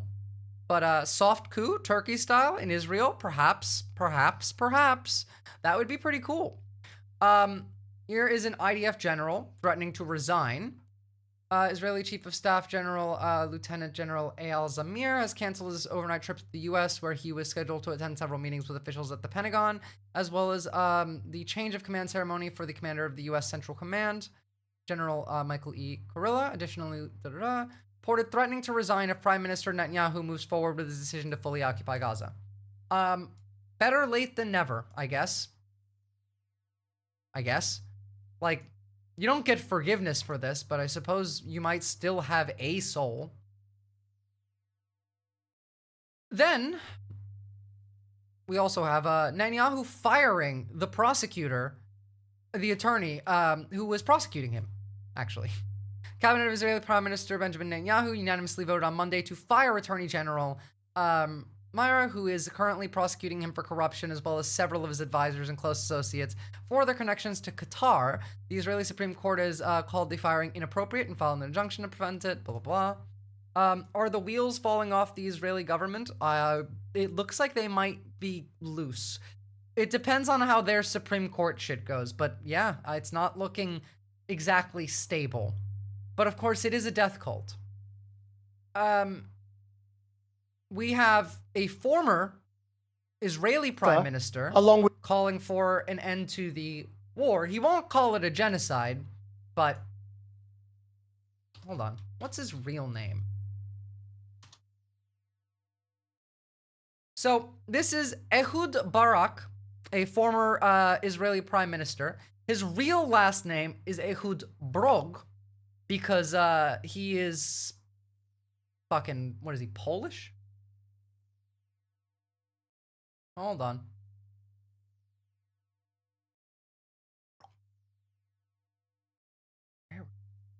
Give me your goddamn birthday.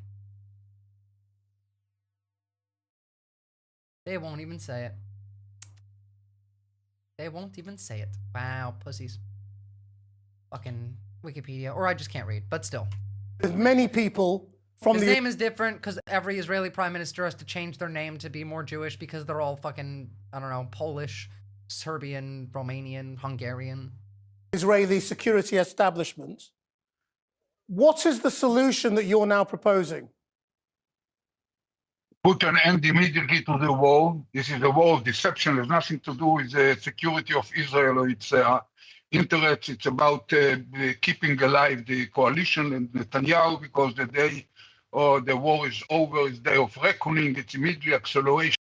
I don't even know what the fuck this guy's saying, and I realized I actually don't care. The thing is, right, this isn't gonna end. America cannot allow it to end, because that's where we test these. AI-powered killer robots, officially known as autonomous weapon systems, represent the latest arms race between the world's biggest militaries. We do most of our testing in Palestine. We are now witnessing an automated genocide, an AI-powered genocide. With the UK playing a central role in their development and production. I'm here with Usman Noor, a human rights lawyer and barrister. Unfortunately, so is Ukraine too, because a lot of what Ukraine does is new. And so then like all of the defense analysts and like security analysts and every other government are like, okay, we got to do that now. And so it grows from there.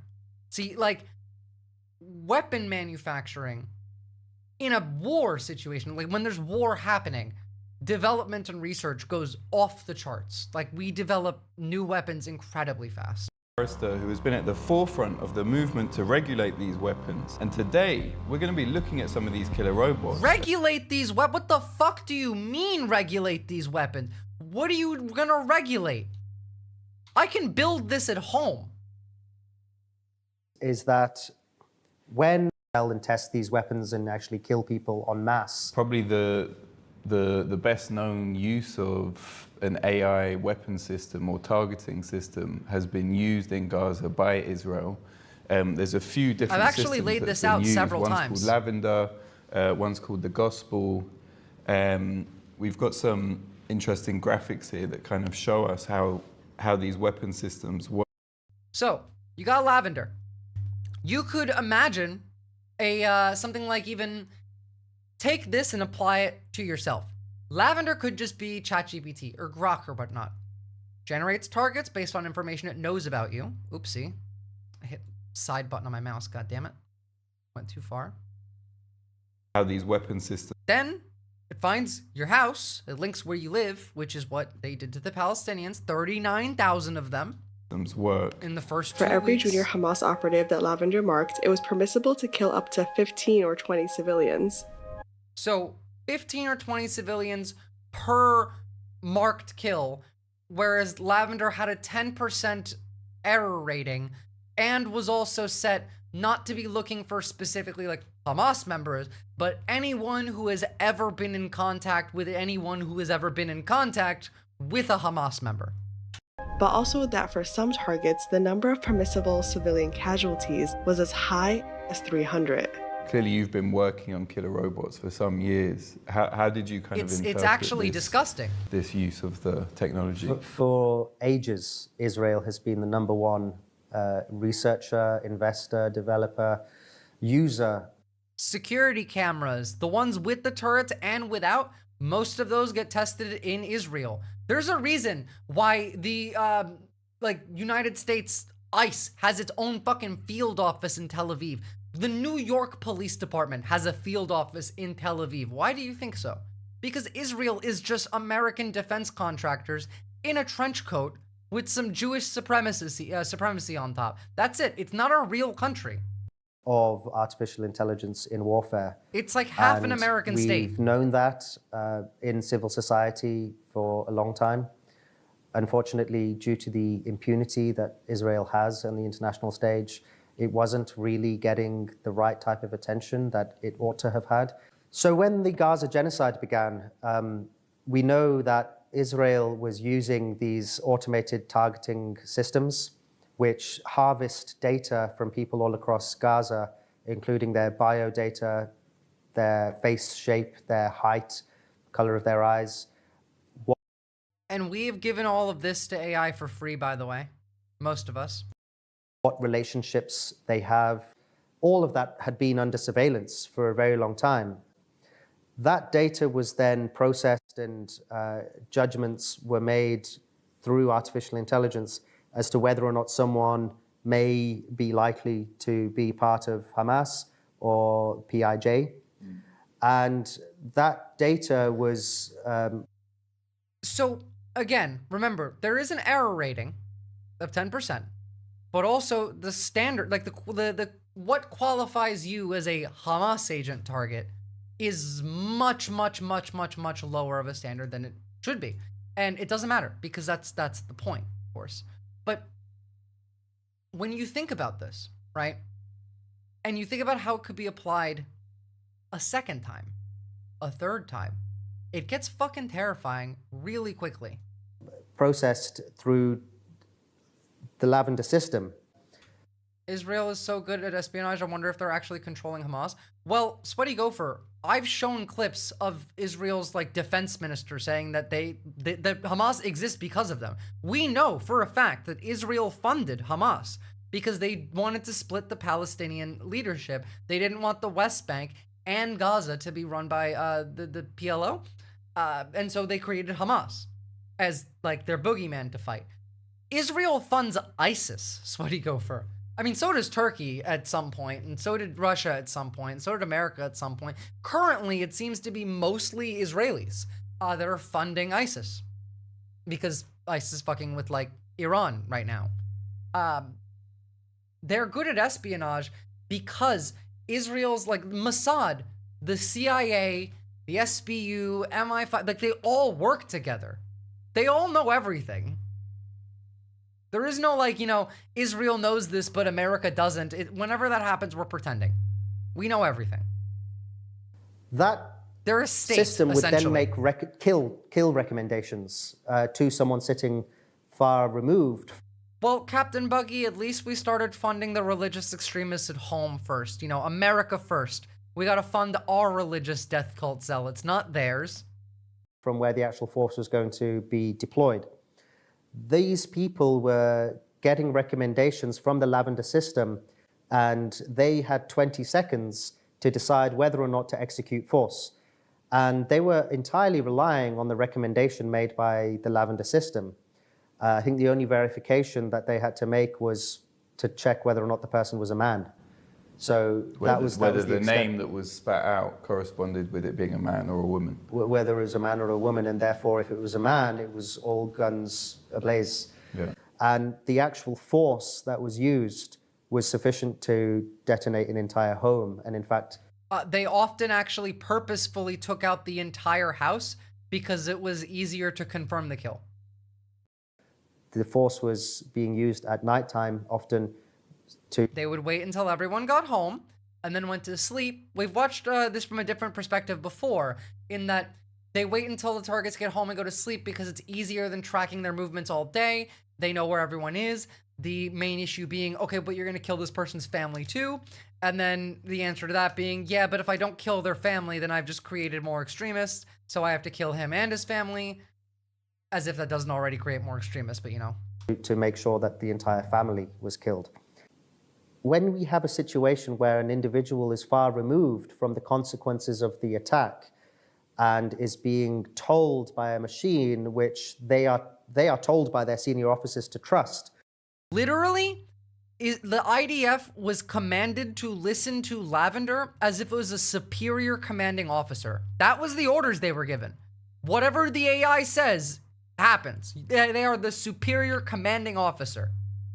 Now, this works to first muddle responsibility, accountability. Secondly, it reduces the thought. Like, a soldier who's given an order to launch a missile at a civilian home by their commander might have a thought, might think about it, might be like, I don't want to do that, might refuse the order. But we know that using an AI makes your brain not think. You're not thinking when you have AI open at all. Like your brain is just not making as many connections. It's doing the thinking. You're doing nothing. And so when it tells you to do something, it's not a person, it's a computer. You've been taught to trust it. You've been commanded to do what it says by like your actual commanding officer. You're not really going to question it, are you? Like, if you're doing your job and your job is to click that button and the robot on the screen says, hey, you should click that button, you're going to click that fucking button. You're not going to argue with the machine, where you might with the commander. They displace their own sense of accountability, their own sense of responsibility for the consequences of their decision. Oh my God, I swear I didn't pre-watch. To this machine. So they say, well, the I did not pre-watch, I swear to God. Machine's ultimately responsible.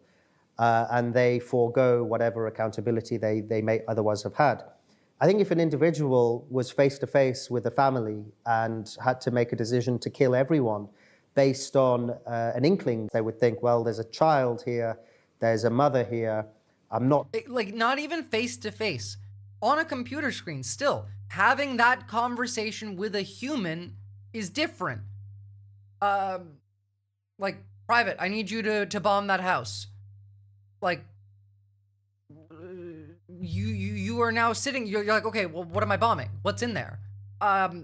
Wait, there's a child. What do we do about that? You ask questions. You're not gonna ask the AI questions because you just do what it says. You don't think with the AI. That's the point. It's the whole point. Not sure whether I want to kill all of them just because I think that that one person downstairs is part of an organization that I'm trying to, kill.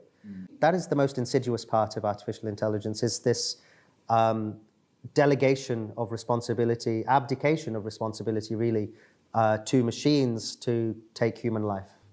We're abdicating fucking everything to machines, mind you. Like, the techno cult is insane and potentially end of the world shit. But we'll see. Hopefully it doesn't get that bad. But at the same time, we're seeing... Oh, well, that got suspended. There was a post about the Dutch parliament voting to reassess economic ties with Israel, but the user account on Twitter says it's suspended. I wonder why. I'm hoping my play of voting for criminals pays off and he bribes us. Oh, you fool. Where's the Felford again emote? We need a lot of that. Felford again, eh? Now, yes, I did already show you. If you boycott Israel, federal disaster funds from your state are withheld, and your city. Oh, yes, here we go. Let's check in with NATO. Instead of Cyberdyne, it's going to be Palantir leading the way. Oh, absolutely. Absolutely. And we'll see other countries following as well. You guys want to see something cool? This is footage from Turkey's new Gazap vacuum bomb. It's non-nuclear, but it looks fucking terrifying.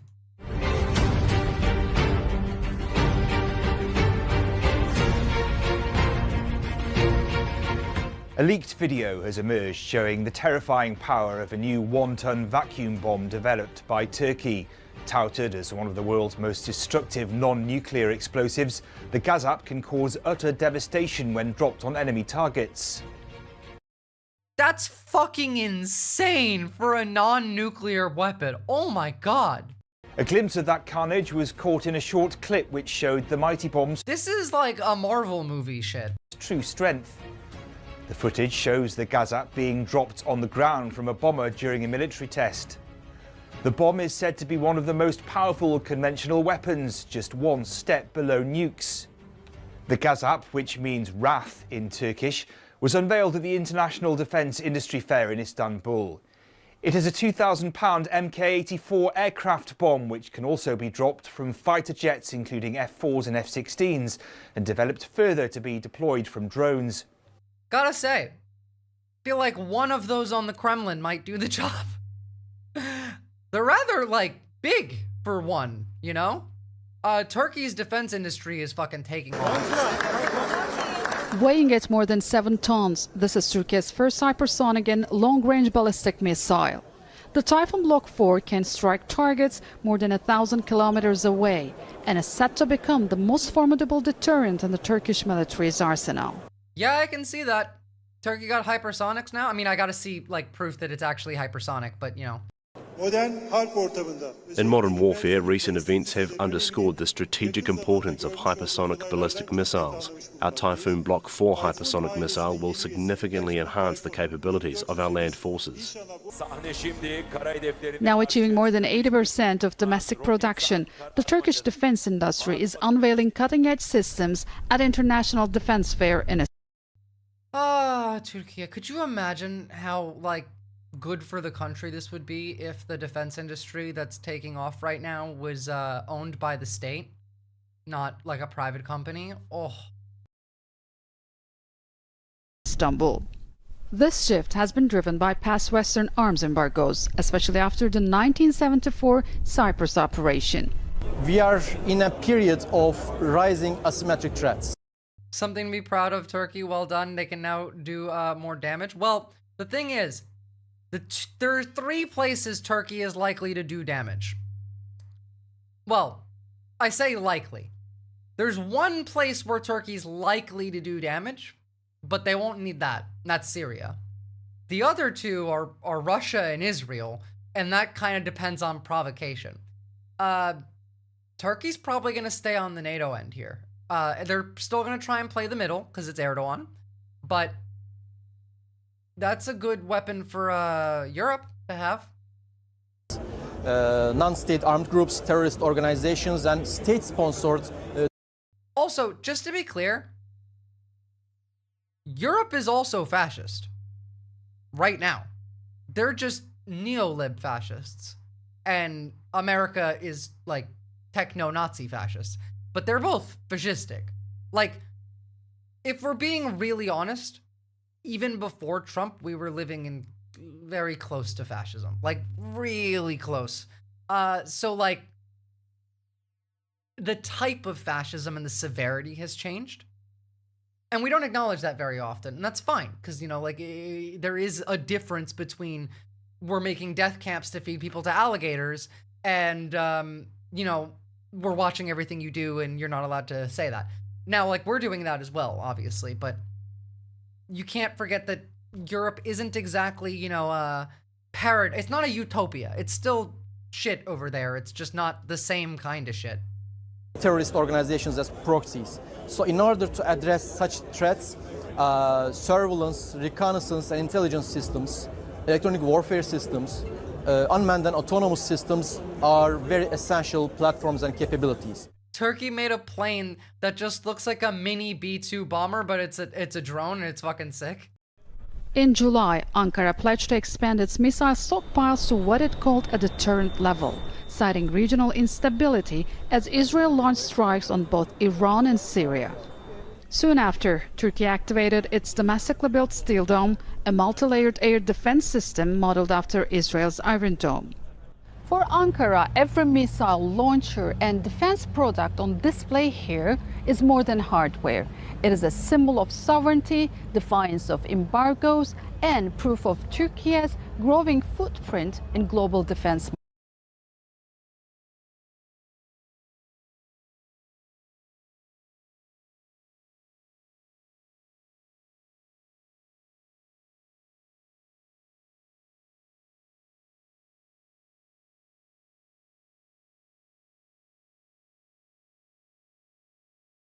Market. Turkey has also become a major exporter with annual sales. Something like, yeah, I caught it. That plane looks like a B-2 bomber. I think it's cool. It was nothing really important about it. We're in the worst fucking timeline, y'all. Like, we really are. I'm rooting for Turkey to build more weapons for fascistic Europe to use to defend itself. Like, autonomous weapons. It's fucked up. Become a major exporter with annual sales surpassing $7 billion, up from under $2 billion in 2007, with a sharp rise after 2021. That shift paved the way for the rising demand for Turkish-made drones. I did say that, like, Europe rearming was going to need Turkish industry, and I know that they always made, like, planes. I did not think that, like, Europe's drone production was going to come from Turkey. Good on them for grabbing the industry. Paradigm is changing in the world. You see more civilian technologies merging with the defense technologies. In our Baykar products, for example, they became very popular based on their performance to cost ratios. It's really high. As the nature of warfare changes, nations are having to adapt and reshape their long-term strategies to acquire air defense, unmanned and autonomous systems. New alternatives continue to emerge, each defined by cost, capability and geopolitical trade-offs. Sinem Köseoğlu. It's the tech world's miracle time. You know, they're all so happy. There's all this cool death machines everywhere. Georgia hosted a NATO exercise, actually a massive NATO exercise. What was this, like 2 weeks ago? Almost 2 weeks ago. This was shortly after the Russian Shahed breached Lithuanian airspace, so like it tracks. American soldiers are back to Georgia. Behind me you can see Waziani military. Oh, and America joined them. That's fantastic. base. The base is very close to the capital of Georgia, Tbilisi, and it is one of the locations where Georgian and US forces have launched multinational military exercise called Agile Spirit 2025, which will run until August 6. The drills bring together forces from 13 countries, including NATO members and partner nations. Wait, sorry. Did this happen before or after? This happened 3 days before the NATO exercise. This is Russia trying to execute a takeover in Georgia. There are fears that Russia may be executing a new non-military strategy to take over the former Soviet Republic of Georgia. The ruling Georgian government won office in elections many say were rigged in its favour. It's since passed a raft of anti-democratic laws that are eerily similar to those on the books in Moscow. Foreign correspondent Stephanie March travelled to Georgia's capital Tbilisi and witnessed this democracy, once a darling of the West. They've been fighting against this for months, like for literal months, but it seems like it's going to happen. Crumbling in real time. Outside But Georgia's that's why it's so parliament. important that the NATO, what is it, summit? I was going to say summit, but like the exercise is being done in Georgia. That's a signal. That means something. Anti-government protesters dodge facial recognition cameras. Wear a mask at the protest. Get yourself a bunch of N95s. Risking fines of more than $2,000. For some, the price of resistance can be even higher. Elected opposition MP Zurab Japaridze is facing jail for refusing to appear at a parliamentary inquiry. I had the feeling that... Hey guys, does this sound familiar to what you've been experiencing at home? Because, you know, the Russification of Georgia sounds really familiar to a lot of the stuff I've been covering.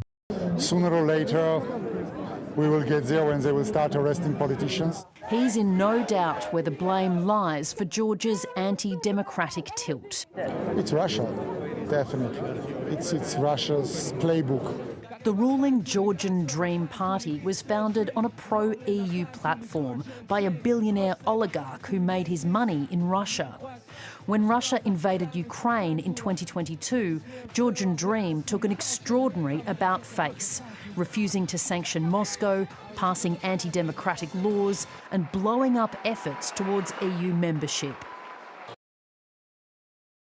That's what a Russian puppet state does. Like, that's the whole point. So this happened 3 days before America actually joining a NATO exercise against, you know, that's made to be against Russia. That means we are actually considering joining the fight against Russia if we need to. That's a big deal because there was not any indication that we would.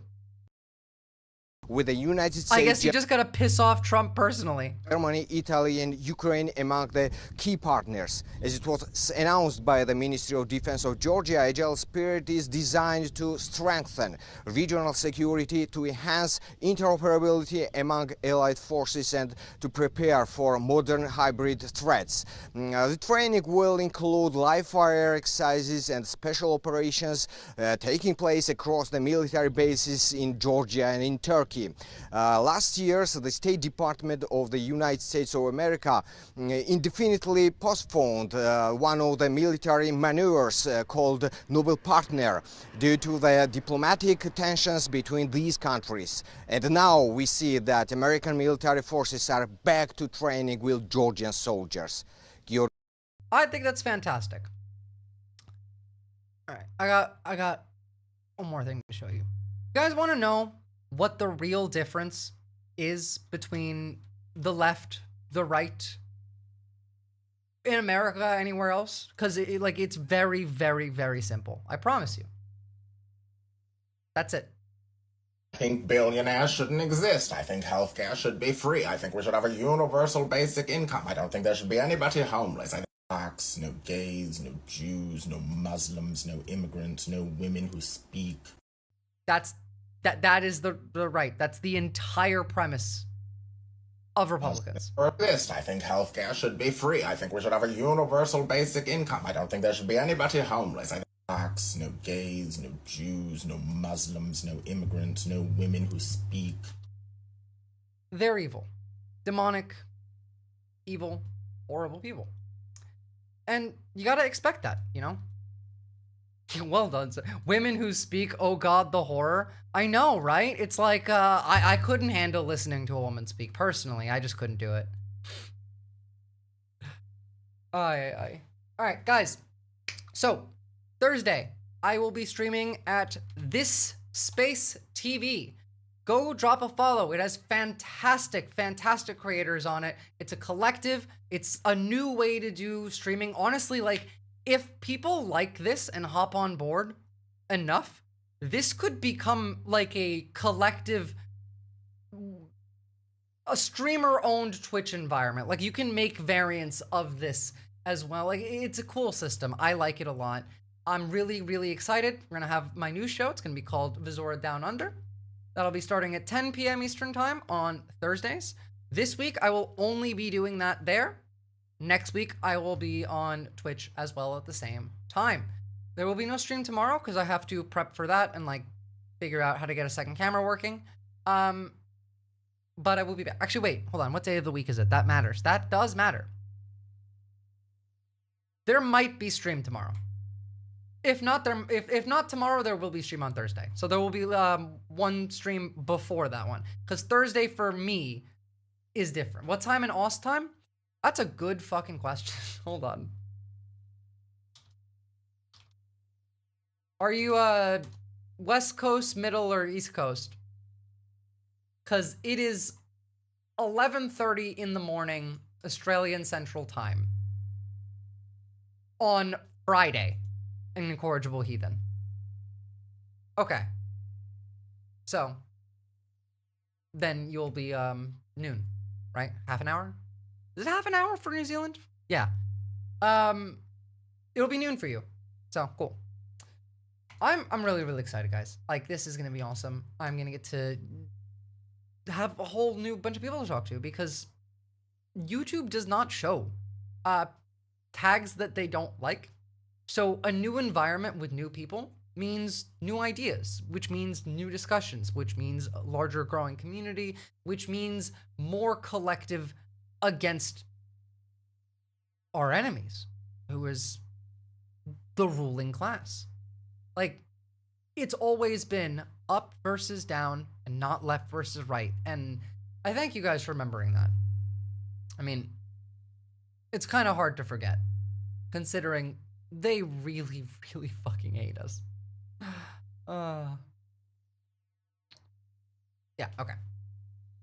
Well, YouTube search feature sucks in 2025. It filled with short slops being promoted. I can't remember the last time I've, like, properly done a search on YouTube, but I believe that entirely. I get prompted to make shorts all the time, and I just don't care to. Oh, lovely. I wasn't going to talk about this today, but now I have to. For the first time in centuries, this massive Russian volcano roaring back to life, sending plumes of ash and smoke 3 miles up into the air. These images captured by a stunned helicopter tour guide mid-flight as he flew over the Krisheniakov volcano, according to the Smithsonian Institution. So remember that big earthquake that happened in Russia? Well, that's triggered volcanic activity, not just that eruption, but like activity in the region, and there is a chance that it could cause more of them. In fact, it could, like an earthquake large enough could cause like the Cascadia fault, right? If the Cascadia fault went off, that would set off every volcano in North America. Every, like Mount St. Helens, Yellowstone, all of it goes off at the same time. You should upload shorts, you'll make money that way. People doom scrolling. I don't have an editor, Captain Buggy. You think I have time for that? I get like 2 hours of free time a day if I'm like properly streaming.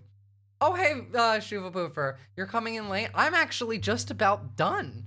You might have to go and drop a like on the YouTube channel and then find the Twitch pod there to watch it, unfortunately. But I would appreciate a big like if you would all go and drop one, please. And join the Discord. And if you want to donate, you can donate through that link so that, you know, YouTube or Twitch don't steal some of that money. Did you have a good stream? Yeah, I think it was a good one. We covered some, you know, some of the Ukraine war. some good news, some bad news, some cool stuff there. America looks cooked, but we had a pretty interesting discussion on, like, I still think that it's a decent idea if you can get a large group of people specifically organized to infiltrate ICE. They're offering money and student loan relief. Get a bunch of smart people, join ICE, and then sabotage them from the inside. So, I think that's a cool idea. And also, go and drop a follow on thisspace.tv. Go check them out, and I'll check them out. Bro, open Windows Movie Maker or something and clip 20-second video. I would have to watch the videos to clip them, Captain Buggy. If I'm gonna spend 5 hours of my day speaking on here, right, to the camera, to find a 20-second clip of a video, I have to watch myself speaking for that entire duration. And I can't, like, ×2 it, because then I don't pay attention enough and I won't catch it. It does not work that way. Like, I don't want to rewatch my whole stream. That's the only other thing doing all day. Nah, no, it's fine. It's fine. Sometimes y'all clip something funny and that's fine and I'll put it up. But as for the earthquakes, that is, you just don't want to listen to women speak, shaking my head. I mean, like I said, I don't know how I could do that, but I guess maybe. She does talk a lot, the lady on the screen. I see her right now too. Anyway, I will see you guys next time, and see you in the Discord. Have a lovely night.